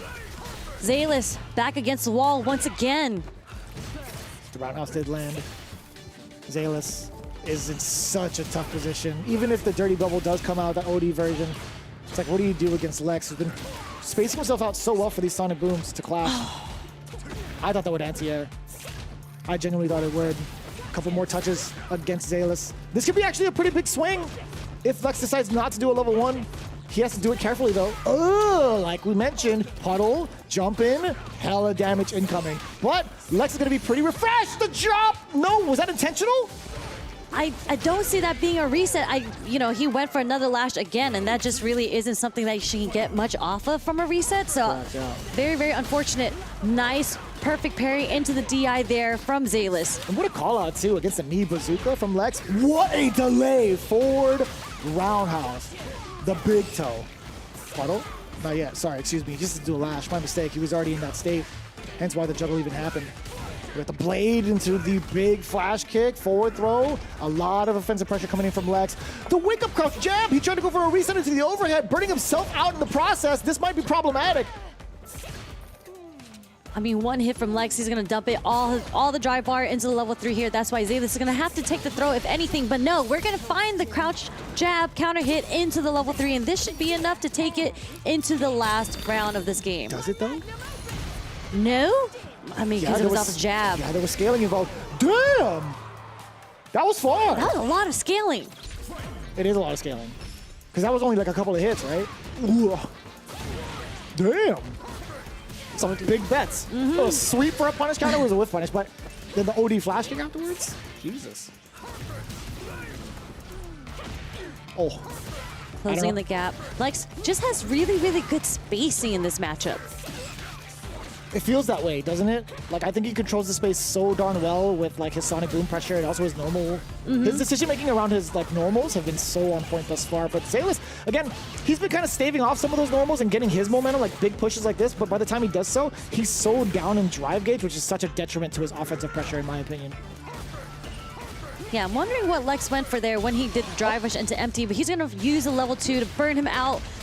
Zalis decides to burn himself out on his own terms with the OD slide, but no, the counter hit was enough for Lex to take it first place, Grand Finals, UK.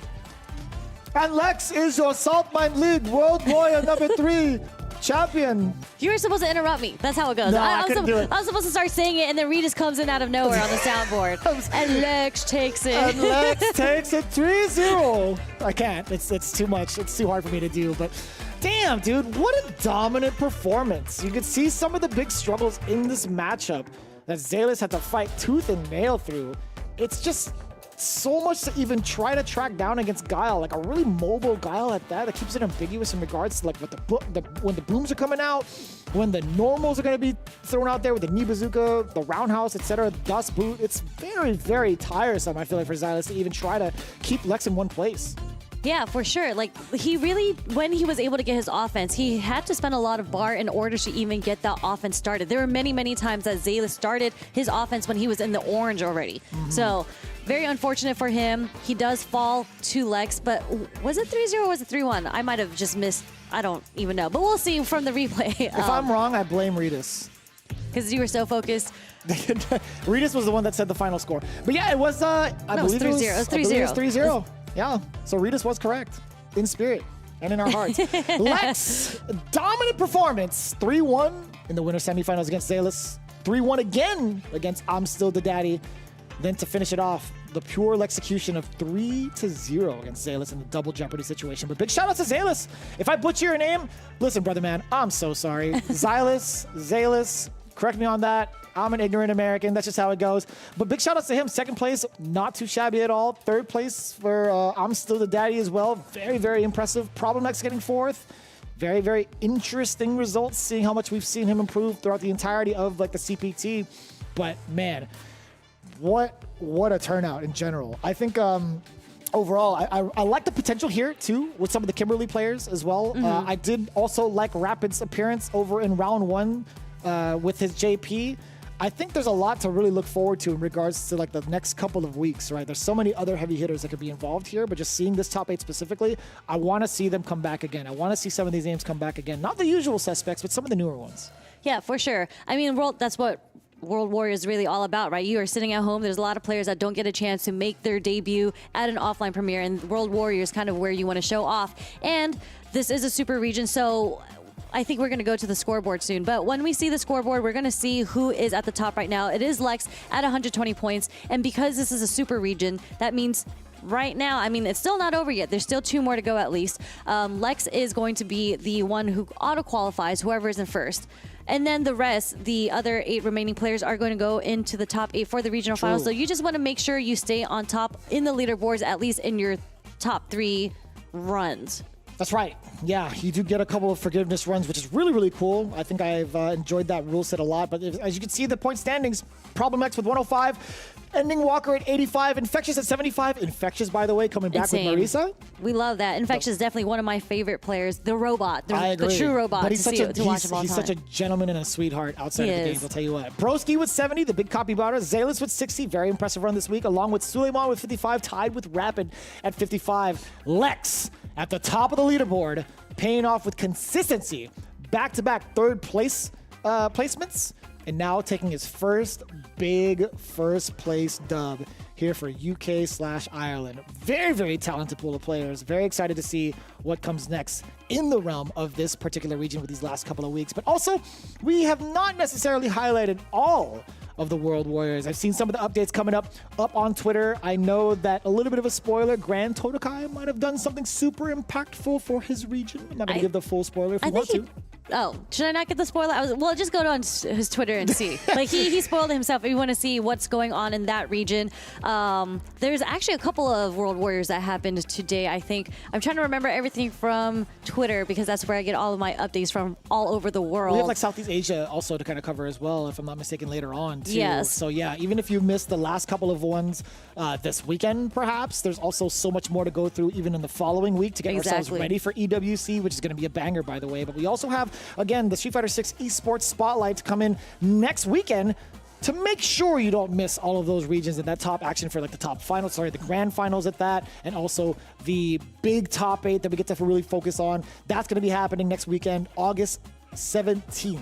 Yes. Then, man, the big EWC right in the middle, August 22nd until August 24th. That is going to be a pretty big deal. I thought it was going to be until, I thought it was Thursday, Friday, Saturday, ? Unless they change the schedule up on me. I really need to double check that, because then my flights are going to be in trouble. But there's LCQ as well, right? Does that account for the LCQ that's happening for Street Fighter 6? I think the LCQ is going to be happening just a little bit sooner, right before the big dance, but then also the following weekend, or else not. Is it the following weekend? If my math is correct? Yeah. August 31st, another spotlight being shown for all of our World Warriors. But a lot to keep up with, a lot to catch up on, honestly. So I'm glad that we actually even get to throw these shows to show you what you guys have been missing, because I know a lot of you aren't degens, and I've tried to stay away from that life, and I don't want to stay up too late to catch up all of this. So I'm glad that we at least get to highlight these for you guys today. Yeah, and mention, like, I just remember because we were talking about Redis and Saltmine, he does cover basically a lot of the European World Warriors, right? So Germany happened. Yon Angel, I believe, won. I think that was either today or yesterday. I remember. And then there was also, so he did UK, and he also did the EU that we commentated earlier today. So a lot of the European tournaments are covered by Saltmine League. So make sure you follow them if you want to stay in touch with everything that's happening with their World Warriors and all the weekly tournaments that they have as well. Yeah, I think that pretty much wraps up the entirety of our top 8. Listen, we appreciate you guys tuning in every single week, weekend, etc., for every single event involving the Capcom Pro Tour. I guarantee you these next couple of events are going to be so insane. You cannot afford to miss it. But in the meantime, hope you guys had a fantastic weekend. Hope you guys enjoy the rest of the week. Sherry, any final thoughts? I'm giving it heart early, but just because of all the people that are viewing, tuning in, it's really hard to keep up with all of the Street Fighter 6 news. I mean, literally, EVO was just last week, and we were all in Vegas, right? So really, really cool that this is happening. Street Fighter 6 Esports Spotlight is happening almost every week if there's not an event going on. Right. But just to keep you updated with all these Street Fighter 6 happenings throughout the tour. Yeah, it's been an absolute pleasure. We'll see you guys around the next one. Be safe and keep on chucking those booms just like Lex. We'll see you next time. Peace. Probably next, but you know he's charging, right? He's backing away. Oh, again! Money-making machine! Uh-oh. It's not over. But one last guess. This is kind of the range you want to see at, but the delayed double kicks is going to take it, and the command grab reset. No way. So cheap. Okay, wait, no whip punish. No. What do you mean on this? Oh my God! Did you press a button? What? What was that? You gotta drive rush forward, right? Are you gonna bait a super? Oh, you bait out a parry? I'm glad it's not called Psycho Scissors. That'd just be a little redundant. If he had purple at the end of his boots, though, that'd be kind of sick. Don't give me that. Snatching him up, heavy punch into some like physics. I mean, involved. 45-degree angles. Same old, same old. Okay. Whip throw into the perfect parry. I like range that. thing. Possibly. No, that's gonna be blocked or parried, if anything. Same. Should be more than enough damage, right? Just dump out the rest of the drive gauge. Level 3, bang with the Aki. About what, 3 bars? Yeah, you're in the green. Oof. Wasn't ready that time, and I don't think this is gonna kill. I would be not too surprised if it did, or at least build up a level 1. No, it's gonna be overhead, meaty enough. No, it doesn't matter. Level 1, explosion from ISDD. Overhead. All the way down. Yeah. What Lex went for there when he did the drive rush into empty, but he's gonna use a level 2 to burn him out. Zalis decides to burn himself out on his own terms with the OD slide, but no, the counter hit was enough for Lex to take it first place, Grand Finals, UK. And Lex is your South by